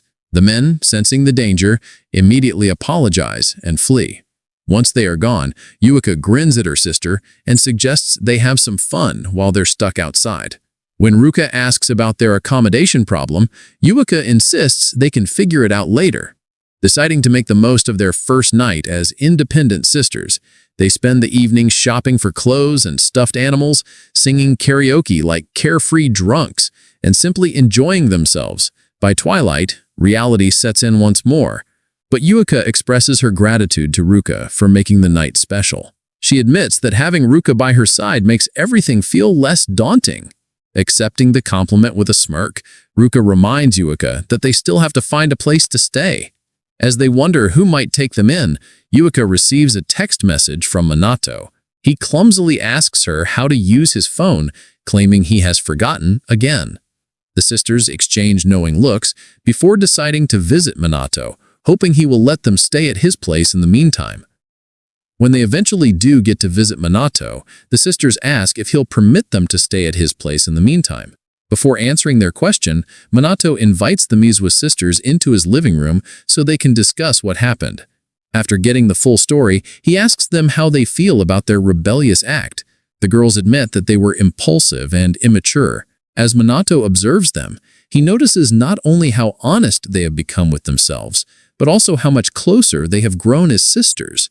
When they finish reflecting on their situation, Yuika apologizes for troubling Manato and asks again if they can stay with him, since they have nowhere else to go. Manato pauses to consider the consequences of letting them stay. Since he has no romantic interest in either of them, he decides that their presence isn't a problem and agrees to let them stay. However, before they get too excited, he warns them that his apartment is small and not as luxurious as what they're used to. To his surprise, the girls don't care at all. Instead, they frolic around, chatting excitedly like children. Watching them, Manato makes an unintentional remark about how easily they adapt, which unexpectedly flusters the girls. Suddenly, they find themselves lost in silly fantasies about living under the same roof as the strong and cool Kusanagi Minato. Ruka's imagination runs wild to the point where her heart races with unfamiliar feelings, forcing her to calm herself down. Ignoring their flustered state, Manato casually asks if they plan to shower before bed. The girls instantly overreact, acting as if he's some kind of pervert. Remaining unfazed, Manato repeats the question, and this time they answer calmly. Yuka goes first, leaving Manato and Ruka alone in the living room. As they talk, Manato praises their bold decision to leave home, admitting that he didn't expect it from them. Ruka agrees, saying she is just as surprised as he is. It's the first time they've ever defied their father, who has always been strict and unwilling to tolerate any form of independence. She expects that, rather than changing his ways, he will double down on his efforts to uphold his ideals. Manato reminds her that Tushiu has a terrible impression of their squad, so there's no telling what actions he might take against them in the future. Before Ruka can respond, Yuka steps out of the shower in her nightwear and urges Ruka to go next. Ruka quickly gets up and enjoys the most refreshing bath she's had all day. While she's gone, Yuka tells Manato how surreal it feels to be in his home. Manato, unfazed, reassures her that even though it's his first time hosting guests, he isn't worried. Yuka sincerely thanks him for letting them stay, and Manato brushes it off as no big deal. She chuckles, and when he asks what's funny, she says she's always known him to act like everything is normal, no matter the situation. Manato assures her that as long as they are part of his squad, they will always be his friends, and he will never abandon them. Hearing this, Yuka's heart starts pounding, but before she can dwell on it, Ruka emerges from the shower, looking elegant in her nightwear. Manato gets up to take his turn, leaving the sisters sitting in silence, processing everything that just happened. The next day, Manato meets with Shaidu, his handler, and receives the updated training schedule for his unit. After their routine meeting, he informs Shaidu about Yuka and Ruka staying with him. Shaidu, upon realizing Manato is living with two girls, flares up and questions why he seems so indifferent about it. Bewildered, he wonders if this kind of arrangement is normal among young people these days. Determined to teach Manato some common sense, Shaidu lectures him about how Japan doesn't practice polygamy and bombards him with half-truths about culture and tradition. On his way out of the office, Manato considers finding a bigger place to live. 3 people in his small apartment will be too cramped. Before he leaves, he spots Sonata training alone in the yard and decides to check in on her. Calling out to her, he asks why she's still training. Sonata explains that she feels like she's lagging. Now that she has improved, she is finally able to use offensive spells, but she still isn't satisfied. She tells Manato to stop being so formal with her since she's her subordinate, and he quickly adjusts. Manato encourages her to try firing an offensive spell. When she hesitates, he reassures her, saying he'll offer guidance. Taking his advice, Sonata takes her stance and casts a spell. After watching her attempt, Manato praises her efforts and tells her to keep training. If she does, she'll grow even stronger. Sonata thanks him, but admits she still feels weak compared to the rest of the squad. Manato reminds her not to underestimate herself. He has seen how hard she works. She then confesses that she only joined the police force because being a holy mage is rare. She doubts she will ever measure up to her squad mates because she believes she is the weakest. Realizing she is venting, she apologizes for burdening him with her insecurities. Manato, instead of brushing it off, asks why she chose the police force in the first place. Sonata explains that her grandmother was a holy mage who saved many lives during past calamities. Inspired by her, she joined the force in hopes of following in her footsteps. After sharing her story, she continues to doubt herself, saying she has no real goals or ambitions like everyone else, and is no good at anything. Manato immediately corrects her, listing her strengths, her healing abilities, offensive magic, and dedication to improving. He tells her that it doesn't matter why she chose this path. What matters is what she does with it. His words strike a chord, and Sonata realizes that the results of her training are already showing. Overcome with emotion, she bursts into tears of relief and happiness. After calming down, she apologizes for being a pathetic adult, but Manato dismisses the idea, telling her that age doesn't matter. Grateful for his encouragement, Sonata starts seeing Manato as her hero for repeatedly saving her from self-doubt. Later that night, Manato prepares to begin his secret mission as the Black Mage. Before heading out, he meets Leona, who informs him that she has gathered intel on the dark rumors surrounding the magic nobles. Impressed by her efforts, Manato asks Leona to share the information, but she insists that he put on his Shadowbringer uniform first. After being rejected by the Black Mage, Leona reports her findings on illegal mages and shadowy magic organizations. She reveals that the magic nobles are allegedly involved in numerous criminal activities, including money laundering, collusion, and embezzlement. Some families, especially the Fukas, are rumored to have direct ties to the Black Rebellion crime syndicate. Minato asks if she knows who leads the Black Rebellion. According to the rumors, Leona says it's Kurioi Akato, a former magic noble who was notorious before being publicly expelled. Hearing this, Minato finds the magic noble's connection to the Black Rebellion even more suspicious. However, Leona reminds him that no solid proof that ties the Fukas or any noble family to the syndicate exists. Since no one talks and valuable information is scarce, she suspects potential whistleblowers are being silenced. Knowing this, she warns Manato to be careful if he plans to dig deeper. With their discussion over, Manato asks her to send all the information she has to his phone. When she asks about his next move, he simply tells her he's going out to serve justice. Without another word, he leaps off the rooftop, contemplating how best to punish the villains without mercy. After a few hours of enforcing justice, the Black Mage returns home, resuming his life as Minato Kusanagi and chilling with his new roommates, Yuika and Ruka. The three sit in silence, each focused on their tasks. With nothing else to do, Minato decides to research Ichami Manato and the calamities from 50 years ago, now that he's learned how to use a smartphone. After some searching, he finds that Ichami's history remains mostly identical, but modern mages are depicted at a much lower power level, which seems odd. Additionally, he notices vague and incomplete records about magic nobles and their ancestors, with little mention of their high magical abilities or training methods. Seeing this, Minato, who retains his memories as Ichami, laments that if his magic tome still existed, mages wouldn't have declined it this much. Yuika mentions that no books or data remain on high SL magic training, almost as if someone deliberately erased them. Minato speculates that the current Mizuha head might know something, but since information on the calamities is so scarce, arranging a meeting will be difficult.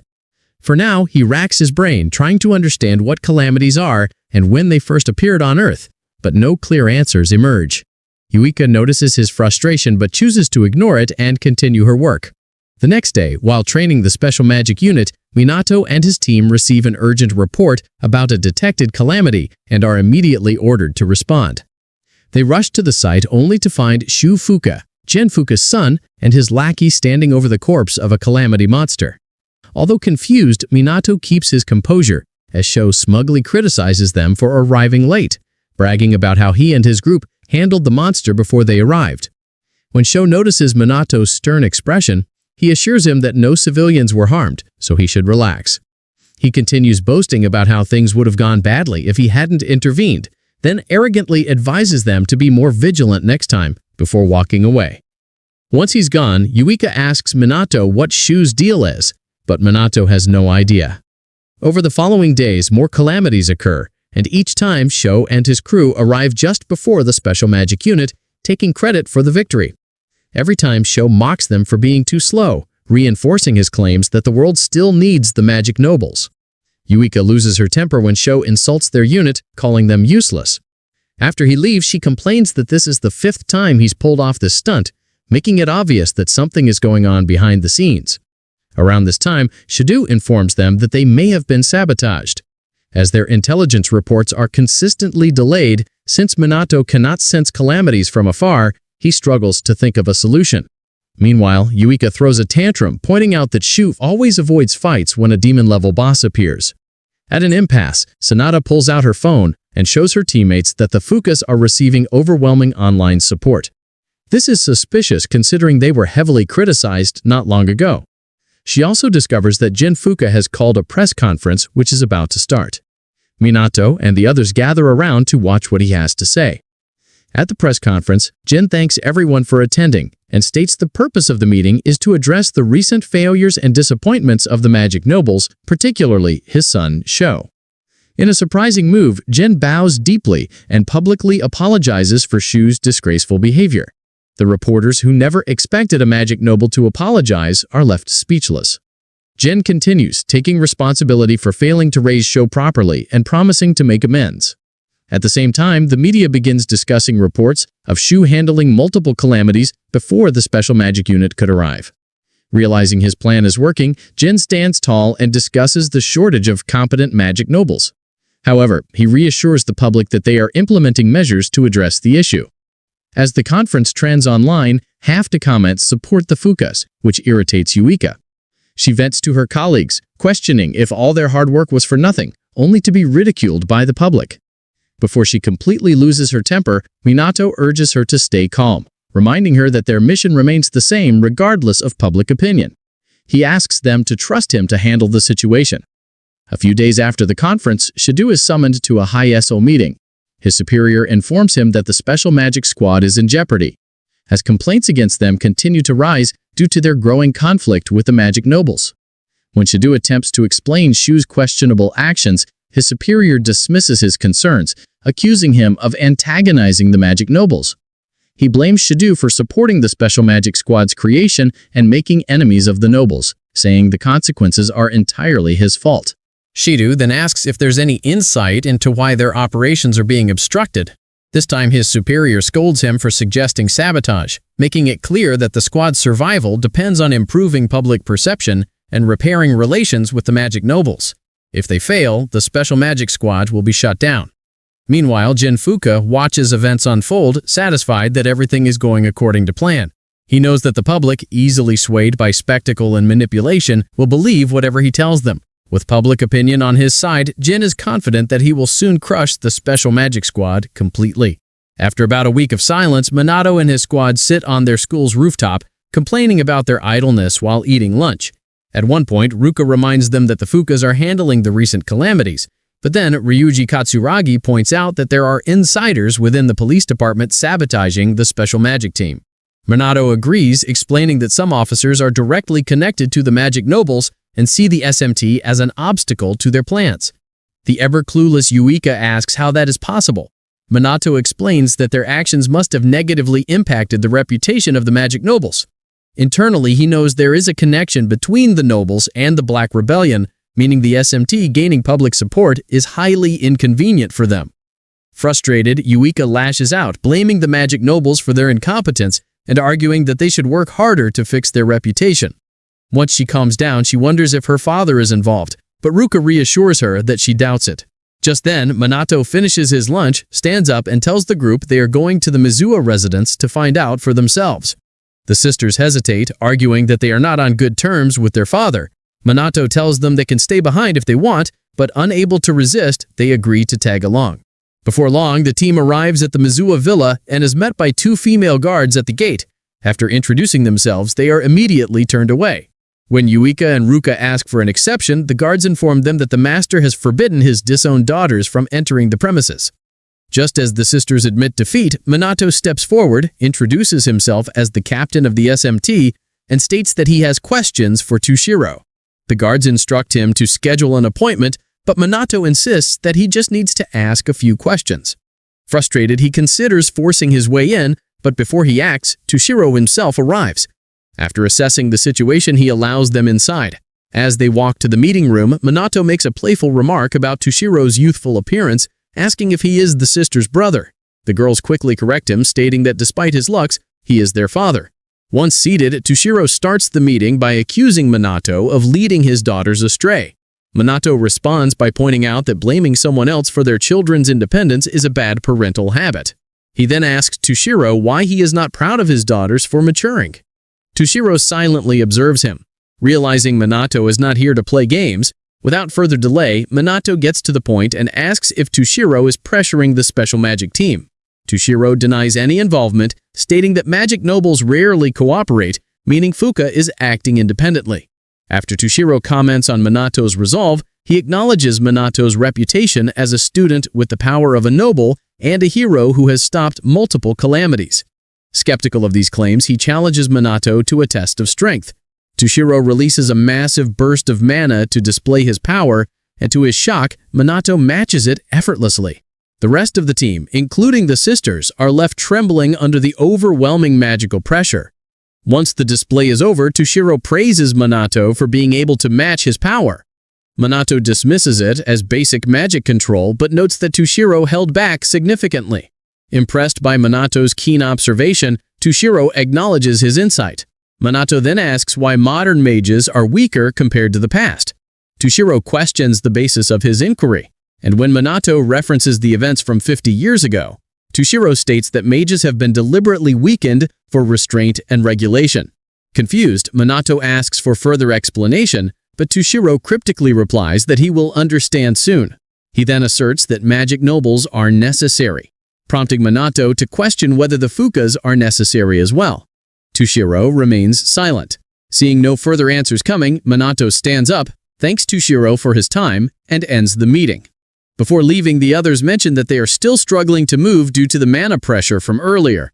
Manato helps them up, and as they exit, he tells Tushiu that he is grateful for not having to expose any corruption within his family. If he had, Manato would have acted differently. As a final note, Manato tells Tushiu that his daughters are important friends to him. When Tushiu asks what he means, Manato simply walks away without answering. A few days later, the Special Magic Squad finally receives their new uniforms made of anti-mon material resistant to most spells. Shido announces that they can now operate at full capacity. With preparations complete, Minato gathers his team and tells them it is time to settle their score with the Fukas. Meanwhile, at the Fuka estate, Jin Fuka and his son Shu celebrate the imminent downfall of the Special Magic Team. Jin boasts that with the Black Rebellion's help, he will soon take control of Japan. Their celebration is abruptly interrupted when men in suits from the police force burst into the room, ordering everyone to freeze. The commotion is broadcast live with a news reporter covering the shocking arrest of a magic noble. Hovering in a helicopter at eye level with Jin, the reporter announces to the public that this is the first time a noble has ever been charged in such a manner. The police arrest Jin on charges of bribery, intimidation, and abuse of special authority, informing him that his property is being searched. Jin, furious, protests that a noble should not be treated like a common criminal and demands to see the evidence. At that moment, the Special Magic Team arrives on the scene. Manato steps forward, holding up his phone, and calmly informs Jin that they have all the evidence they need. Jin's son, Shu, immediately recognizes the man presenting the evidence as Kusanagi Manato of the SMT and demands to know why he is there.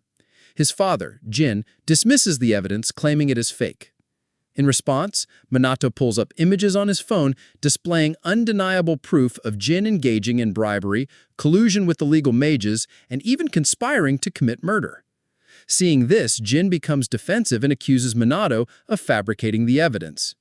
To disprove his claim, Manato plays a video showing Jin and Shu refusing to help stop a small-scale calamity that was endangering civilians. He then asks if Jin will also call the video a fabrication. Realizing he has been caught, Jin erupts in fury, demanding to know who dared to spy on him. His butler steps forward, confessing that he is the one who betrayed him. Enraged, Jin grabs the butler by the neck, cursing him and demanding to know why he would betray the man who has fed and clothed him for years.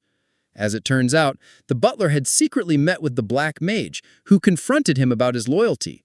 The Black Mage challenged him, asking if his duty was to stand by and watch as the family he served grew more corrupt. Left with no words, the butler was given a choice: to continue serving corruption or to do what was right. Now standing before his master, the butler declares that Jin is unfit to be a magic noble and must be removed. Jin, seething with rage, conjures multiple magic circles and threatens to kill everyone in the room. Before he can act, Manato destroys the circles and blasts a hole in the wall, making it clear that there is no escape for a corrupt noble like him.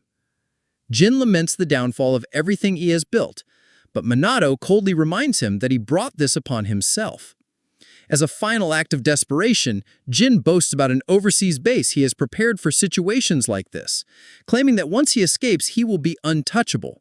But before fleeing, he declares that he will kill everyone trying to arrest him. Jin, his son, and their lackeys unleash a barrage of magic attacks on the police. But Manato shields the officers with a barrier and orders them to stand back while the special magic squad handles the situation. Manato then fires another blast, opening a second hole in the wall. This time, the news chopper hovering outside captures the event live. The reporters announce that the Fuka family is actively resisting arrest, raising serious questions about the role of magic nobles in society. With the public now watching in shock, the reporter asks the citizens if they can still trust magic nobles to protect them. However, she quickly reassures them that Japan still has the SMT and their leader, Kusanagi Namato, to fight for justice. Outside the mansion, the Fukas and the SMT prepare for battle. Minato squares off against Jin, while Shu and his lackeys face the rest of the team. Before the fight begins, Sho mocks the SMT, asking if they believe they can win with such small numbers. Unlike the idle nobles, Utica responds that their squad is already handling other calamities elsewhere. Furious, Sho vows not to hold back and threatens to kill them all. Utica calls him a disgrace to the magic nobles and declares that they will never forgive him for his crimes against the people. As the fight commences, Jin taunts Minato, asking if he really thinks he can defeat a magic noble. Minato responds that there is no reason to lose to weaklings like him. Enraged, Jin fires a powerful plasma beam at the news chopper, attempting to silence the media. Manato blocks the attack with a barrier and scolds Jin for sinking so low. Jin, unfazed, replies that as long as he profits, he does not care how low he must go. This only deepens Minato's disgust. Meanwhile, Yuika, Ruika, Sanada, and their teammate gradually overpower the Fukulong Seas. Seeing his men struggling, Sho panics. He refuses to accept that magic nobles are losing to commoners and orders his men to unleash their strongest magic attacks, demanding they kill the SMT members no matter what. With the enemy preparing their most powerful spells, the Mizuha sisters combined their magic to unleash a level 6 grand water magic attack, Burst Stream. The devastating spell overwhelms Sho and his lackeys in the single strike, leaving them defenseless at the mercy of the SMT. Defeated, Shu falls to his knees and, in the desperate bid for survival, calls his actions a momentary lapse in judgment. He promises to change and begs for forgiveness. Saying through his deception, Yuika pretends to accept his apology. The moment she and Ruika turn their backs, Sho reveals his true nature, cursing them as fools and launching a surprise attack. However, the sisters anticipate his betrayal, swiftly countering and penning him down. They coldly ask if he truly believes they would forgive someone with no intention of changing. With his last attempt to escape foiled, Sho collapses in tears. Manato, sensing that his team has subdued the other Fukas, turns his attention back to Jin and informs him that his so-called pride and joy of a son has finally been defeated. Realizing his empire is crumbling before his eyes, Jin finally gets serious about his fight against Manato. After a brief stare-down, Jin strikes first, attacking Manato with a level 1 aerial wind spell. Manato dodges effortlessly as if it were nothing. Frustrated, Jin follows up with a level 2 wind spear attack to catch him off guard, but again, Manato avoids it with ease. Unwilling to give up, Jin unleashes a level 3 wind cutter, only for Manato to dodge yet again. By this time, the reporter in the chopper, broadcasting the fight live, marvels at the magic power Jin displays, but then starts to worry about Manato as she asks the viewers if they think he will be able to withstand these relentless attacks. Determined to end the fight, Jin increases his magic output and unleashes a level 4 Tempest Wind spell, creating a wormhole that threatens to suck in everything nearby. When Manato dodges once more, Jin amplifies the spell, transforming it into a level 5 Grand Typhoon, powerful enough to tear through anything in its path. Around this time, Manato's team, fully aware of how dangerous the attack is, urges him to call off the fight and capture Jin another time. Ignoring their pleas, Manato conjures a 4-layered high magic barrier and successfully dispels the typhoon before it even touches him. Ruka is left stunned, struggling to believe their leader just blocked such a devastating spell. While Ryuji, already familiar with Manato's gutsy nature, watches in admiration. Meanwhile, viewers watching the live feed are left in awe, finally understanding the sheer power of magic nobles, especially after witnessing Jin cast a level 5 spell with ease. However, the real shock comes when they see Manato effortlessly counter it. As the fight continues, the reporter keeps the audience engaged with commentary. During a brief pause, Jin grows suspicious of Manato's lack of offensive spells and wonders if he is simply stalling for reinforcements. To confirm his theory, Jin taunts Manato, asking why he is holding back. Manato smirks and replies that he's just trying not to end the fight too quickly, wanting to enjoy himself a little longer. Encouraged by Manato's confidence, Jin decides to show his full power. He claims his current magic power is around 200,000 mana points, and warns Manato not to wet his pants when he realizes the difference in their strength. Hearing this, the SMT members scoff, convinced Jin must be lying. After all, even a mage with 100,000 mana points is rare in Japan. Concerned, Ruika and her sister consider stepping in, but Manato gives him a sharp glare, signaling them to stay out of the fight. The trio instantly understands and holds back. Jin, sensing their hesitation, laughs and warns that if they had stepped any closer, he would have killed them without hesitation. With that, he summons 5 powerful magic circles and finally releases the immense power he has been suppressing. His entire body glows with overwhelming energy, sending shockwaves through the battlefield. Watching in horror, the SMT members fear Jin is going overboard. Unfazed, Manato remains unimpressed. Jin asks if he can grasp the sheer magnitude of his magic, but Manato does not respond. Instead, he silently watches as Jin prepares to unleash a spell he calls Neo-Magic, designed to crush anything in its wake. A green portal materializes high above, pulsating with increasing intensity. For the first time since the fight began, Manato smiles, intrigued by this unfamiliar spell. Upon summoning the portal, Jin seizes the opportunity to explain his ultimate ability. He calls it atmospheric magic and boasts that it can flatten a human in an instant. Amused, Manato challenges him to attack. Furious at his arrogance, Jin intensifies the spell into a level 6 atmospheric magic spell called Air Press. The massive pressure distorts the air around it, making it impossible to escape. Manato stands his ground. Magic portal engulfs him. Jin bursts into laughter, convinced Manato has been crushed. Even the SMT members momentarily believe their leader is gone. For over a minute, Yuiga and Ruka call out to Manato, desperately hoping for a response. Just as they are about to accept his death, his voice cuts through the silence, causing the sisters to gasp in shock. Manato scolds them for declaring him dead so soon. Jin, stunned, demands to know how he survived. Manato casually explains that he simply balanced the internal and external pressure to nullify the spell's effects, similar to how deep-sea creatures survive extreme ocean depths. Jin, still reeling, asks how Manato was able to use atmospheric magic, his signature spell. Manato grins and tells him that he simply watched and learned. Jin is dumbfounded, but Manato reminds him that if he had not wasted time explaining his technique, he might have actually hurt him. To mock him further, Manato uses sound magic to distort the pressure in Jin's ears, causing intense pain. Jin recoils, demanding to know what Manato did.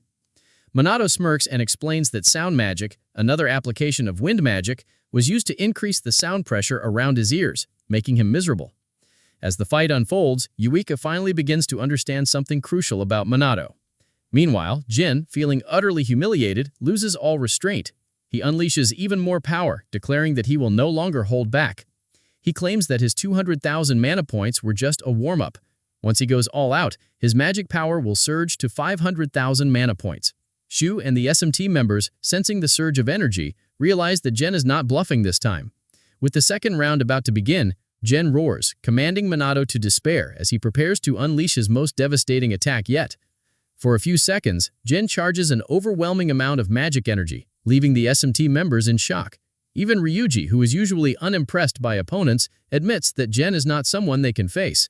Shu, realizing they underestimated the magic nobles, warns that Manato may not be able to win against such immense power.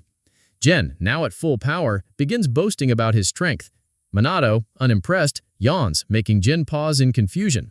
The magic noble asks if Manato was too dull to grasp his power, but Manato remains silent. Jin continues yapping about his ultimate spell and finally fires a mini green atmospheric portal at Manato, who does not even flinch. Frustrated that his attack is not intimidating Manato, Jin intensifies his power, summoning 6 more green magic circles. The sheer energy radiating from them is enough to make the SMT members uneasy, as this is the first level 7 spell they have witnessed this year.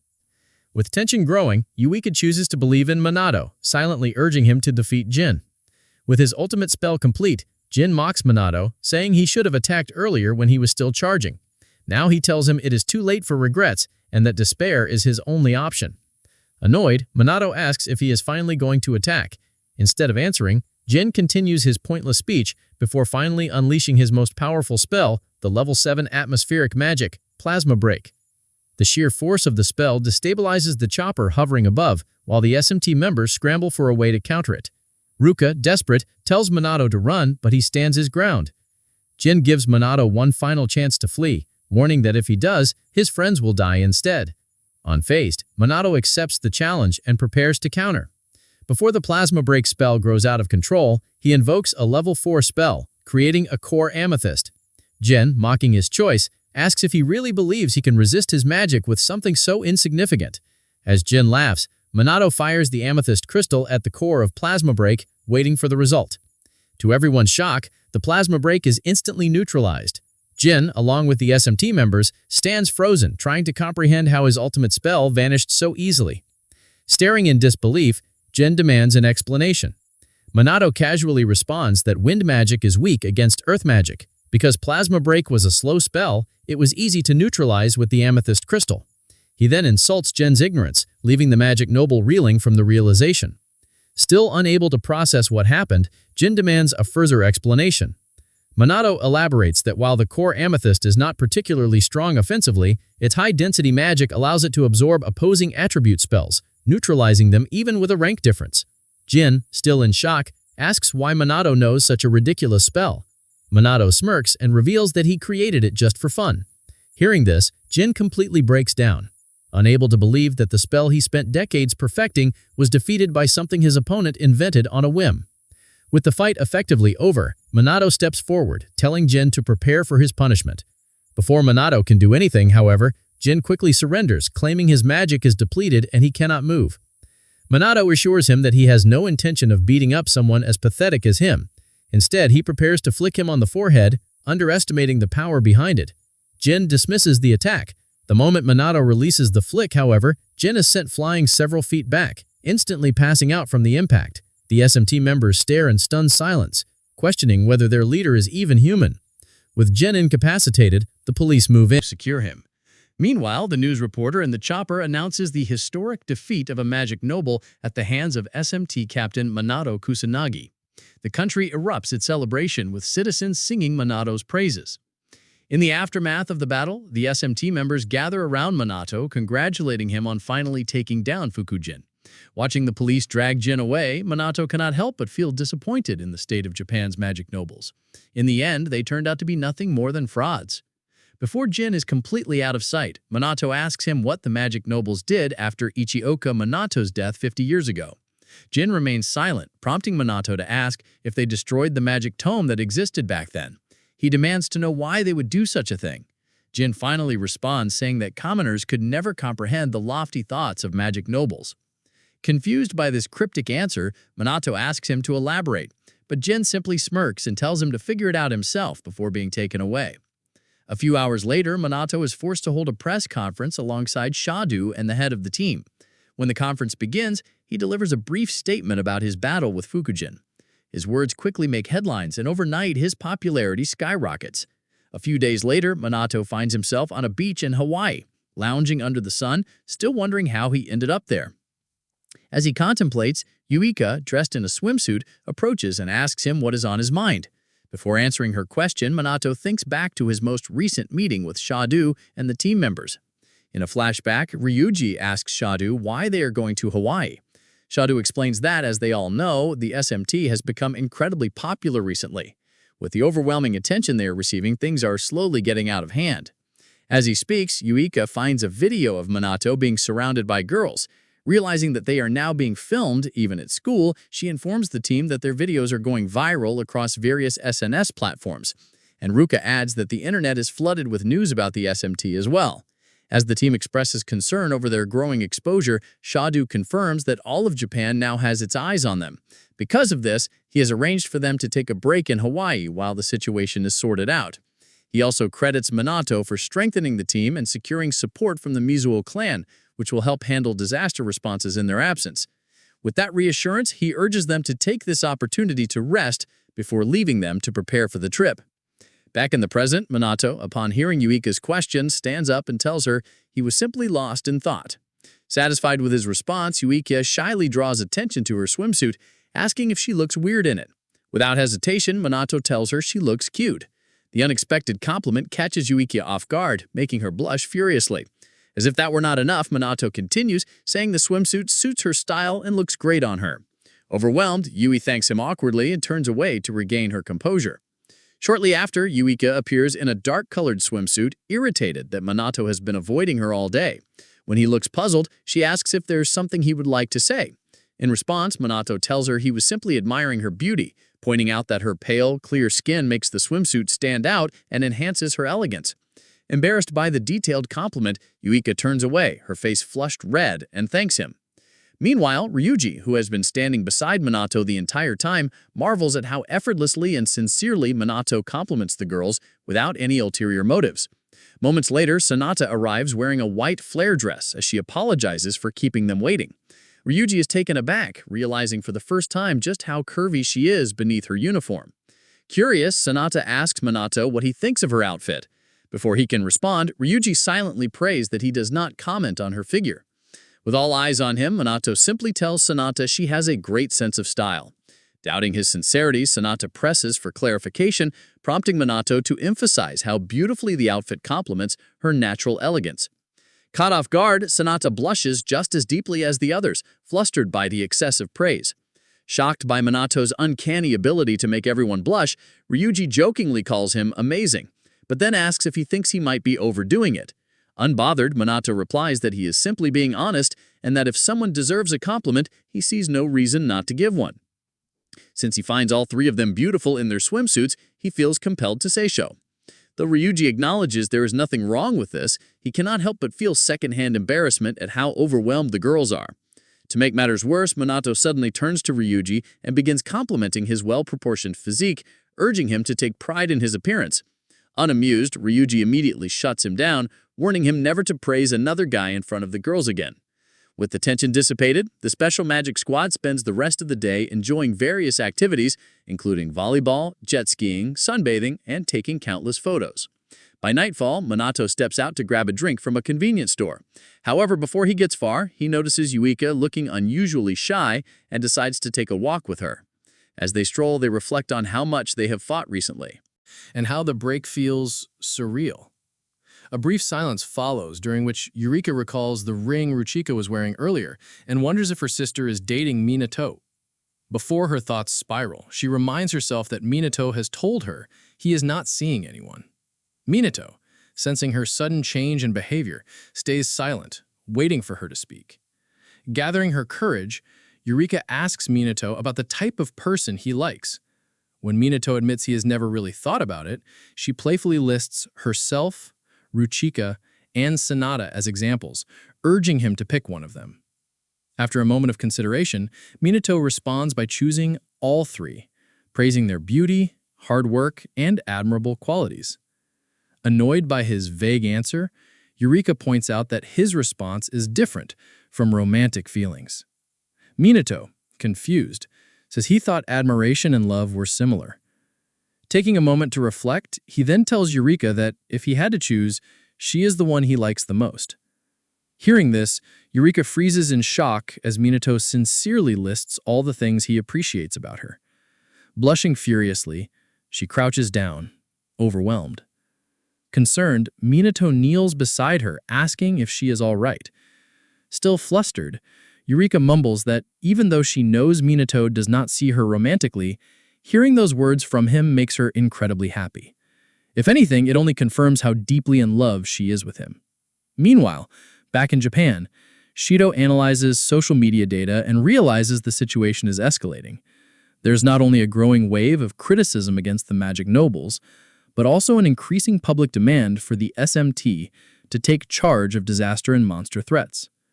Additionally, the mysterious vigilante known as the Shadowbringer is gaining popularity, with many online debates speculating about a potential showdown between him and Manato to determine who is stronger. With all these developments unfolding, Shadow finds himself at a crossroads. At the Japanese International Airport, a particular plane lands carrying two magic noble family heads who are visibly irritated by the chaos that erupted while they were away. The first is Homer Hinata, the head of the Homai family, while the second is Kaiichi Riku, the head of the Kaiichi family. As they alight the plane, both grumble about the mess they must now clean up. About a week later, Manato and the girls return to Japan to resume their normal lives. One evening, while Eureka prepares dinner, Manato comments on how quickly their vacation ended. Richika, sitting beside him, reassures him that both the SMT and their school have imposed strict media restrictions, so they should finally get a break from all the paparazzi. At that moment, Eureka pops her head out of the kitchen and asks them to help carry the plates. Manato immediately gets up to assist, and soon the table is filled with delicious food. During dinner, Eureka asks if they are ready for school, which resumes the next day. Manato tells her that with the police and school on their side, the attention surrounding them should have died down. After some small talk, Manato suggests they ignore the attention, assuming people will soon lose interest. Unfortunately for them, Manato quickly realizes how naive that thought was when the next day, girls from various classes flock around him, bombarding him with questions about whether he has a girlfriend. When the pressure becomes overwhelming, Eureka and the others ignore the students and invite each other to lunch. On the way to lunch, Eureka remarks that the attention was even worse before their vacation, as outsiders would sometimes sneak into the school just to catch a glimpse of them. The conversation continues until Richika casually mentions that they are running low on toilet paper. Manato suggests they stop by the store after school to restock and pick up some bath salts, something Eureka enjoys. As soon as Manato mentions this, the gathered students overhear and realize that Manato is living with the Mizuha sisters. Embarrassed by the backlash, UIA grabs the others and rushes them to the rooftop for lunch. There, Rieji confirms that the trio truly live together and concludes that it is fine since they are with their team leader, Manato Kusanagi. In any case, he assures them that if they ever run into any trouble, they can count on him for support. The girls thank him for his kindness, and with that settled, Ryuji advises Manato to drop the formalities when addressing each other. He asks if Manato is okay with them calling him by his first name. Since Manato is an easygoing guy, he tells them to call him whatever they like. Just as UIA is about to say something, she suddenly pauses, realizing how significant it is for the three of them to be living together. Before she spirals into overthinking, she quickly shakes her head, convincing herself that it is fine as long as nothing improper happens. Ryuji and Manato, puzzled by her sudden shift in behavior, exchange glances. When she finally calms down, UIA turns to Manato and asks if he ever feels nervous about living with the two of them. With no immediate answer, they finish lunch and go about their day in peace. By nightfall, while Rijika and Manato are fast asleep, Eureka remains awake. Puzzled by how easily they can sleep, she wonders if she is the only one feeling self-conscious about their living arrangement. As the silence becomes unbearable, she throws a small tantrum before forcing herself to sleep. Moments later, Rao also wakes up, thinking the same thoughts her sister had earlier. She admits to herself that she is still not used to sharing a room with Manato. Unable to fall back asleep, she sits up trying to figure out why. their current situation bothers her so much. When no answers come to mind, she looks over at Manato, who is peacefully sleeping on the floor. The sight of him makes her blush, and when inappropriate thoughts begin creeping into her mind, she quickly pulls the blanket over her head. Thinking back to how Ryuji and the others casually call Manato by his first name, Ryuka wonders why she still refers to him as Kusanagi. Her thoughts flash back to the time she nearly choked while trying to call him by his first name on their way to school. In the end, she could only manage to say Kusanagi before muttering some nonsense that left Manato confused. In another instance, when she found herself alone with him during lunch on the rooftop, she still could not bring herself to say his first name. Recalling several more embarrassing moments, she cringes and scolds herself for being too much of a coward to do something so simple. The next morning, on their way to school, Manato notices Ryuka looking downcast and asks if she is feeling unwell. Ryuka assures him she is fine, but once again refers to him as Kusanagi. This time, Manato stops her, reminding her that they are not strangers. He urges her to stop calling him by his last name and just say Manato. Blushing, Ryuka finally gathers her courage and calls him by his first name. Elsewhere, the magic nobles gather in a secret spot to discuss their recent decline in reputation. To start the meeting, Homer Hinata discusses the recent decline in the magic nobles' popularity and blames it on the special magic squad. While she thinks of a way to resolve this issue, Kaichi Riku, the depressed dude, asks her how she plans to deal with the captain, Kusanagi Manato. Unable to answer his question, Hinata turns to Mizuwa Tushiu and seeks his opinion. Well, Tushiu tells them he only seeks to align with their lord's will, and Hinata gets irritated by how cryptic the Mizuwa head can be. When she compels him to provide more information, Tushiu tells them Manato doesn't recognize him. With this, Hinata asks if this means Manato is unaware of their existence, and Tushiu says yes. Upon realizing that Manato doesn't know about them, Riku decides to put him to the test so they can see if he'll be useful to them. If they feel he's trash, then they'll take him out without mercy. The next day, Manato explains the location of the next great calamity to his team members, which is set to happen in Osaka. So far, the calamities, aside from the smaller ones, follow the same pattern as 50 years ago. Even though that's been all over the media, Yuya says the frequency has drastically shortened, and the great calamity, which used to happen just once a year, has now become difficult to predict, even with the police on alert. Also, given the fact that the disaster response is a mess, and there's no dedicated squad like the SMT and other regions, things are only going to get harder for all of them. Around this time, Shido's eyes beam with pride, as he proudly informs Manato that the police force is setting up a second SMT in Osaka. As it turns out, they collaborated with the self-defense forces and the police to enhance the disaster response, and many of the trainees there are begging to have Manato train them. With all that said, Shido smugly asks Manato if he'll grant their wishes and go to Osaka to train them. Unable to refuse, Manato makes Shido even happier by agreeing to go and train them. Thereafter, he tells Manato that there's a person who's lived through the great calamity 50 years ago waiting for him there. Currently, Takigami Shizuku, the person waiting for him, is one of the few anti-mon equipment artisans still existing and is very much interested in talking to Manato. In time, Manato agrees to meet her, and Shido then adds that Takigami is the one who crafted the SMT's uniforms. With the arrangements made, Manato makes his way to the airport and stops for a quick goodbye meeting with his team members before boarding the plane. Moments before his plane leaves, Manato reaches into his pockets and gives each of his team members a bangle, warning them to make sure they keep the bangles on until he gets back, and not to take them off for any reason. Finally, when he asks them if they'll be fine without him, the other three assure him that they've gotten stronger as well, so he can head on to Osaka with no worries. With that said, Manato waves his buddies goodbye, telling them he'll be counting on them, and finally boards the plane to sit in his first-class seat. During his first moments in there, Manato thinks about a few random things that happened while he was in Hawaii, but then stops to think about the fact that he's flying first class, citing that Shido really did well for him this time.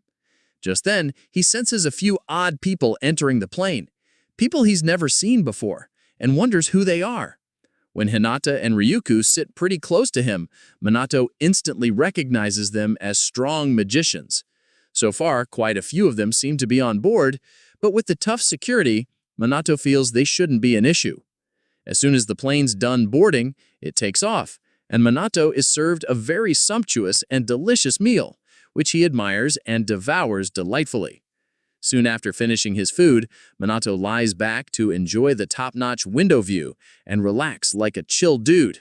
Sadly, before he even gets to fully relax, a few illegal mages who boarded the plane earlier get up from their seats and hold several passengers, including Manato, hostage.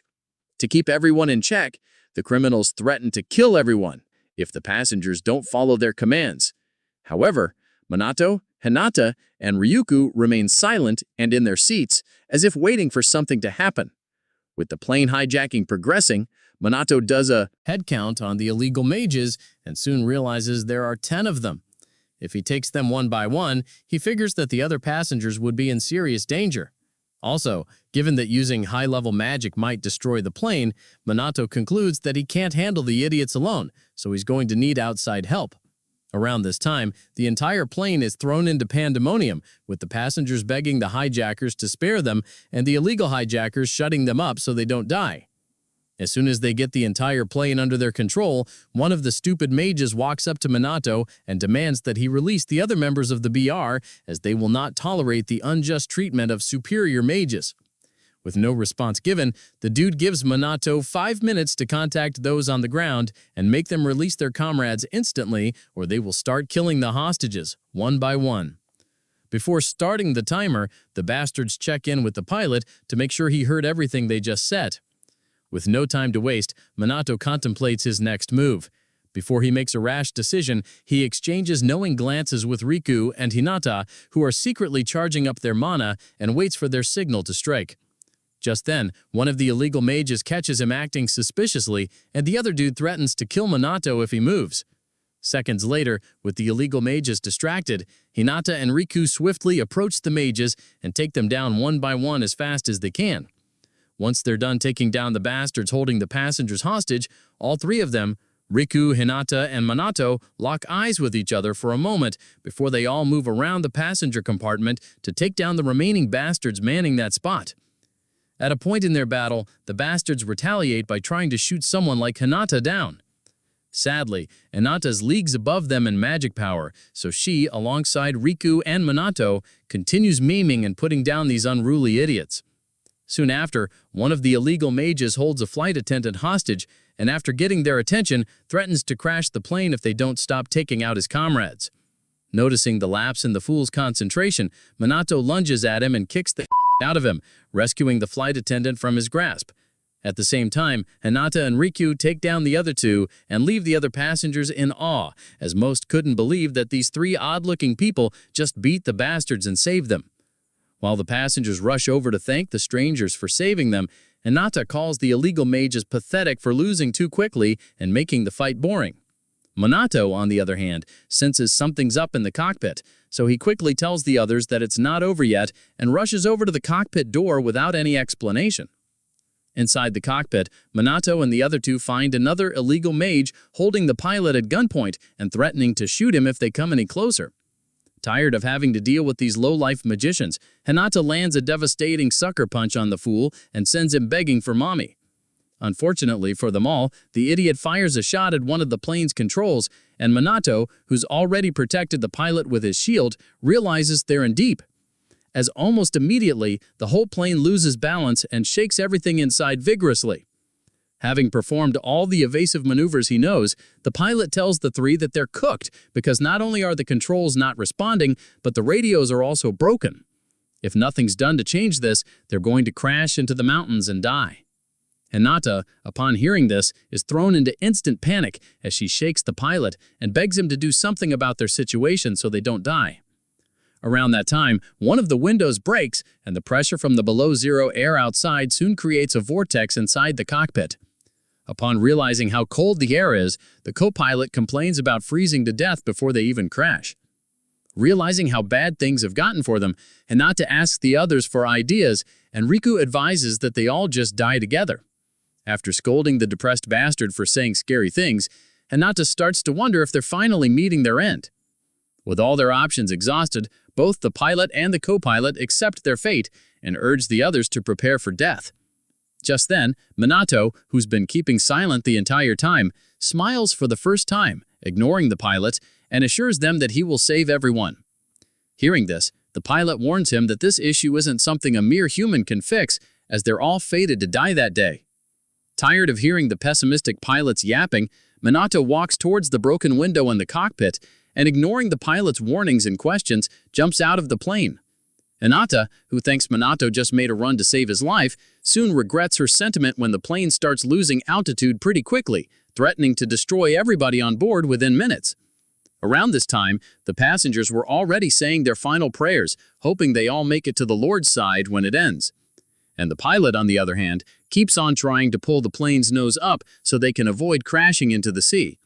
A few seconds before the plane finally hits the ocean, after everyone's lost hope, a miracle happens as the plane not only regains its balance, but also regains altitude as quickly as possible. With this happening, both pilots can't believe their eyes, as they wonder what the hell just happened to the plane. Hinata, who suspected Manato all along, tells them that Manato is the one who just saved their lives. And if she's correct, then he's the one supporting the entire airplane all on his own.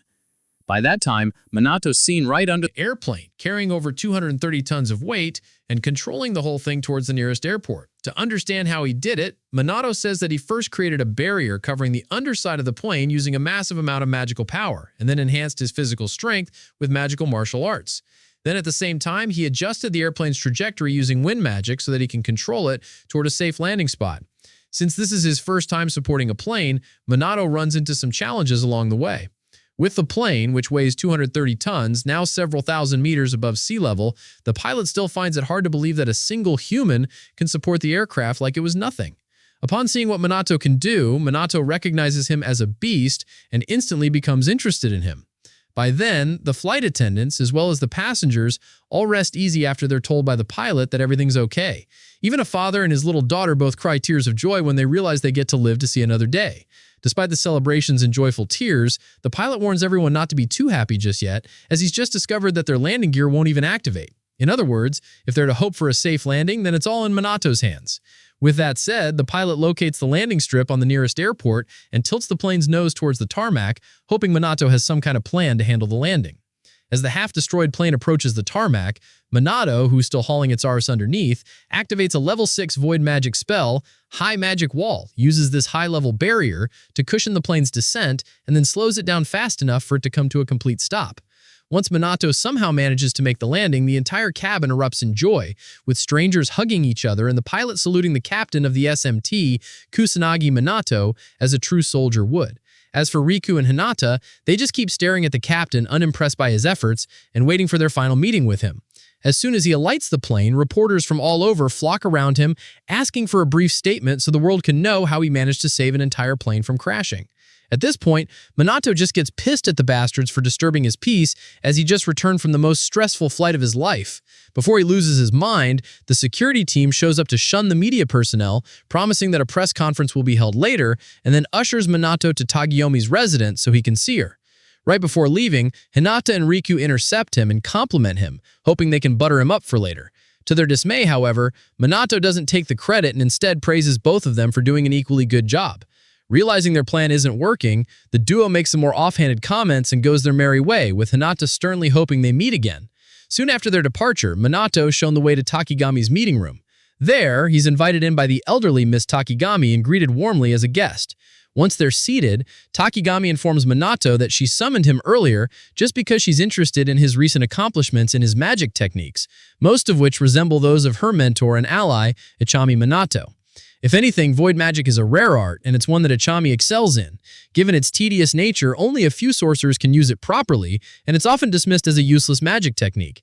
Despite all that, Takigami is still shocked to see that Manato can wield it. So, her curious self asks Manato to tell her how he can use the same magic as Ichami. After hearing everything she had to say, Minato chuckles and talks about her being unable to change, in the same way Ichami would talk to her back when he was alive. Confused, Takigami asks if they've met before, and Minato boldly tells her they've met each other more times than he cares to count. To answer her question, Manato tells her that he can use Ichami's magic because he's Ichami Manato himself. Although she's a little surprised to hear this from a random stranger, Takigami keeps her cool and mentions that there have been many in the past, relatives, friends, lovers, and even secret children, who claim to have connections with Ichami Manato trying to cozy up to him. However, in all her years of handling those frauds, she never once expected someone to claim they were him. Thinking he's just another fraud, Takigami apologizes for his impending rudeness, seeing as she reached out to him, and then politely asked poor Manato to leave her residence.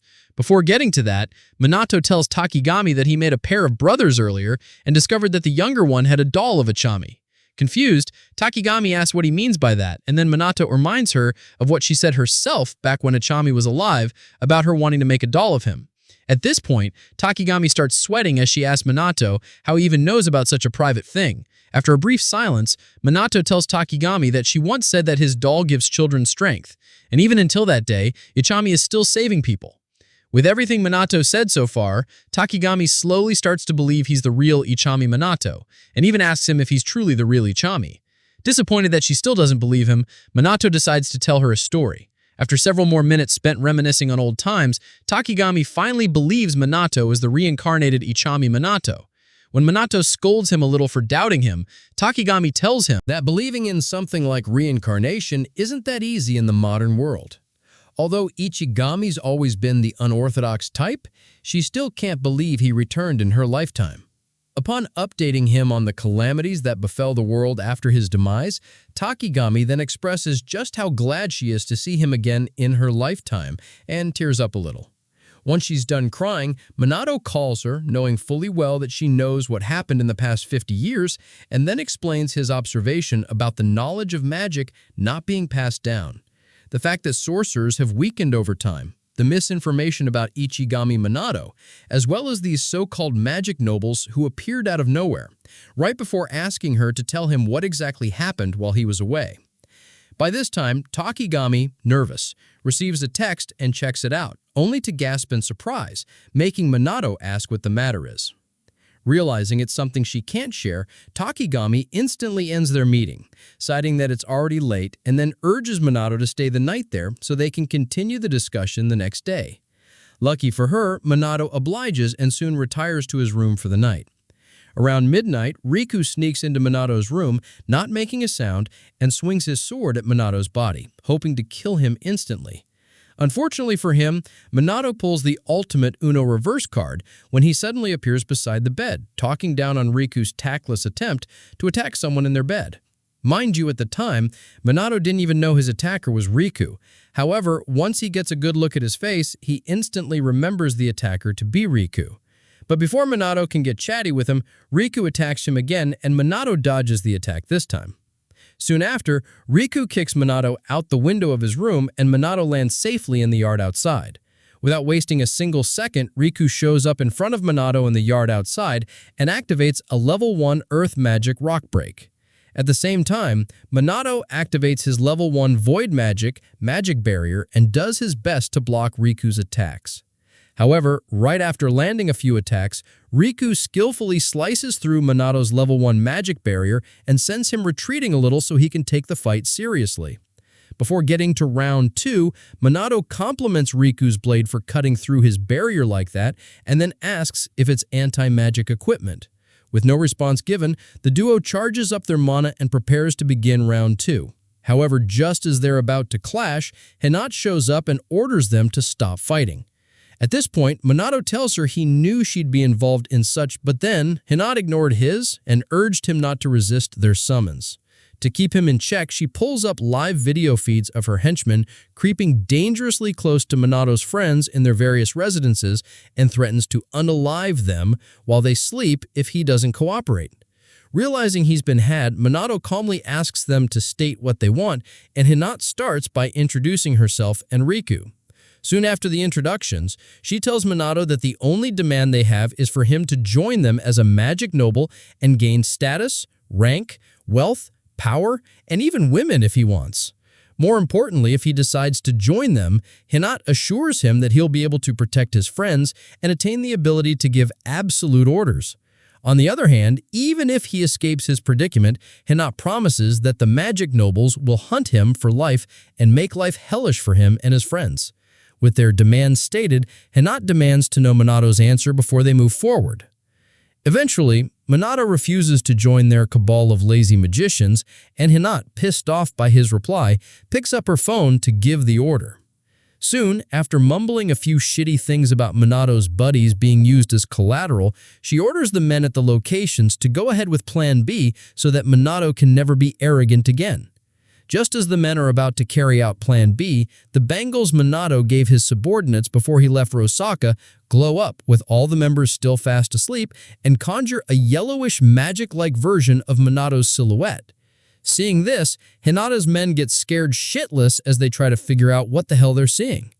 Sadly, before they can comprehend what's happening, the magic-like Manato versions activate some level 5 high magic drain void magic and take out all the enemies like they are nothing. A few minutes later, Hinata notices some unusual radio silence from her guys and does her best to get them to respond. Sadly, after seconds of no response, Riku concludes the worst has happened and the team has been wiped out. Enraged, Hinata asks Manato to tell her everything he did, but then Manato fires back, telling her that she should have seen something like this coming unless she's a total fool, that is.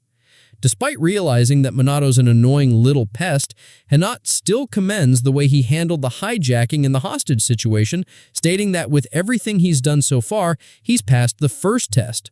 Puzzled by her words, Manato asks her if the hijacking was also their doing. But then, Hinata lets him know they would never pull such a stupid stunt just to force him into participating in their little game. With that said, she urges him to move on to the second test while charging a Permana together with Riku for the real round 2. At the same time, Manato, who's been edging for a good fight, playfully asks if he can opt out of the fight. And as you'd expect, Hinata objects, right before lunging at him, together with Riku. For her first attack, Hinata throws a kick at Manato, which he blocks easily. And then she ricochets to a safe so she can unleash her next attack. A level 4 fire magic attack she calls Flare. As soon as she unleashes the magic attack, a loud explosion is created. But, unfortunately for her, Manato is left unscathed. By this time, Riku swoops in through the chaos for his sword attack, aiming for Manato's neck, but still doesn't land a single hit, just because the captain himself blocked the attack with a mini barrier he erected around his neck. Upon surviving this attack, Manato sighs as he figures a normal person would have died from that hit. Just then, Hinata tells him not to get too cocky, and then unleashes yet another level 5 fire magic attack, Blazing Column, at the captain of the SMT. Knowing what's coming, Manato complains the Blazing Column spell as a good one, but to eliminate it, he creates the Water Azure Splash spell using level 3 water magic and completely cancels it out. Seeing what Manato can do, Hinata finally understands why the rumors said he can cast spells without chanting.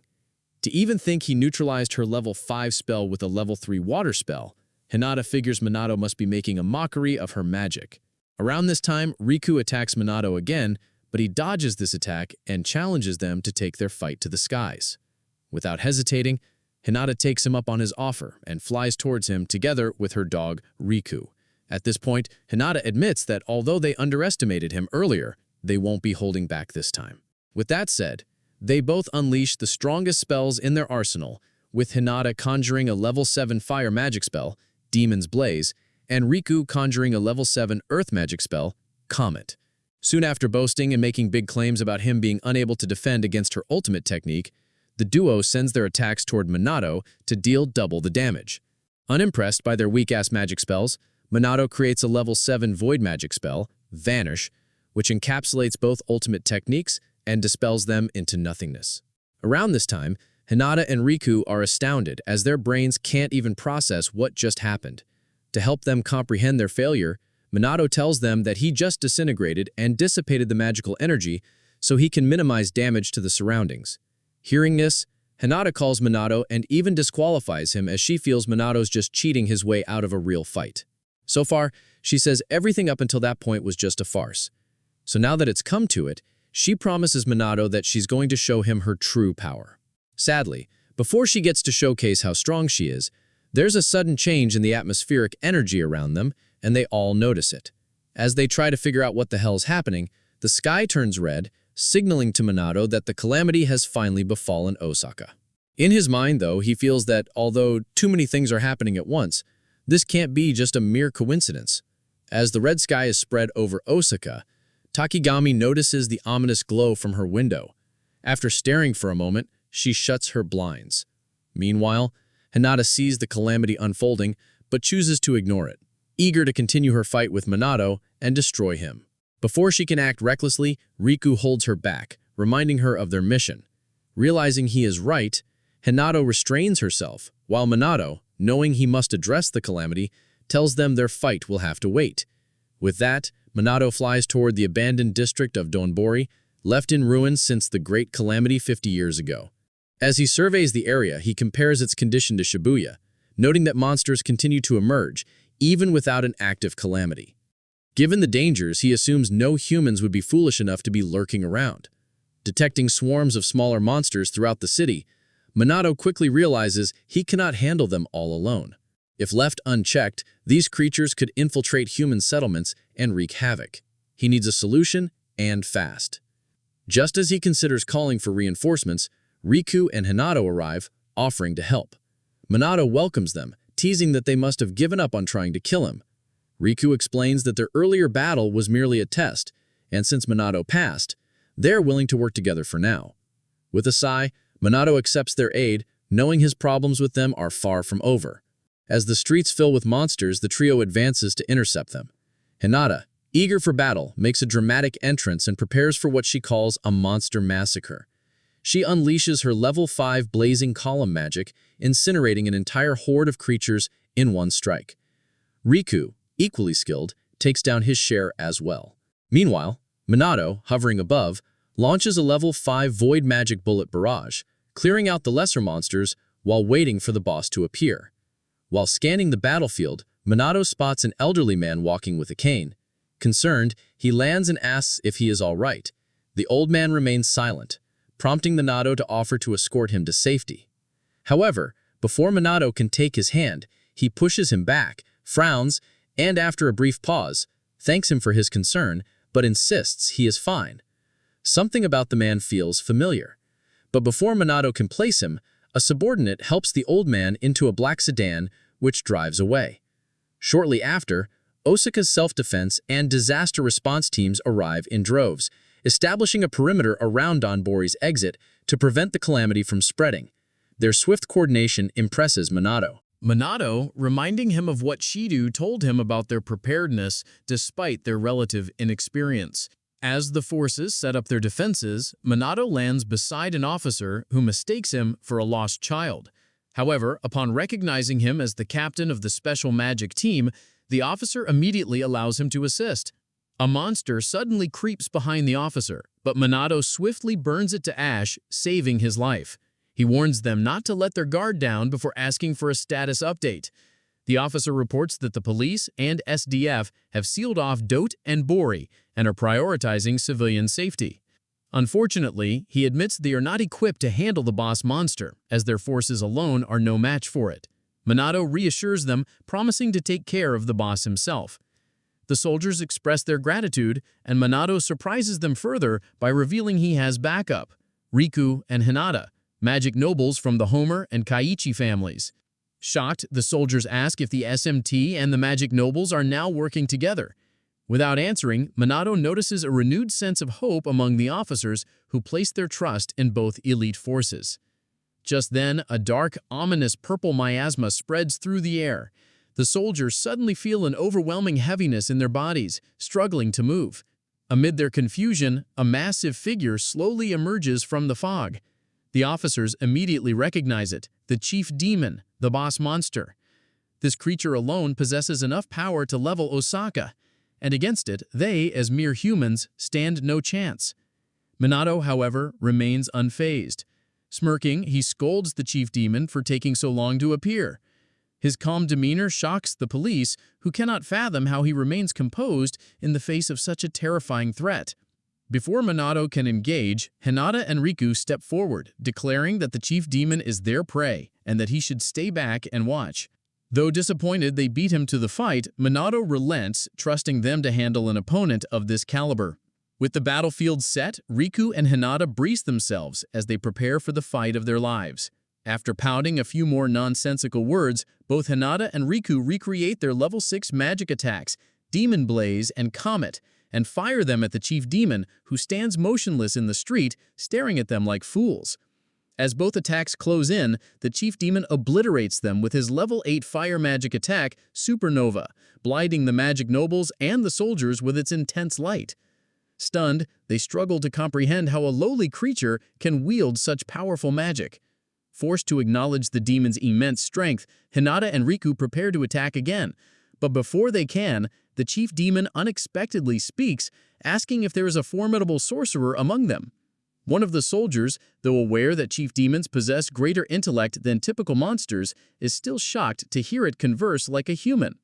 Seeing the fear on the soldiers' faces, Manato understands their reaction. A monster with human-like intelligence is rare, and the unknown always breeds fear.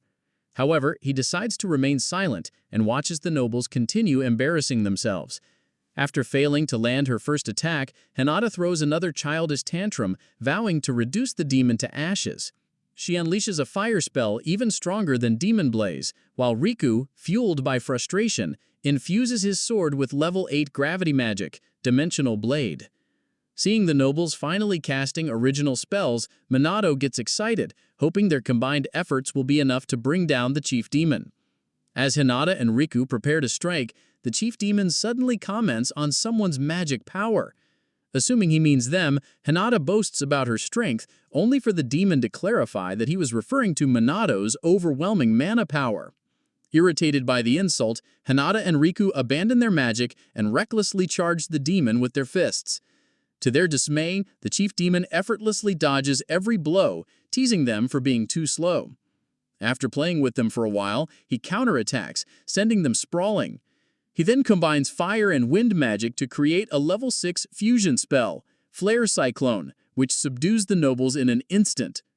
As Riku and Hinata struggle to their feet, trembling from the sheer force of the attack, Manato steps forward and tells them to leave the rest to him. Hinata tries to stop him, insisting that even if they, as magic nobles, could not defeat the chief demon, then there is no way he can. Riku suggests they retreat, but Manato remains unfazed, assuring them that a monster like this is nothing to him. Riku questions if Manato truly understands the overwhelming magic power radiating from the chief demon. Hinata, on the other hand, refuses to accept defeat, knowing they cannot afford to fail the person they wish to be useful to. Manato approaches the battlefield, teasing the chief demon, who, despite this, remains impressed by his magic power. Before the battle begins, the chief demon asks Manato to introduce himself, but Manato dismisses the request, questioning whether he is obligated to answer. Acknowledging Manato's point, the chief demon withdraws the question, remarking that associating with humans is ultimately meaningless for demon kind. With the pleasantries over, the battle begins. The chief demon immediately goes on the offensive, attacking Manato from all angles, but Manato effortlessly blocks every strike with his high-level magic barrier. Watching the fight, Hinata Assumes Manato is struggling and begins gloating, claiming she knew he would not stand a chance. Before she can finish her sentence, Manato casually pushes the chief demon back and complains about how annoying he is. Both magic nobles are left speechless, realizing that the demon's relentless barrage of attacks has not left a single scratch on Manato. Riku, observing Manato's tactics, worries that remaining on the defensive will be ineffective, as the chief demon also possesses an exceptional defense. Meanwhile, Manato debates whether to use a new spell he recently developed, but hesitates due to the presence of the nobles. Instead, he decides on a different strategy, and unleashes a level 9 void magic attack, Magic Sparkle, as preparation for his counterattack. Hinata, seeing the level 9 spell, is shocked, as she had always believed level 8 magic was the highest attainable. Manato then traps the chief demon inside the bright yellow void magic circles he created earlier and finishes him off in one swift move. Gasps of disbelief ripple through the crowd as the soldiers realize that Captain Manato just effortlessly defeated an opponent that even the magic nobles struggled against. As Manato descends, the soldiers erupt in praise, hailing him as incredible and even calling him the Messiah. Manato approaches the embarrassed nobles and casually remarks that the monster turned out to be no problem for him. Hinata, utterly defeated, acknowledges that they are nowhere near his level and realizes that, in their current state, they stand no chance of subduing him. Manato then asks if they still want to continue their fight. Without hesitation, both nobles admit defeat and declare that Manato has passed their test. With that resolved, Manato presses them for answers. RJKU agrees to explain everything, but mentions that they need one more person present, Takigami. Immediately, Manato understands who he means. Moments later, Takigami arrives on the scene and asks if Manato had known all along that she was behind everything. Manato responds affirmatively, reminding her that she cannot hide anything from him. Now she must explain why she tested him, why sorcerers have weakened over the past 50 years, and why she has been cooperating with the magic nobles ever since his death. Before giving Manato the answers he seeks, Takigami takes him and the magic nobles back to her house, ensuring they are comfortable enough to hear her out. Once they are seated, Manato asks if she knew about the magic nobles before his arrival. Not only does Takigami confirm that she did, but she also reveals she knew he was going to be attacked. Puzzled, Manato questions why she allowed it, but Riku responds, explaining that they only wanted to test Manato's skills and see if he would use his powers selfishly. Manato brings up the involvement of his allies in their so-called test, and Riku assures him they never intended harm, only issuing threats. Still, Manato presses further, demanding to know why they went through with it. Riku explains that Manato's very existence as part of the SMT undermines the magic nobles, creating a dangerous situation for Japan. Hearing this, Manato counters, stating that their current predicament results from their negligence. The SMT never sought to demean the magic nobles, rather it was the nobles who looked down on them. Overwhelmed by the accusations, Hinata throws a tantrum, but Riku, acting more maturely, tells her to stop because Manato is right. Despite acknowledging their inaction during the first calamity, Riku argues that the world still needs the nobles to maintain order. Takigami then intervenes, explaining that the root of the issue dates back 50 years after Manato's passing, leading to Japan's current state and the creation of the magic nobles. Ichigami Manato's death and the disappearance of most demons, Japan was overwhelmed by illegal mages. Their numbers grew so vast that even the police and self-defense forces were exhausted, making law enforcement impossible. Japan became a lawless country, and the few remaining legitimate mages fought against the illegal ones but were ultimately defeated and killed. With the nation on the brink of collapse, hope seemed lost. Summing it up, Takigami explains that Japan's downfall was triggered by Ichigami Manato's death. Without him, the remaining mages struggled to rebuild and restore hope. After numerous discussions, they decided to establish the Magic Nobles, an entity meant to earn the people's trust and serve as a new symbol of hope, akin to Manato. Given that magic was highly dangerous in times of peace, the nobles confiscated all magical texts and documents, recruited those with talent, and eliminated those who refused to join them. By monopolizing magic knowledge, they banned oral traditions and rumors of magic, leading Japan toward peace. However, as a consequence, Japanese mages grew weaker and imperial politics caused a decline in technology and knowledge, a pattern Manato finds all too familiar. Recalling the situation 50 years ago, Manato remembers the chaos with people and mages dying and magic being used for evil. He realizes things only worsened after his death. He then asks Takigami if the nobles truly have the political power to manipulate events, as they do given their supposed affiliations. After a glance at the nobles, Takigami quietly asks Manato if he remembers Mume Hufyu, his former subordinate. A sore loser, yet incredibly talented, once Manato confirms Takigami reveals that Momuyu is now the chairman of the powerful Momuyu Group. Originally famous as the heir of the Momuyu conglomerate, he has been financially backing the magic nobles since their inception 50 years ago. Minato finally understands the nobles' influence, though he never knew Momuyu was an heir.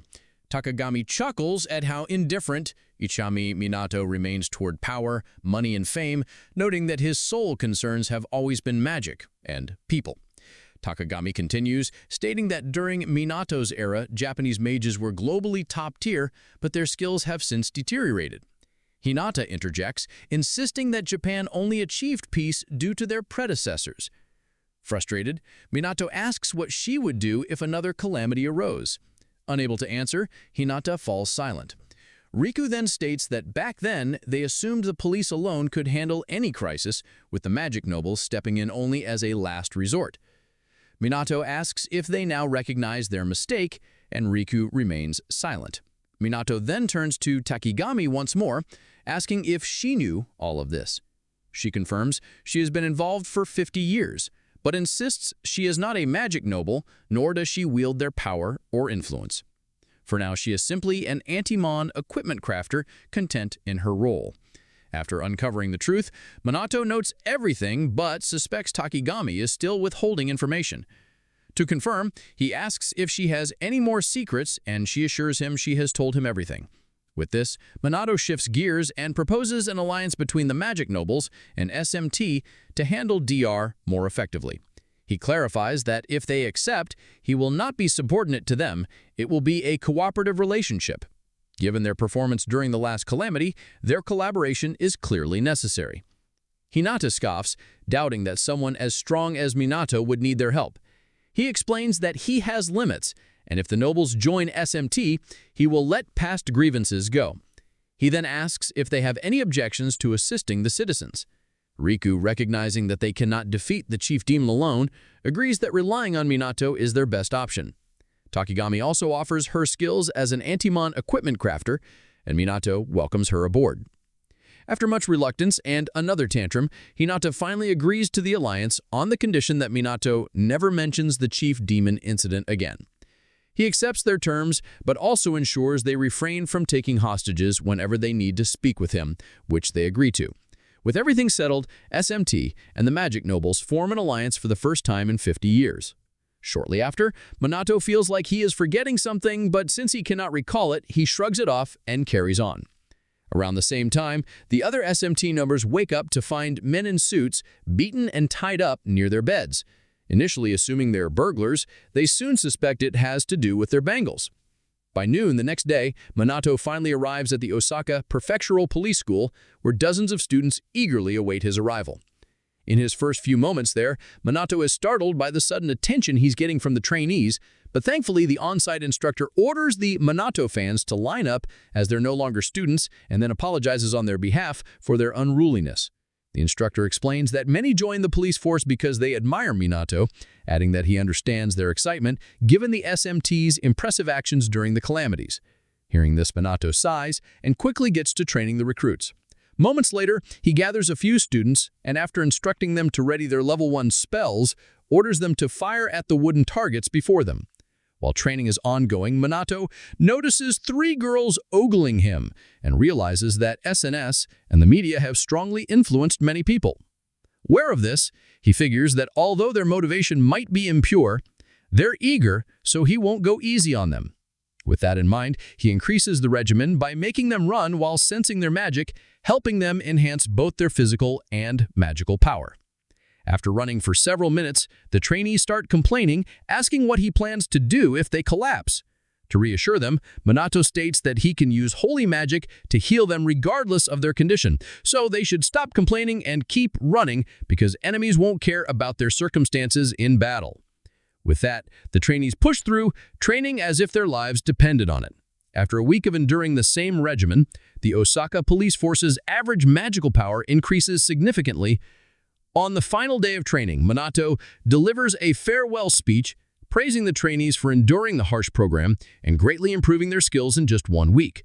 He urges them to continue training even in his absence, as they are now the protectors of Osaka's peace. When he finishes speaking, he leaves the trainees and their instructor in tears.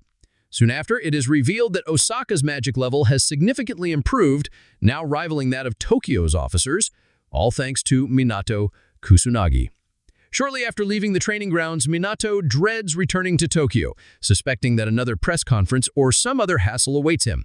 While he is en route, National news reports on the alliance between the SMT and the Homer and Kaichi families' magic nobles formed to combat calamities and monster threats. With thousands of people reacting to the news, the reporter notes rumors that major corporations may sponsor the SMT. For those worried about its impact on law enforcement, they are assured that the SMT is not an official Tokyo Police Department. As news of the SMT's good deeds spreads, people across Japan begin recognizing the organization's growing influence.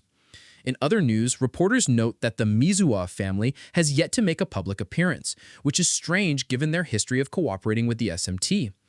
Speculation arises that they may be withdrawing from the alliance just as Japan is beginning to unite against the calamities. After his flight lands, Manato asks the girls if they can contact their father. Yunika explains that she's tried multiple times, but since they have been disowned, he may be unwilling to respond. Even so, Manato expresses concern that the family head has not publicly supported the alliance. Rutika had expected him to step forward once they allied with the other two noble families. Aware of how unusual Toshiro's silence is, Manato decides to check on him later. Noticing his deep thought, the girls call him back to reality, praising his success in Osaka and expressing their pride in him. Manato, realizing how much trouble he is in, joins them in conversation. Meanwhile, Shindu, standing nearby, notes that Chrono didn't appear at night when Manato was absent. Although suspicious, he reasons that if Manato is truly the Shadowbringer's leader, Chrono, an illegal mage, he will have no choice but to arrest him. Still, with every fiber of his being, Shindu hopes his assumption is wrong, believing Manato is meant to be the world's savior. Later that night, while walking home and complaining about his busy team members, Manato is suddenly approached by two of Toshiro's attendants. They inform him that he has been summoned. Calmly, he follows them, soon arriving at Toshiro's villa. There, Toshiro angrily asks if it is true that both his daughters are now living with him and then immediately threatens his life if he intends to harm them. Puzzled, Manato reassures the man that they are just friends, prompting Toshiro to press the issue, ensuring Manato will not lay a hand on them. To ease his mind, Manato firmly states that he would never do such a thing to his friends. He then wonders if Toshiro summoned him solely out of concern for his daughters. Despite everything, Manato realizes Toshiro has a strong fatherly side. Moments later, Toshiro leads Manato outside, and once they're airborne, he challenges Manato to a match. With time to kill, Manato accepts. Toshiro immediately attacks, unleashing the level 6 water magic Geyser Wave after charging his mana. In response, Manato counters with level 7 fire magic, Demon's Blaze, overpowering the water attack. Afterward, they descend, and Toshiro praises Manato for neutralizing water's advantage using equally ranked fire magic. Acknowledging Manato's strength, Toshiro finally entrusts his daughters to him. For a moment, Manato remains silent, watching the father walk away. Elsewhere, the furious BR boss from before throws a fit upon realizing Chrono is still alive. Fed up, he decides to abandon restraint, vowing to crush anyone in his way. He then turns to his latest ally, Toshiro, demanding reassurance that he will fulfill his expectations. Shockingly, Toshiro promises to annihilate Chrono. Around this time, the enraged boss, who's later revealed to be the former unruly magic noble, Kurio, declares that the next phase will be a full-scale war between BR and the Shadowbringers, urging the Black Mage to await his arrival. A few days before BR strikes, Manato and his SMT members return to school and face even worse glazing than before, especially now that their media appearances have skyrocketed. Manato feels exhausted as things get even more bothersome. Unfortunately, the others don't have it easy either. Yue is constantly pestered by fans who just want to be with her, attracting not only admirers but also envious individuals who despise her. Tired of Yunika receiving the attention they crave, 3 jealous girls decide they've had enough. When Yunika sneaks out of class under the guise of a bathroom break, they seize their opportunity to catch her off guard. After easing herself, Yunika complains in the hallway about the exhaustion from the constant attention, when suddenly the 3 girls intercept her and drag her to an infamous corner of the school. There, they slam their feet against the wall to intimidate her before accusing her of being annoying and questioning why she's even in the SMT. When Eureka remains silent, the short, overweight girl suggests she must have received special treatment for being a magic noble. As if that weren't enough, the green-haired idiot chimes in, claiming Eureka seduced her way into the SMT. Unable to endure the insults, Eureka snaps, yelling that she worked hard to enlist in the SMT and would never resort to cheap tricks. Sensing her defensiveness, the red-haired ringleader of the sore losers presses further, demanding Yunica swear on her title as a magic noble that she has no feelings for Manato. Yunica stammers, but before she can betray herself, Manato suddenly appears, demanding an explanation. Startled, the girls hastily claim they were merely discussing how unfair it is for Yunica to receive special treatment. Their leader even dares to accuse Manato himself of being caught up in the supposed favoritism. Manato, without responding, turns to Yunica and immediately recognizes the shame she must feel from enduring their bullying. Meanwhile, the jealous girls start babbling about enlisting in the SMT, claiming they'd be a great help to him. Seeing through the ploy, Manato decides to play along. He holds back his scolding for now and instead encourages them to join the SMT's induction course since they seem so Eager, he promises to let them join once they pass. Unaware of how grueling the training is, the girls become ecstatic. Manato takes them to the SMT training space, informing Ryuji and Ruka that they'll be participating in the course. At first, Ryuji and Ruka are unimpressed, noting that the girls don't seem particularly skilled. However, Yuika, worried that Manato plans to let them join, brushes the thought aside to focus on more pressing matters. Noticing how chatty the newcomers are, Ryuji and Ruka grow even more suspicious of their intentions. When they ask Manato about it, he simply tells them not to think too much of it. He senses that these girls need this lesson. Training begins, and within an hour, the redhead nearly collapses from exhaustion. Meanwhile, Manato and the other seasoned SMT members bark out orders, pushing them to run as if their lives depended on it. He repeats the same harsh training he used with the Osaka police force. After forcing them to run a full track 4 times, Manato moves on to one-handed magic-enhanced push-ups, training alongside the others while reminding the losers to push their limits. Next, they move on to casting spells continuously until they are completely drained. By this point, the jealous trio starts plotting their escape, unwilling to continue this insanity. Just as they're about to make a break for it, Manato calls them back, casually informing them that they've only finished the warm-up.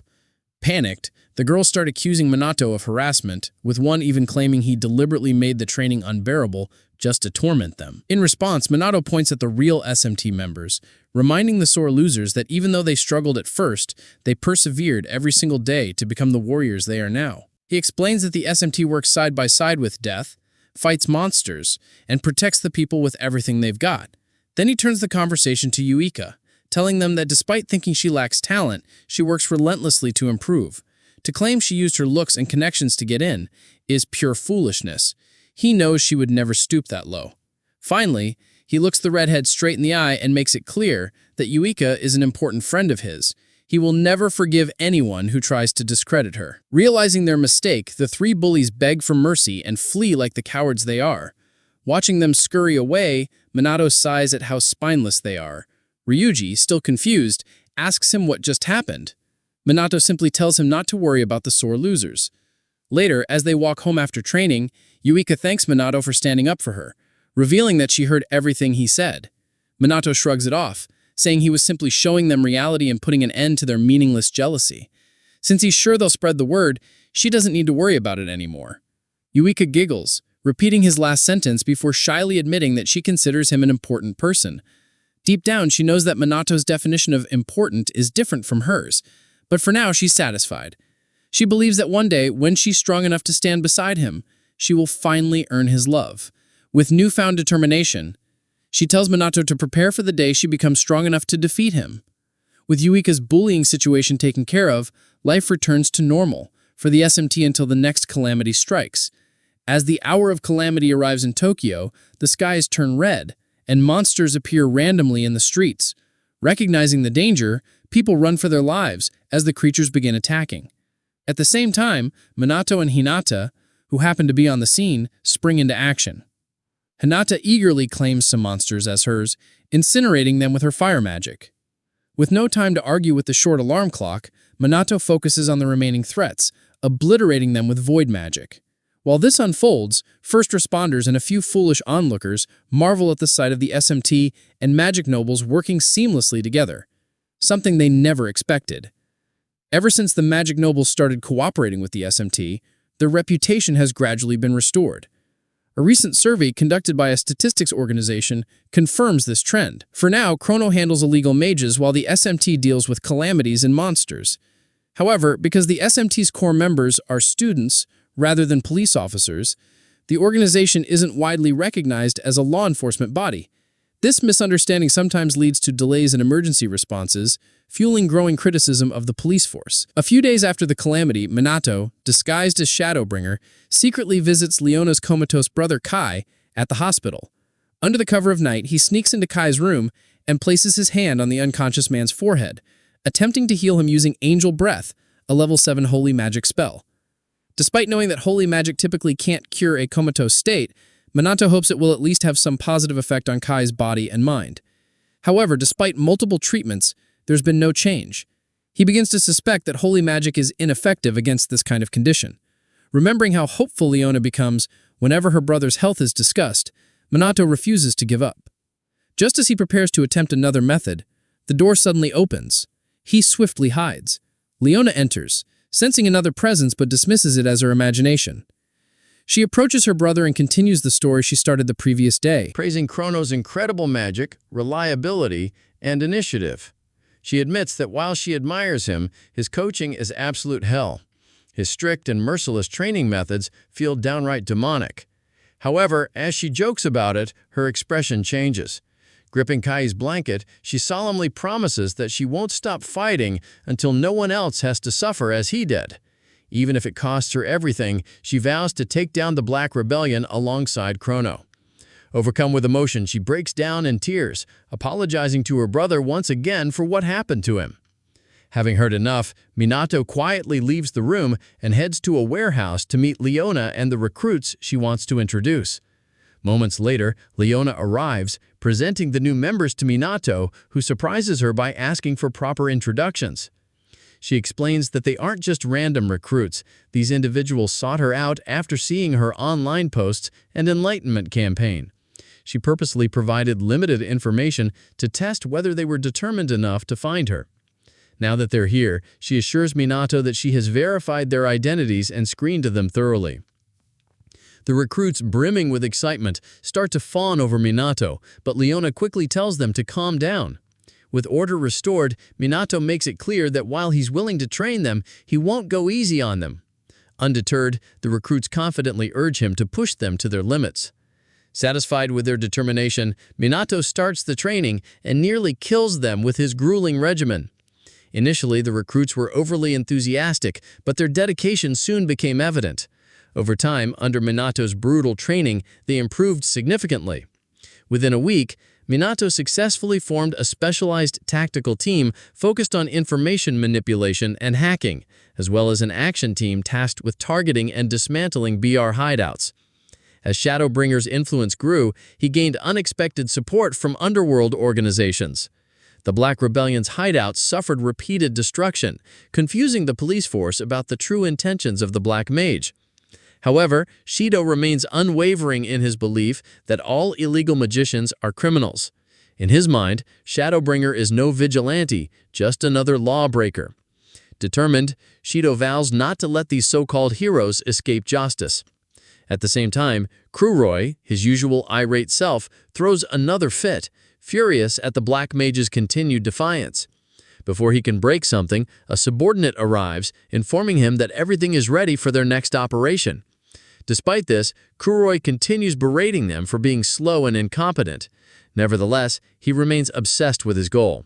He promises that no matter what happens, he will personally corner and eliminate Manato and Chrono, even if it's the last thing he does. The next day, during the SMT's training, Shido, who's been observing the entire regiment, can't shake the suspicion that Captain Minato might be Chrono. Considering his age, abilities, and the timing of Chrono's appearance, it's almost impossible not to be suspicious. While Shido is deep in thought, Ryuji and the girls apologize to Minato for unknowingly breaking their bracelets while asleep weeks ago. After explaining what happened, Minato reassures them that it's fine and that the bracelets had likely reached their durability limit. However, internally, he realizes that a novice like himself can't make decent anti-mon equipment. He decides to contact Takigami later for better gear. Still, Ryuji and the others remain pissed at the nobles for launching a night ambush just to test them, all because they think they can do whatever they want. Understanding their frustration, Minato admits he's also angry about the nobles' sneaky tactics. But considering the future, cooperation with them is essential. With that in mind, He politely asks his subordinates to let this incident slide just once. Reluctantly, they drop the subject, but then turn their frustration toward themselves, blaming their lack of power for not even noticing the attack. At that moment, Yuka recalls how disoriented the magic nobles looked upon waking and asks Minato about it. She doesn't know what kind of magic affected them, but they still seemed unaware of their situation. Minato explains that he used a drain-type spell to absorb their magical power and blur their memories. It's possible they don't remember anything before or after the magic was cast. With training over for the day, Minato suggests they all head home together, but his subordinates quickly refuse, giving various excuses. Since he's been ditched, Shido offers him a ride, which Minato accepts. On their way back, Shido brings up Shadowbringer's growing influence and tells Minato that, as part of the police force, he can't just sit back and watch. Sensing where this is going, Minato asks if Shido still suspects him. Shido sidesteps the question, listing a few qualities about the criminal before asking if Minato has noticed them too. Minato plays dumb, claiming he knows nothing. Though highly skeptical, Shido lets the matter drop for now. Minato then asks if Shido considers Chrono a villain, noting that he hasn't heard of him committing any evil acts. Shido admits he's heard Chrono as a good person. So why does he hate him so much? Minato presses. Shido responds that it's because he's still a criminal. To help Minato understand his stance, Shido shares his past. His father was a remarkable police officer with a strong sense of justice. While society vilified criminals, his father always believed that they had consciences and that confronting them with respect could help them see the error of their ways. Shido admired that belief, which inspired him to become a police officer. However, his father was killed while trying to negotiate with a criminal who had taken hostages. Unarmed and defenseless, he was mercilessly attacked with magic. Since he couldn't use magic himself, he was killed in an utterly one-sided fight. The criminal was later arrested and charged with robbery and murder. When asked why he killed Shido's father, he claimed he had been scared of the unarmed man. Remembering those words, Shido loses his composure, angrily declaring that real fear should belong to the victims, people like his father, who was murdered over something so trivial. With that said, he makes his stance clear. He will never forgive criminals. Even if they try to save others, they should not be pardoned. Otherwise, those who live honest lives will have nothing to believe in. As Shido relives his grief, Manato recognizes that this belief is deeply ingrained in him. After his outburst, Shido apologizes for getting emotional, then drops Manato off, saying he'll be counting on him the next day as usual. The next morning, the SMT members gather for training, but to their dismay, Manato is running late, a rare occurrence. After a few minutes of waiting, he rushes out of class, muttering about teachers who talk too much. As he hurries toward the training area, he ignores two shady-looking men staring at him from a corner. Seconds after Manato leaves, a massive screen broadcasting the news is suddenly hijacked. The image shifts, and Kuro, the BR leader, appears across every major display in Japan. When he shows up, people instantly recognize him as former magic noble Kuro. However, unfazed by the attention, he directly addresses the SMT and Chrono, revealing that he has a present for them. He claims that bombs have been planted all over Japan and warns the police not to interfere, otherwise they will be detonated one by one. To prove they aren't bluffing, Kuro snaps his fingers. An explosion erupts from a building near Manato's location. Instantly, Manato springs into action, using a high magic barrier to shield civilians from the blast. Meanwhile, the SMT scrambles for information, only to find that their data is completely scrambled.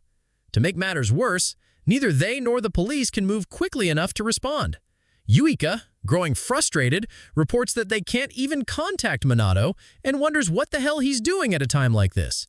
As confusion spreads within the police force, Kuro issues his final demand. Chrono must come to the specified location alone. If he refuses, all the bombs will be detonated at once. Shortly after assessing the damage in the district, Manato decides and waits till it gets dark to act. By nightfall, he gets into his Shadowbringer costume and leaves for the designated place, a port warehouse that used to be a hideout.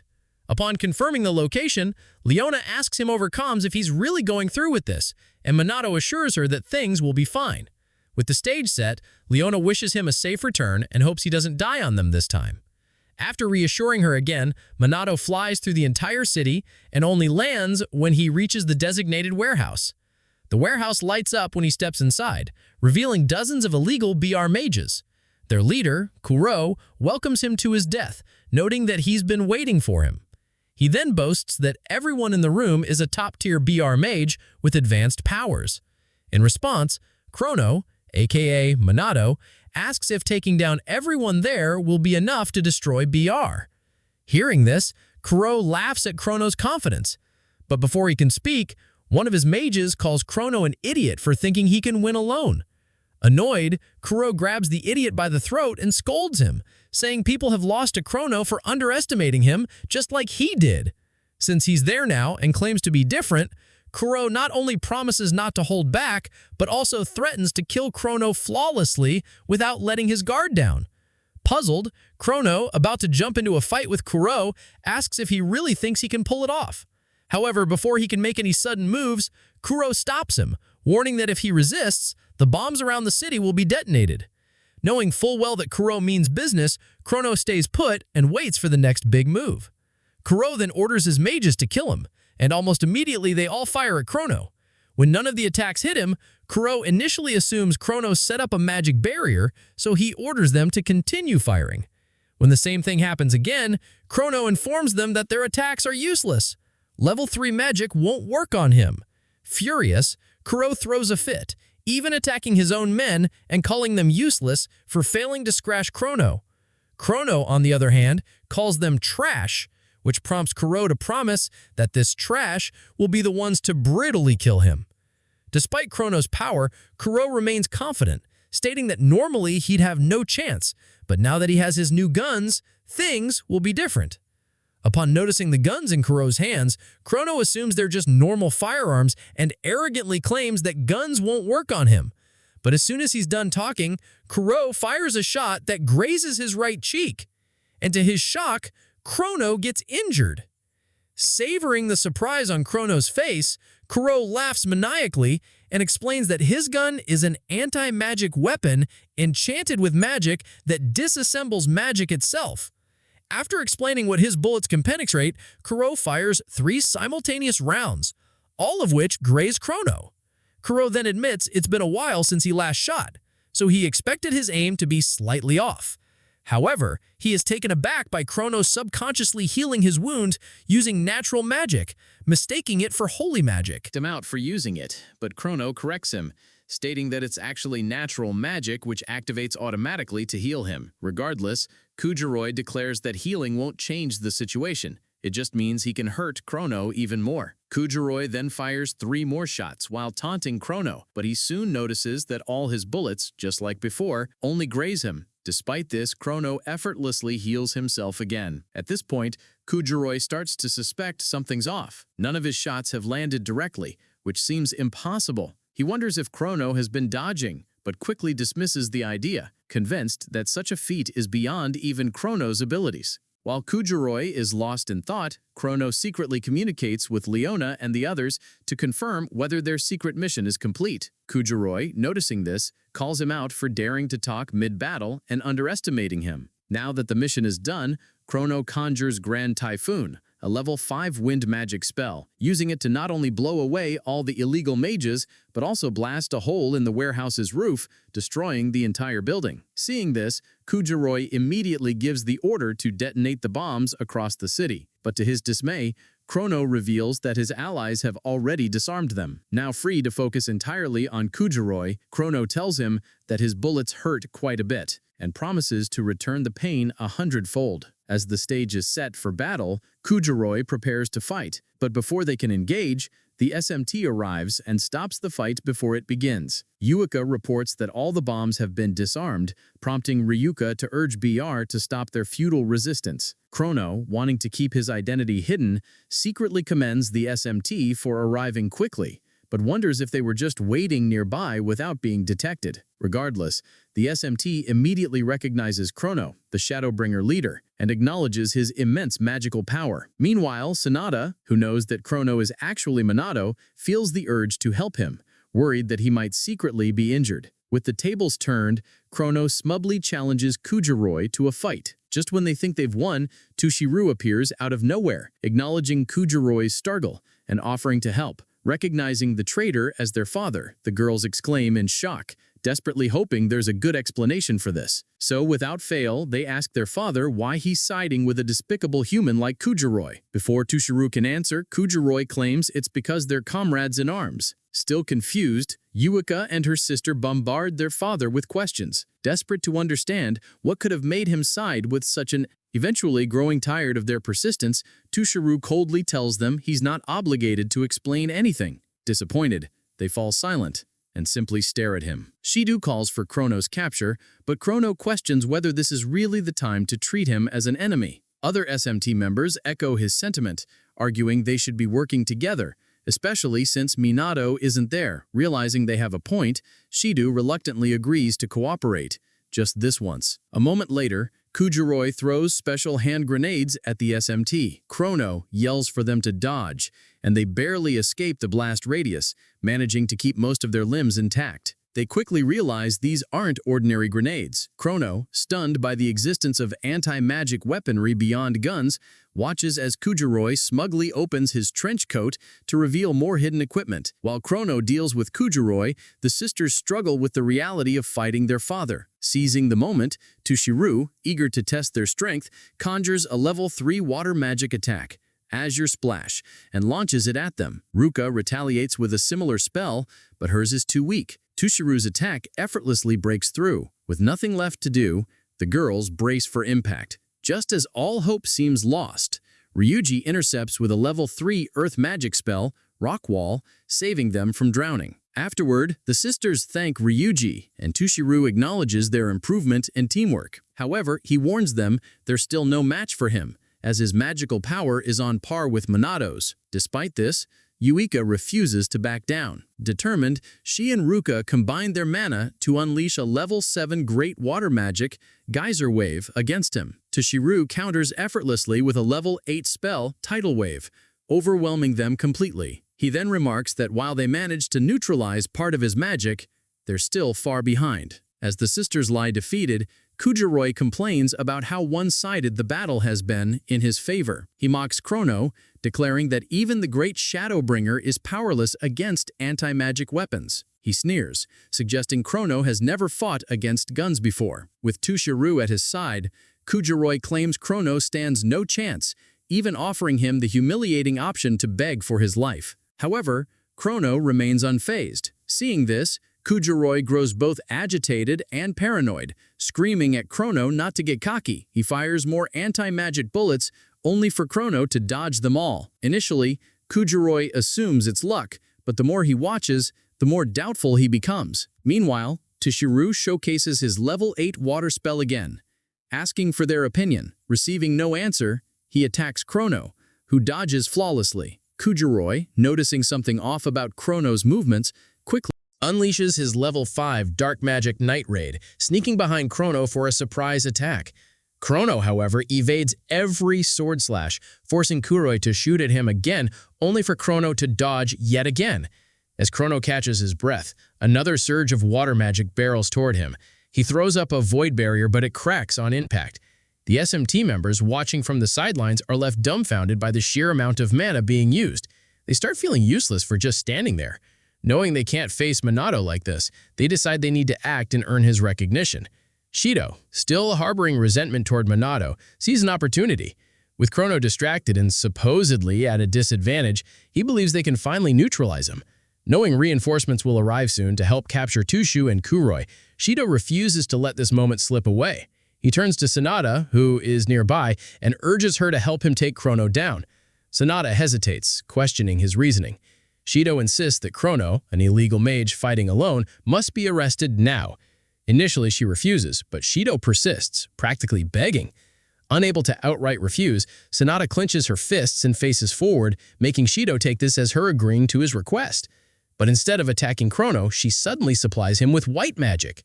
Kuroi, witnessing this, mistakenly believes the police force has just turned against their only ally, Chrono, and mocks them.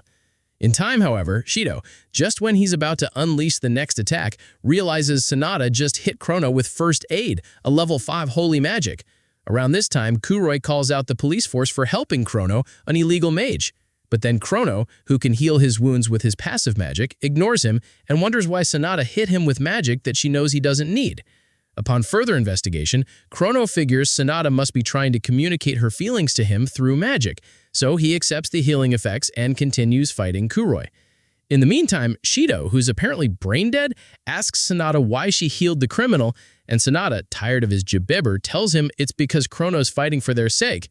When the idiot asks how he's doing that, Sanada tells him to think about why they, who can't even move, are still alive, or why Chrono is not moving an inch from that place. With Shido remaining quiet, she tells him it's because he's only trying to protect all of them. While poor Chrono keeps getting hit by Kuroi's bullets, Sanada tells Shido that if it weren't for Chrono, they'd have been Kuroi's targets, so that's why he's not running away from them. Even after hearing all this, Shido still tries to paint Chrono as the bad guy, like the fool he is, as there's no way an illegal mage like him would save the police. Realizing the doubt in his eyes, Sanada reminds Shido that Chrono is only there alone with them to save the people and fight for others. By this time, Shido starts thinking with his brain, and because Chrono's not moving much from where he is and is covered in wounds, Shido starts to question his sentiment towards him so far. Very soon, he starts realizing the truth in front of him when the girls tell him they will all fight alongside Chrono, irrespective of whether or not he's an illegal mage. To their dismay, Kuroi reminds them that nobodies, like them, won't change a single thing since they don't have that much mana power left in them. With the SMT members attacking him with all their might, Yua tells him that although their mana might be small, there's still something they can do. With that said, they turn their sights to Tushiu, floating on his flying water bubble, and force him back down to their level. The minute he lands, Chrono attacks him with Demon's Blaze, and Tushiu, quickly seeing the sneak attack, counters it with Geyser Wave. Realizing the coordination between all of them, Tushiu realizes he doesn't have that many opportunities to attack Chrono, as he knows the SMT will get in his way. With that in mind, the SMT works on holding off Tushiu, with Sanada happily eager to help Manato. While the girls attack the father, Shido strengthens his resolve and joins them to hold Tushiu off, which eventually pisses Kuroi off. As for Chrono, he commends the SMT for holding Tushiu off, making the fight easier, and continues pissing Kuroi off so much that he threatens to kill them with full force and shoots Chrono even more. This time, Chrono dodges the attacks flawlessly, leaving Kuroi dumbfounded and wondering how the hell Chrono even managed to dodge all the bullets. When he accuses him of using magic, Chrono assures Kuroi he didn't use any magic and just dodged it. At this point, Kuroi loses it, telling Chrono not to joke with him, as this isn't a movie. By then, Chrono tells him that although it's been a while since he encountered long-range anti-magic equipment, he couldn't fight that well. On hearing this, Kuroi starts shooting erratically, but then Chrono, who says he's already analyzed his attack pattern, dodges all the bullets without fail and moves closer to him. Realizing bullets don't work anymore, Kuroi pulls out his anti-magic equipment rocket launcher and prepares to blow everyone away with it. Sadly, before he can even pull the trigger, Chrono uses Night Raid to get much closer to him, shocking Kuroi, and uses Cruel, a special kind of dark magic different from normal magic, to send the bastard into a world of pain for 3 days and 3 nights, a fitting punishment for a villain like him. Having dealt with Kuroi, Chrono moves on to Tushiu to attack him next despite having his team members immobile from exhaustion.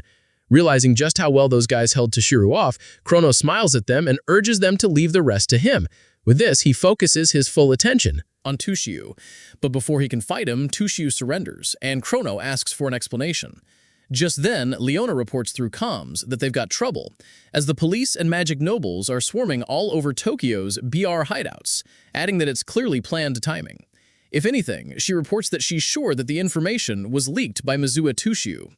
This information then causes Chrono to ask Tushiu if he was a spy who infiltrated BR, and Tushiu says yes. Before their conversation continues, Kuroi comes up and tells everyone to stop fooling around. Judging by his condition, Chrono figures he must have dissolved Cruel with anti-magic equipment. With him as backup, Kuroi holds a detonator and threatens to destroy all the bombs he's placed nearby. Seeing this, the other SMT members complain that they can't move well enough to escape the bombs in time. But then Chrono and Tushiu, still up and running, both activate Firewall and Emerald Aqua, both level 7 spells, to protect the SMT members from Kuroi's bombs. However, after pressing the detonator multiple times, nothing happens. Kuroi just stands there confused, claiming to have planted bombs everywhere. While he wastes time thinking, Leona, who has just arrived, tells him once again that they have already defused the bombs he hit nearby. As soon as he recognizes Leona as one of Shadowbringer's men, he makes some offhanded comments about them, calls them his slaves, and demands that they gravel and obey him. Pissed, Leona sucker punches him and finally tells him that she has gotten her payback. Despite this, the fool boldly states that he is just a cog in a machine called the BR, meaning the real bosses are still out there continuing their evil deeds. Right after saying this, Khloe collapses, leaving Chrono to wonder who the real mastermind behind BR is. Realizing he needs more research to confirm the person's identity, Chrono abandons the thought and carries Leona, intending to leave before the police arrive. Just then, Yuika tries to get him to wait so she can confirm something with him, but Chrono ignores her and leaps into the night sky, never to be caught by the SMT again. Soon after his departure, Ruka, Yuika, and Ryuji are left puzzled over what kind of person the Shadowbringer's leader could be. In any case, Sanada, who knows Chrono's true identity as Kusanagi, is filled with gratitude toward her hero for saving so many lives that night. By the morning of the next day, the national news reports the capture and arrest of former Magic Noble and BR president Khloe on charges including conspiracy to terrorize the city. Additionally, the police receive much praise for quickly defusing the bombs and demonstrating their high-level anti-terrorism capabilities. Watching the news, Hinarita and Ryuko, seen somewhere in the city, scoff at the media's attempt to take credit for their efforts. Meanwhile, Manato returns to his normal life as the SMT captain. That same morning, he walks to the Mizuho residence with his team to see Tushiu. On the way, they ask him to explain his absence during the sting on Khloe the previous night. Manato lies, telling them that something happened in his family. Luckily for him, they buy the lie, but still urge him to contact them next time. Upon arriving at the Mizuho residence, they are warmly welcomed and provided a place to sit in the meeting room. Inside, the girls ask their father to explain the situation. Tushiu begins by telling them that he pretended to cooperate with Khloe and infiltrated BR to clear the disgrace of the Magic Nobles and prevent rampant illegal magicians from having their way. Moving on, he reveals that not only was Khloe a former Magic Noble, but he was also involved in numerous crimes and expanded his influence without restraint. Unable to overlook it any longer, Tushiu took action. Yuika then asks why he only infiltrated BR now. Tushiu explains that he received an imperial command from the police, who believed it would be easier for him as a Magic Noble family head to infiltrate BR, since Khloe had previously colluded with Fuka. Using psychological tricks, Tushiu gained Khloe's trust with ease. He ends his story by explaining that although he is not officially part of the police organization, he was treated as an undercover investigator by exception and will not be held accountable for any crimes committed. Hearing this, the girls sigh in relief and criticize the police for treating their father this way. Meanwhile, Manato contemplates the organizations involved in this charade, the SMT, the police, who seem differential to the Magic Nobles, and even Mizuho Tushiu, who surprisingly went to such great lengths to achieve this. He also wonders why the police decided to act at this specific time when they could have done so earlier. To him, their reasoning for acting now lacks conviction and seems suspicious. A flashback to the night of Khloe's subjugation shows Chrono and Leona discussing how the police, despite their weaker information-gathering ability, managed to figure out that more than half of the planted bombs were fakes. When Chrono asks if the criminals simply couldn't prepare enough real bombs, Leona admits it's possible, but still finds it too sloppy for a serious threat. In any case, the police acted unusually fast, almost as if they had prior knowledge. She feels there is something fishy about the incident, but for now, they have no evidence. Back in the present, Tushiu acknowledges his sins, begs for forgiveness, and announces that he will now publicly cooperate with the SMT and lift his daughter's disownment. Hearing this, the girls instantly cheer up, knowing they can proudly be Mizuho family members again. On their way home from the Mizuho family meeting, Ryuji comments on all the good things that have happened and finally feels at ease now that everything is resolved. Sonatada, on the other hand, calls Manato and Chrono her heroes and wishes there was something she could do to thank them. Shido, knowing Chrono is an illegal mage, still cannot shake off the fact that he saved them that night. If Chrono turns out to be Kusanagi, Shido is unsure whether capturing him would be the right thing to do. Meanwhile, Uka grows uneasy as she recalls seeing Chrono's eyes that night and realizing they were the same as Manato's. Unable to differentiate between the two, she starts to wonder if they are the same person. Manato, fully aware of what's happening, realizes things could get messy if this continues. That night, dressed as Chrono, he visits Kei in his hospital bed to continue healing him with holy magic. Receiving no response this time, Chrono urges Kei to wake up, reminding him that his sister is waiting for him. Just then, Leona walks in, prompting Chrono to hide outside the window. She gently tells her little brother that she has finally defeated the villains with Chrono, so there is no need for him to worry anymore. She promises that no one will hurt him again. Seconds after hearing his sister's voice, Kay calls out her name, and Leona instantly reassures him that she is right there with him. Now fully awake, Kay welcomes his big sister back and tells her he tried his best to stay strong while she was away. Without hesitation, Leona hugs Kay tightly as tears stream down her face. Seeing this, Chrono smiles, realizing his job is done, and silently flies into the night sky. The next day, during their lunch break, Ryuji, who's with the others on the school's rooftop, begs Manato and the girls to help him look after his little siblings the following day. When asked what happened, he explains that his shift runs throughout the entire day and he'll be home really late. Normally, he participates in SMT activities and works whenever his mom isn't working, but unfortunately, none of them will be available this time. Since he can't possibly leave his siblings alone until nighttime, Ryuji asks for their help. Having heard Ryuji's plea, Manato effortlessly offers to help, noting that he loves kids anyway, and Ryuji thanks him profusely. As for Yuya, she apologizes for not being available, explaining that she has things to do related to moving. Realizing she's no longer disowned, Ryuji asks if she's finally moving back to her father's place, but Ukiya tells him they're moving to a bigger place instead. Right then, Yuya mimics our father, telling both of them to keep establishing their independence and exploring the outside world as long as Kusanagi Manato stays with them. Soon after, Ryuji comments on her dad's actions, and Yui tells him that at least he's kind enough to provide money. In any case, Manato feels that if Shishuru is promoting independence, then the sisters living together makes sense. On the other hand, he understands why Shishuru would want to keep him close to the girls now more than ever. Anyway, Ryuji jokes about Manato and Ruka helping Yuya move, only to realize how overbearing and ignorant they are, concluding that Yui will be fine on her own. After getting a good laugh out of the joke, he asks Ruka if she'll be available to accompany Manato. Ruka stutters before eventually offering to help Manato look after the kids. With that, Ryuji thanks both of them and promises to make it up to them. The next day, Manato and Ruka take Ryuji's 3 siblings to the amusement park, since it's been a while since any of them have been there. The kids excitedly rant about riding the merry-go-round, the roller coaster, and the Ferris wheel all at once. To satisfy them, Manato assures them they'll ride all of them. Just as they're about to get on a ride, he notices Ruka standing back and urges her to join them. By this time, Ruka's expression looks so intimidating that the kids feel threatened, making Manato ask why she isn't smiling. To avoid being labeled a party pooper, Ruka apologizes, then makes things worse by forcing an awkward smile asking if it's better. Unfortunately, the kids find her even scarier. To prevent them from crying, Manato pets the kids and ignores sad Ruka for now. Afterward, all 5 of them ride the roller coaster, Ferris wheel, and merry-go-round before finally stopping as it gets late. While Manato tends to the happy kids, he notices the sadness in Ruka's expression and decides to talk to her. The kids leave for a short bathroom break after Manato warns them not to bump into people, giving the duo some alone time. After some small talk about the kids' excitement, Ruka tells Manato he's amazing, even admired by children. Despite knowing this, Manato insists it's nothing special, but Ruka counters, admitting she isn't good with kids.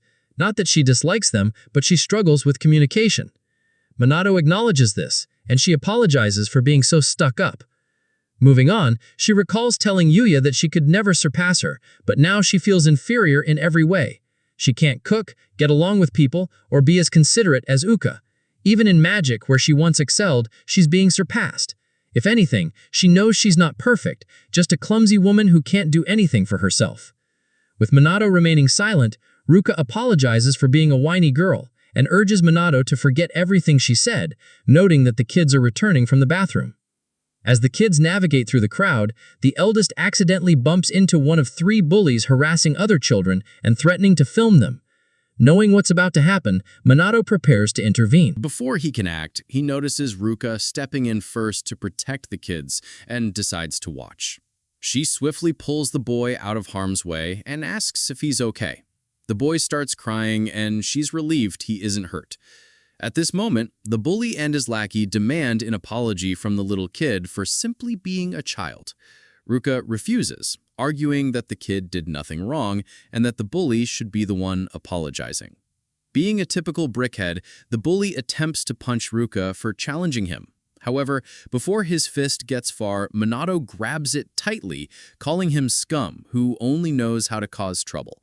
He reminds the bully that they're in a public place and not to ruin everyone's fun for his own entertainment. As the bully yells in pain and begs for release, Manato finally lets go and complains about troublemakers being everywhere. With the bullies gone, he checks on his group, ensuring they're all safe. Seeing that Ruko went out of her way to protect them, the three kids instantly cozy up to her, crying and thanking her for saving them. Ruka is scared stiff, but after a look from Manato, she hugs them tightly and reassures them that everything is okay. With the incident behind them, they enjoy the rest of the day in peace. By nightfall, when Ryuji finally returns home, he apologizes and hopes his siblings haven't caused trouble. However, to his surprise, he finds all 5 of them sleeping soundly together, just like a happy family.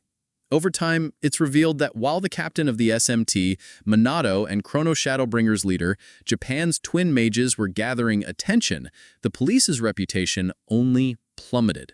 Despite their swift response to the BR explosion incident, earning acclaim, the SMT's achievements only overshadowed the police and left the reputation still in shambles.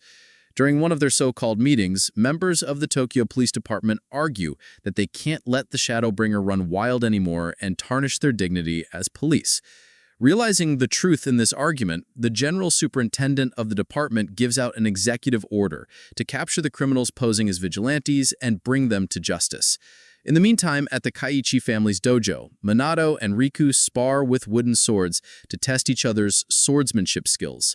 For almost 10 minutes, the duo, without saying a single word, go at each other with murderous intent, slashing, piercing, and dodging only when necessary. In the end, Riku ends the match in a draw when both of them find each other in situations where they both die.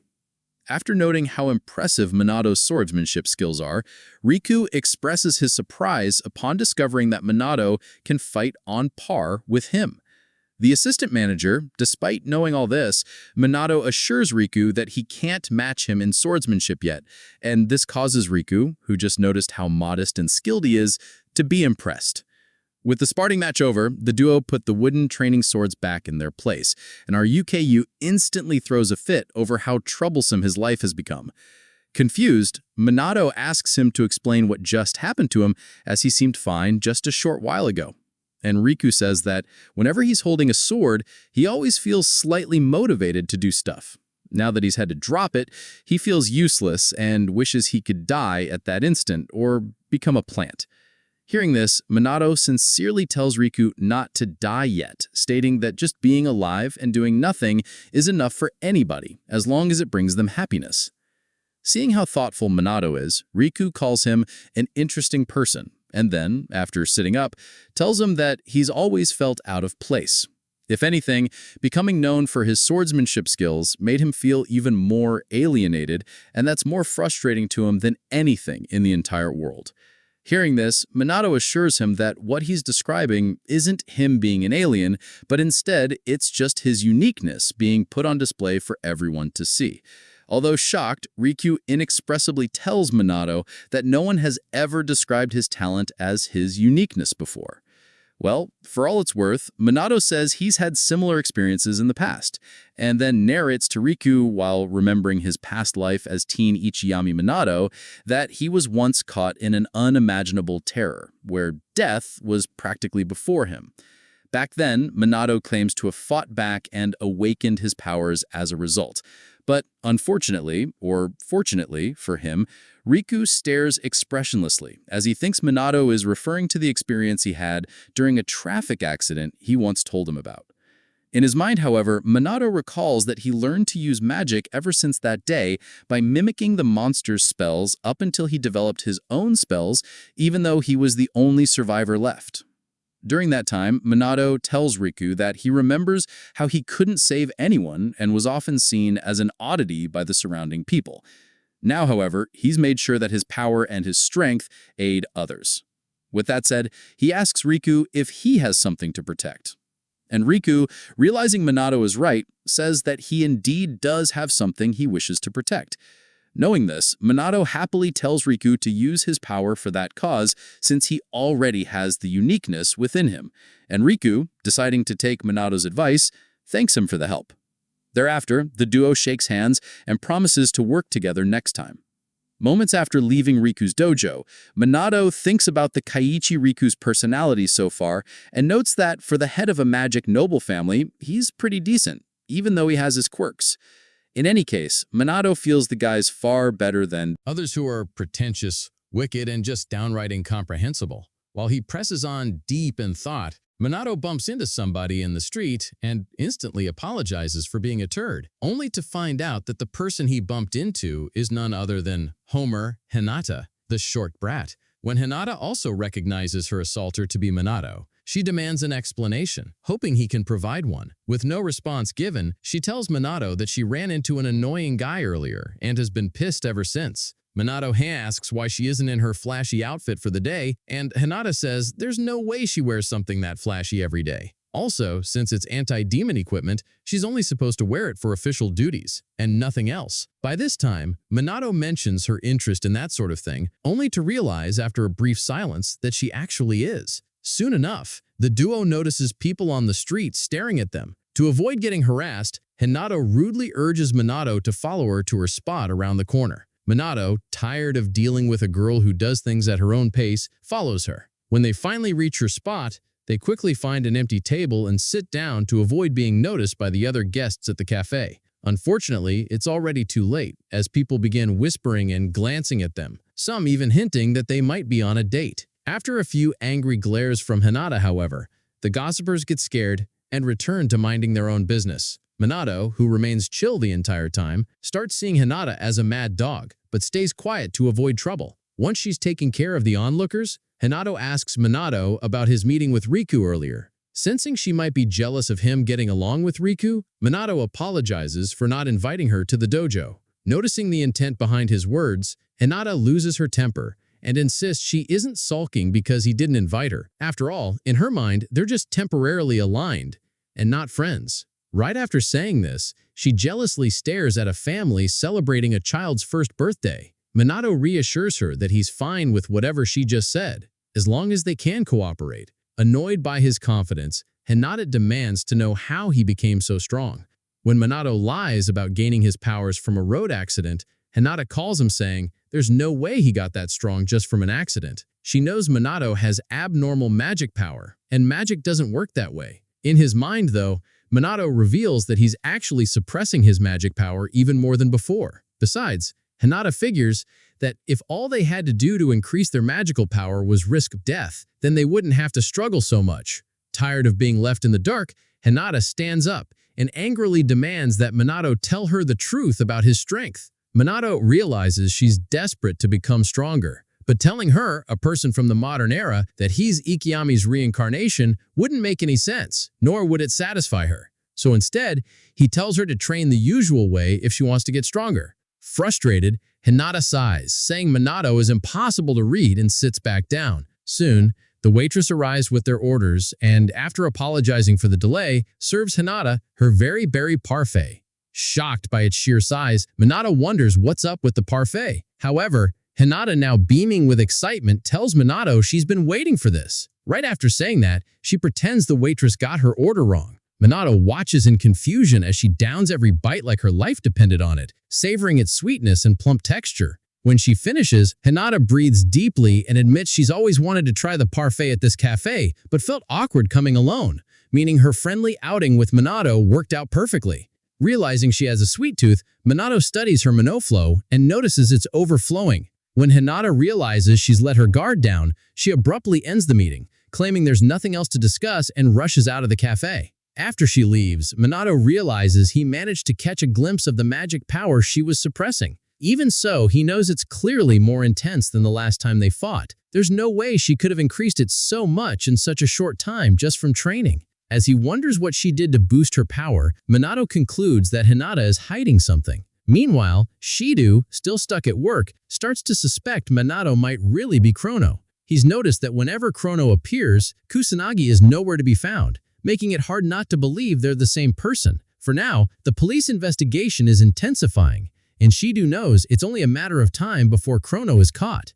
Feeling conflicted, he peeks out a family picture, hoping his father's spirit will somehow guide him. Later that night, Leona reports to Chrono on the rooftop that the police are working to dismantle Shadowbringer. Operations are being conducted everywhere, leading to the capture of some members for questioning. Analyzing the information, Chrono realizes that the SMT has also been ordered to apprehend them. He briefly considers telling Leona that he's Kusanagi from the SMT, but decides against it. If she were caught, knowing the truth would only cause her unnecessary stress, as he knows she'd never betray him. Also, there's no real benefit in revealing his identity right now. He can still hint at inside police information without exposing everything, making it the wrong time to confess.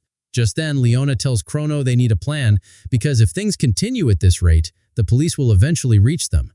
To stop her from worrying, Chrono assures her to leave things to him. He already has a plan. The next day, Minato visits Takigami at her residence to discuss enlisting her help in his strategy, and Takigami grants him the help. Days later, the superintendent of the Tokyo police force asks his subordinates for an update on the Shadowbringer's investigation. When he discovers that Chrono hasn't been found yet, he becomes furious and demands an explanation. One of the officers reports that they are still questioning the captured Shadowbringer members, but so far they all insist they know nothing. The boss then asks why they haven't gotten them to talk yet, but the officer explains that they lack leverage, as it genuinely seems the lower-ranking members are uninformed. Frustrated, the boss authorizes the officers to use force, if necessary, to capture Chrono, stating that the police force's dignity is at stake. Understanding the urgency, the officers scramble to take action. Meanwhile, Shido calls all members of the SMT into the briefing room and informs them that they've been ordered by the higher-ups to locate Chrono and his allies. Since Chrono's whereabouts remain unknown, Shido reveals that his information has been made public for easier identification and capture. As materials are circulating that undermine the police, Shido mandates that SMT members search for Chrono while continuing their efforts to stop calamities. Some SMT members complain, pointing out that they already have their hands full dealing with calamities and monsters. They grumble that the higher-ups must be out of touch because this isn't their job. Minato, however, sees this as a sign of the police's desperation, realizing that if they get serious, his group will have a hard time evading them. Concluding the meeting, Shido reminds his team to prioritize handling calamities and monsters, while continuing the search for the Shadowbringers. After the meeting, Sanada questions Shido about whether they're really going through with this. Shido replies that they have no choice. It's a direct order. Ryuji complains about shouldering most of the workload related to the calamities, and the Mizuha sisters chime in with their grievances. Shido acknowledges their frustration, but explains that the higher-ups are desperate because the Shadowbringers wield significant influence and popularity. Estimating the potential consequences of illegal mages gaining more support, Shido turns to Minato and bluntly tells him to drop the act. Offended, Minato demands an explanation. Without hesitation, Shido accuses him of being Chrono and tells him to surrender immediately. The accusation stuns the entire team, and the girls rush to defend Minato, insisting there's no way he could be Chrono. Seeing their eagerness to protect him, Shido begins to suspect that Uita and Sanata are colluding with Chrono. When they try to object, Shido argues that while Chrono has saved many lives, he must surrender now so the judge will be lenient, far better than being hunted down by the police. To support his claims, Shido highlights the timing of Chronos and Minato's appearances, their similar stature and abilities, and the fact that Minato is never around when Chrono emerges. He challenges the team, asking if they can truly dismiss all these as mere coincidences. With the room silent, Shido presses Minato for an answer, hoping he will reveal his true identity. Just as Minato is about to respond, Sanata interrupts, showing them a live broadcast on her phone. The Shadowbringers have hijacked the broadcast station again. The video begins with Minato still in the room, and yet another person introduces himself as Chrono. Apologizing for the intrusion, the fake Chrono addresses the public's growing curiosity about the supposed power struggle between him and Minato. To settle the debate, he challenges Minato to a duel in broad daylight, leaving the world in shock. As the team reacts in disbelief, Shido questions how Chrono could challenge Minato if they're the same person. At the same time, Sanata and Yuika begin to doubt their own suspicions as the situation no longer makes sense. Meanwhile, Ryuji and Ruku, unaware of the deeper implications, ask Minato what he intends to do. Minato assures them he will accept Chrono's challenge.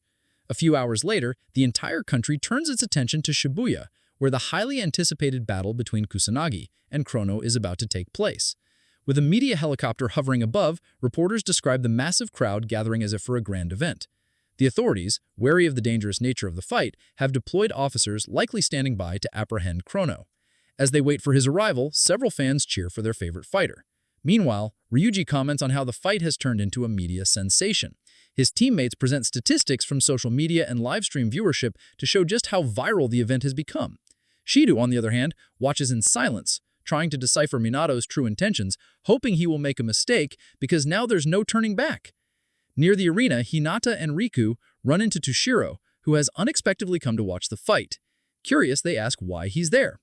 Tushiu replies that this is a battle he must witness for himself. Just as he finishes speaking, a bright light appears in the sky above the arena. As the crowd wonders what it is, a blue energy beam suddenly descends, nearly hitting the helicopter and triggering a powerful explosion that almost blows some spectators off their feet. When the dust settles, the fake leader of the Shadowbringers, Chrono, materializes. The media instantly broadcasts his arrival. Shido, shocked that Chrono actually showed up, begins doubting his earlier theory. Sonata and Yua also start reconsidering their suspicions, now wondering if Manato and Chrono are truly separate individuals. Moments before the battle begins, Manato sighs, admitting that while he doesn't usually like putting on a show, it seems unavoidable now. When the fake Chrono remains silent, Manato decides to skip the small talk and get straight to the fight. With thousands of spectators watching, Manato kicks off the battle by activating Null Magic, Inorganic Cannon, a level 6 spell. In response, the fake Chrono counters with Dark Magic Chaos Raven. As both attacks clash, the shockwave released is so devastating that the pilot flying the chopper above the arena has to move it away from the line of sight, ignoring the reporter pleased to get closer so they don't crash and die.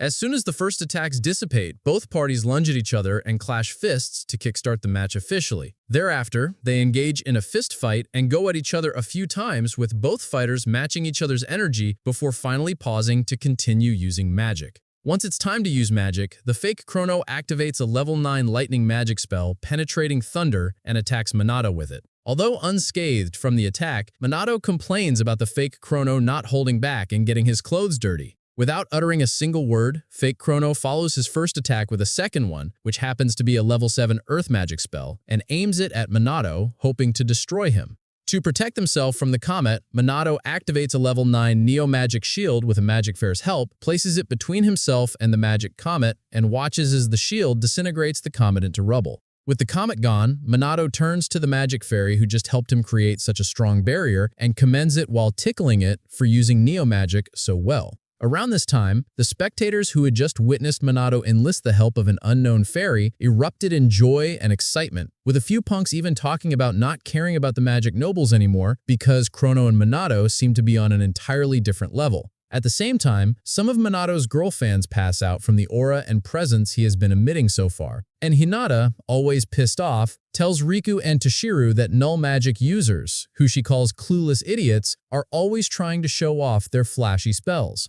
Hearing this, Riku reminds her that both Chrono and Manato are capable of using level 9 magic, but then Hinata adds to his statement, mentioning that their mana reserves are just as strange as their vast spell knowledge. Even as they both use high-level magic, the fact that they still have room to spare for other spells is just crazy to think about. For now though, Tushiu says that Manato's magic stands out more, as his continuous magic, which he claims to be much better than theirs, is moving as if it has a will of its own. If anything, Hinata says there are only a few mages who can use continuous magic, much less automatic magic on top of that. However, considering just how crazy Manato's abnormal physical strength is, Tushiu explains that it's very likely Manato is using magic power to not only invigorate his body, but also empower his attacks and defenses. Just then, Hinata asks Tushiu if he's saying Manato is like a wall of magic power, and Tushiu says probably, which annoys her. When asked why he's so unsure of Manato and Chrono's power, Tushiu says that's just how irregular their magic is. Put simply, he means that Manato and Chrono, both of whom he calls true monsters, have surpassed them, the magic nobles, in every aspect. With all that said, the battle between Chrono and Manato reaches its highest point, as Manato somehow manages to catch fake Chrono off guard while suspended midair and kicks him to the ground. As soon as fake Chrono lands, he bounces back up to meet Manato, who is still midair, causing the other SMT members as well as the entire world watching to gasp in shock. With the battle ongoing, Yuika, Ryuji, and Ruka all admit that they initially thought these guys were strong, but now that they've seen they had even more up their sleeves, they understand why those rubbernecks are so interested in them. Checking the internet statistics, Sonata informs the other SMT members that the battle's popularity is still increasing on all live streaming and social media sites. Shido, who is also checking the stats, says that now that the popularity of the battle has reached its peak, the fight is being watched by the entire world. At the same time, a few scenes are shown in various parts of the world. New York, South Korea, and several other major cities where people are staring at their phones and watching the live stream of the battle between the two most powerful mages in the world, Chrono and Manato Kusanagi. After entertaining the entire world by exchanging several blows, Manato finally commends the fake Chrono for putting up a good fight and then tells him that it's all over for him. Just when Manato thinks it's over, the fake Chrono activates a level 9 dark magic spell, Shadow Scythe, and attacks Manato with it. Attempting to end things, Manato uses level 10 null magic, GG Hex, for the first time and not only dispels Chrono's Shadow Scythe magic, but also crushes him against a nearby building. Right after seeing the attack, the SMT members go crazy over Manato using level 10 magic, displaying incredible magic power, with Eureka wondering just how strong Manato actually is. Just then, Manato lunges at the half-beaten Chrono, causing the news crew and the chopper above to follow his every move, as they suspect this will be his final blow. Despite every attempt to follow him, the pilot tells the reporter that he just can't keep up with Manato's speed. When the cameraman reports that the video feed got cut, the reporter loses her temper and scolds the poor guy for cutting the feed just when the battle is reaching its best part. As for Manato, when he gets to fake Chrono's location, he pauses and lets his guard down a little. Just when he's not looking, Chrono extends his hands toward Manato and activates a dark magic spell. However, just as fake Chrono is about to shoot the spell at him, Manato tells him to drop the act, and fake Chrono instantly disappears. Once he's gone, Manato mutters to himself, thankful he managed to pull off the scam in front of the entire world. As for the anti-mon equipment Takagami made for him, Manato figures it's at its limit, since it can only withstand level 9 magic for a short time.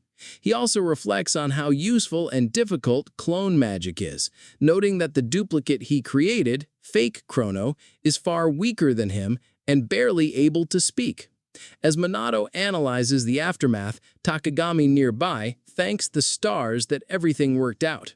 Earlier, when she discovered Manato was secretly Chrono, she was shocked, never expecting him to go that far.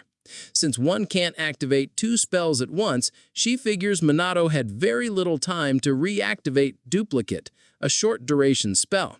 Because he had to use continuous magic constantly, he had no time for any other spells. That's why she prepared anti-mon equipment with automatic magic. By using gear that casts spells automatically, even while unconscious, it became possible, at least in theory, to use multiple types of magic at once. Despite knowing this, Takagami realizes Manato still needed immense magical power and control to manage the double mentally. Otherwise, it might have gone berserk and attacked onlookers. All things considered, while using huge amounts of magic and still maintaining control, Manato managed to stage a thrilling battle with himself. Only Ichimai Manato, she says, is capable of such brilliance. With the match over, Manato calls Leona, claiming to be Chrono, and tells her to stop jamming the broadcast. Leona asks if it's over, and Manato confirms it is. Then she calls Chrono by his real name, Manato, and tells him nobody will chase after Chrono anymore after this stunt they pulled. Shocked she knew, Manato asks when she found out, and she admits she's known for a while, but saw no reason to bring it up. When asked why she's only saying it now, Leona says it's because she feels today is the last time she'll see Chrono. Realizing she's right, Manato quietly commends her. After a short silence, Leona thanks Chrono, Manato, for saving her, the world, and their teammates, and states that she's glad he was there. With crimes from illegal mages at an all-time low, Manato explains that the Shadowbringers will cease activity until the heat dies down. Before ending the call, Leona offers to take care of any of Manato's work with a family discount, and Manato says he'll count on her when needed. With that said, they bid farewell and return to their normal lives. The minute Manato hangs up, his SMT subordinates rush to him, Yue asking about Chrono and Ruka if he's injured. Manato tells them that Chrono escaped but will need some bandages and won't show his face anytime soon. Shido arrives next, ashamed, and apologizes for accusing Manato of being Chrono. Hearing this, Shinata and Yuka also apologize for doubting him, hoping he'll forgive them. Manato feels guilty for tricking them, but urges them not to blame themselves. Everyone makes mistakes. Just as he's about to leave the arena, Hinata screams again, asking no one in particular how Manato and Chrono are so strong. Realizing she's nowhere near their level, she admits she must get stronger or she'll never catch up. While Hinata throws a fit, Tushiu, surprised Manato still has energy left, wonders how much magic power he really has.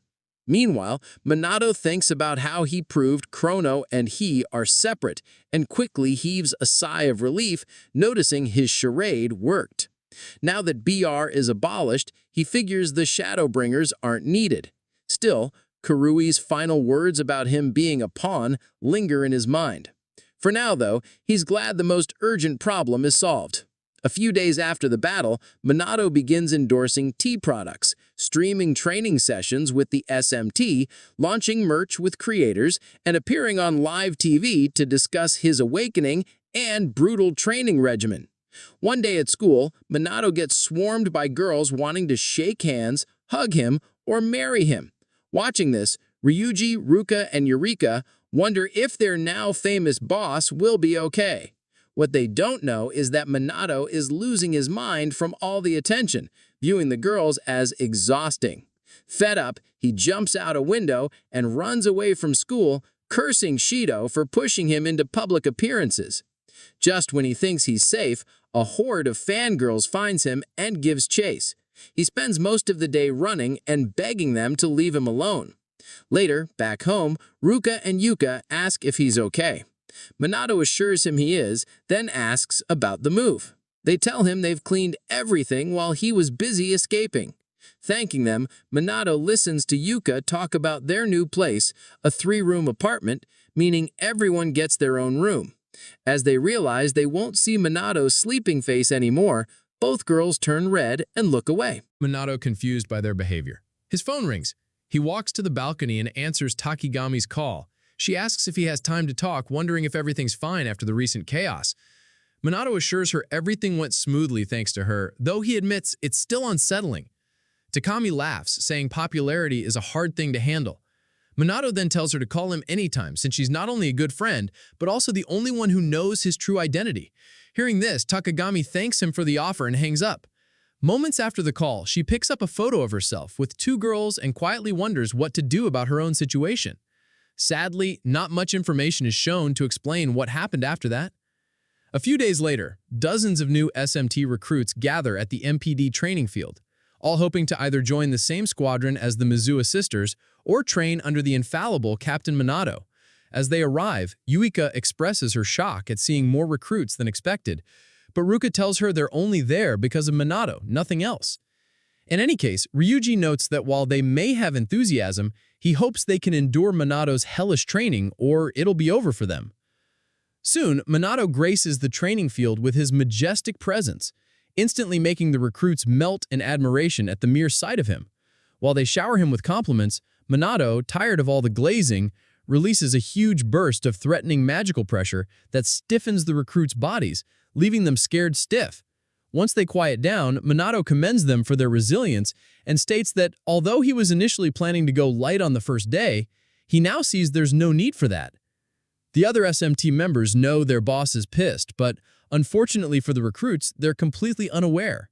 So when Manato puts them through his usual brutal magical, physical, and mental training, the recruits quickly gas out and begin complaining, some even accusing him of hazing them until they give up. Just when they think it's all over, Eureka and the others continue firing magical spells at Manato's barrier. Seeing this, the recruits gasp in shock, realizing this is way beyond any normal training. Eventually, Manato ends the day's session and informs everyone, including the recruits, that they'll be measuring their magic power afterward. He gives them a 5-minute break before heading to the testing room. As they watch him walk off like training was nothing, the recruits conclude Manato is a monster. Meanwhile, Ryuji and the Mizuha sisters reflect on their own mistakes and make plans to improve for the next session. Seeing this, the recruits also label them as monsters. 1S even cries as his mental image of the sweet Mizuha sisters crumbles. Moments later, the magical power of each SMT member is measured. Yuika clocks in at 120,000, Ruka at 118,000, Ryuji at 105,000, Sonata at 100,000, and Shido at 112,000. These numbers leave the recruits shaken, wondering if the SMT members are as powerful as the magic nobles. Manato explains that Yuika's magic power was originally only 2,000, but through perseverance and hard work, she reached her current level. Inspired, one recruit asks if they can become that strong. Manato assures them they can if they're serious. The recruits, reinvigorated, strengthen their resolve to grow. After the speech, Manato analyzes the other's MP and concludes they should be capable of defeating a chief demon solo or a demon general if they fight together. Despite their progress, Manato knows it's still not enough with the Demon King and Demon God yet to be dealt with. While spacing out, Shido approaches wanting to talk. Judging by his face, Manato senses bad news is coming. Hours later, Manato finds himself in a suit attending a collaborative event between the Mage Nobles and the SMT, grumbling about how stressful the party is. Before he explodes, Shido, also suited up, thanks him for coming. Though Manato agrees that collaboration is important, he questions whether a full-on party is necessary. Shido apologizes, explaining that the Magic Nobles are likely using the event to celebrate their return to power, as the BR incident helped raise the police's reputation. Realizing he can't avoid the party, Manato just stands there and pretends to enjoy it. After a moment of silence, Manato compliments Shido's suit. Nearby, Ryuji admits he doesn't think he looks great in formal wear. Refusing to let himself deprecate, Manato showers Ryuji with compliments about his height and physique. Just then, Shido announces the girl's arrival. Yuika appears first, in a beautiful flared gown, apologizing for the wait. Next is Ruka, stunning in a long, slender, dark blue dress, also apologizing for taking so long. Then Sonata shows up in a light green flared gown, expressing surprise at how many people came to celebrate them. Yua turns to Manato and asks if he finds it strange to see her dressed like that. Manato, knowing just what to say, tells her she looks even cuter than usual. He then launches into over-the-top compliments for all three, making them blush at the complexity and pizzazz of his praise. Ryuji, observing it all, concludes Manato never holds back with compliments. Shortly after, Hinata approaches Manato in her usual angry mood, but this time in a beautiful red gown, flanked by Tushiu and Riku, both heads of their noble families. Unable to resist, Manato compliments her the same, the way he did the others, prompting Hinata to get mad and demand he stop. Frustrated, she storms off with Riku. Manato, confused, asks Tushiu why he's even there. Tushiu reminds him that he promised cooperation and this event is part of that. Wanting to avoid small talk, Tushiu excuses himself, leaving Manato stunned by his rudeness. The girls apologize for their father's bluntness, noting that he's just not a talker. Manato assures them he's not offended. Suddenly, he senses a strange aura pass by and turns to investigate, spotting a girl in a long black dress. Before he can speak to her, the MC takes the stage, thanks everyone for coming, and introduces the stars of the evening. The SMT members, the Magic Nobles, and finally, the founder of the Mage Nobles and director of the Mage Association, Mumuyu Hifumi, and his honorable daughter, Khloe Mumuyu. Manato immediately recognizes Hifumi as the man he saw in Dotonbor. But more importantly, now that he knows the mysterious girl is Khloe, he's unsure what to do. For now, though, he keeps quiet and observes as Mumuyu Hifumi takes to the podium to address everyone at the party. Upon stepping up, Mumuyu introduces himself formally and starts by acknowledging the country's ongoing monster crisis. He then highlights the alliance between the Mage Nobles and the SMT as the ultimate solution to this threat. To reignite public trust in the Mage Nobles, Hifumi vows to protect world peace and promote prosperity for all mages. With that, he ends his speech and receives a roaring round of applause. After watching Hifumi speak, Manato commends him for delivering a clear and well-raised message. Then he notices Khloe, Hifumi's daughter, smiling at him and wonders what her deal is. In any case, Mumuyu approaches the SMT and assures them that the Mage Nobles will work closely with them to protect the country. He then turns to Manato with a smile and says he looks forward to working with him. While shaking the old man's hand, Manato returns the sentiment and discreetly analyzes Hifumi's magic power. So far, Manato figures the man has kept up with training. His power level remains impressive. In fact, Manato could swear Hifumi hasn't changed since he first saw him 50 years ago. As he takes a trip down memory lane, Manato recalls the day he met young Takigami and Hifumi at the Mage training grounds. At that time, the Mage Association was welcoming new cadets, and Ichikami Manato, the great sage, was in charge of their training. During the first session, Ichikami boldly told the cadets to attack him all at once. But one cadet, the young Mumuyu Hifumi, shouted defiantly, calling him a bastard and warning him not to underestimate them. Hearing this, young Takigami Shizuku called Hifumi rude for speaking that way to a living legend. Still, Hifumi insisted he didn't care who Ichikami was, he was going to slam his smug face into the dirt. Together with Takigami, who wielded water magic while he used dark magic, Hifumi launched an attack, but Ichikami, unimpressed, blocked it with a basic level 1 spell, irritating Hifumi even more.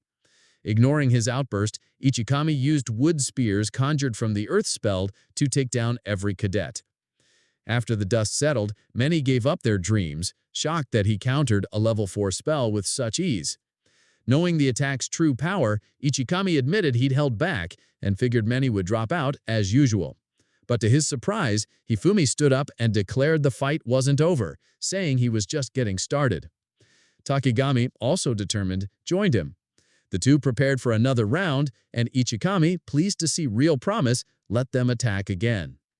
Though they gave it their all, they were ultimately defeated and made to realize just how monstrous Ichikami really was. With most cadets gone, Ichikami grew impressed with the two who remained. He ended the session and urged them to rest. But as he turned away, Hifumi struck with dark magic, declaring their fight unfinished and vowing to defeat him someday before collapsing. Seeing the determination in his eyes, Ichigami felt confident the boy would grow into a great mage. When Takigami attempted to sneak in another attack, he recognized that the Mage Association had just gained 2 fascinating new members. As Hifumi passed out, he swore he'd surpass Ichikami Manato. Ichikami simply told him he'd be waiting for that day. And with that, the flashback ended. Back in the present, Manato, Ichikami's reincarnation, reflects on how that passionate boy became a powerful man with wealth and influence. For a moment, he considers revealing his identity to Hifumi, but recalls Takigami's warning and decides against it. Moments later, the SMT is formally introduced, and afterwards, guests are encouraged to mingle. Just when he thinks he's free, Khloe approaches him, introduces herself, and says she's been interested in meeting him for some time. He compliments her as a mage and says he'd be happy to chat. Khloe chuckles at the praise, but humbly admits she's nowhere near his level. Manato agrees. She doesn't seem to possess great magic power or much elemental control, but something about her feels off, and he can't pinpoint it. For now, Khloe says she hopes to get along with him. Trusting her intuition, Manato carefully considers his reply. Nearby, Ruka and Yukika feel uneasy watching Khloe and Manato converse. Realizing it's probably just introductions, they try not to overthink it. Around this time, Khloe tells Manato she's looking forward to working with him, and he says he feels the same. As they shake hands, Khloe senses his magic and notes that she's glad he's a good man. With nothing more to say, she assures him they'll meet again soon and walks off. The next day at school, Manato endures his usual round of harassment from the girls. Just as he's about to snap, the teacher enters and tells everyone to settle down for a new transfer student. Moments later, Mumuyu Khloe walks in. After introducing herself as a student from the Kamui Mage Academy, she takes her place, leaving Manato stunned as he never imagined she would transfer to their school. The minute the other students set eyes on her, they instantly recognize the pretty girl as Khloe Mumuyu from the previous day's event. And some comment that it's their first time seeing someone from the Mumuyu conglomerate appear in public, since that alone is rare. Shortly after her introduction, the teacher ushers her to the empty seat near Manato, and Khloe complies. As the class continues, Manato quietly tells Khloe he never expected her to transfer there, but Khloe reminds him that she told him they'd meet again soon, so here she is. Throughout the class, Manato keeps a close eye on the strange Khloe sitting beside him until it ends. Right after class, every boy and girl in the room turns their attention to Khloe, staring in awe. Around this time, Eureka comments on Khloe's instant popularity, noting that the same guys who usually bother them are now swarming around her. As Ruka and Ryuji enter the classroom, they both question what Khloe is thinking, having not expected her to actually transfer. Given how quickly the transfer happened after the event, Yuka suspects there's a deeper reason, saying the timing is just too perfect to be a coincidence. After muttering more about tensions with the Mage nobles, Ryuji hopes her presence isn't part of another one of their schemes. For now, Manato and his team decide to keep a close watch on Khloe. About an hour later, Manato and the others are shocked when Shido announces that Khloe Mumyu will be joining the SMT. Surprised, one of them asks what she's doing there, and Shido explains that to strengthen the alliance with the Mage nobles, the higher-ups decided Khloe would act as a bridge between both parties. He adds that by having her join the SMT, they hope to build trust between the groups. When Khloe is given a chance to speak, she introduces herself as Mumyu's daughter and says she hopes they treat her kindly. Hearing her warm tone, Eureka softens and welcomes her with a handshake. While the girls chat, Shido turns to Manato and apologizes for the sudden announcement, saying it was a direct order. Manato assures him it's fine, admitting he half expected something like this since the collaboration between both sides was announced. Relieved, Shido nods, though he keeps an eye on Manato a bit longer. Knowing he still needs to evaluate her, Manato puts Khloe through the usual rigorous training alongside the others. Even when he kicks things up a notch, leaving the recruits exhausted and complaining, Khloe not only keeps up, but surpasses Uka and the rest, showing no signs of fatigue. Every attempt Uka makes to catch up ends in failure. Khloe is clearly on another level. In subsequent regimens, she breezes through without breaking a sweat. During break time, while the others recover and pat themselves on the back, Khloe asks if it's really time for a break, claiming she still has energy to spare. Uka, stunned, wonders how Khloe is unfazed by the intense training they've only recently managed to handle. Without waiting for an answer, Khloe walks up to Manato and comments on how strict his regimen is. Manato asks if it feels outdated, but Khloe disagrees. She says the training is logical. Strengthening the body enhances combat ability, and using magic while physically strained raises technique and potential. With Manato's Spartan-style yelling to motivate them, she feels it all works perfectly.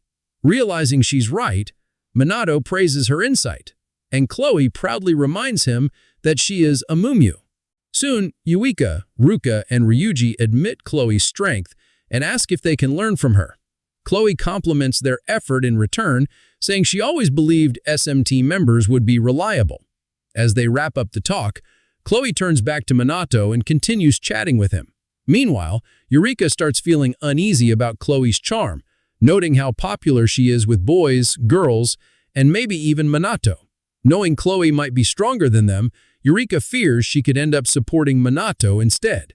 As she wrestles with the thought, she and her sister shake their heads trying to convince themselves that Manato won't betray them. Still, they can't help but glare at Khloe, who remains happily chatty with Manato, wishing she'd be more considerate. With this new alliance between SMT and the Mage nobles, Manato notes that, although calamities occur frequently, the nobles now respond faster than they did before. Also, thanks to SMT's expansion into new regions, there's been a clear drop in casualties.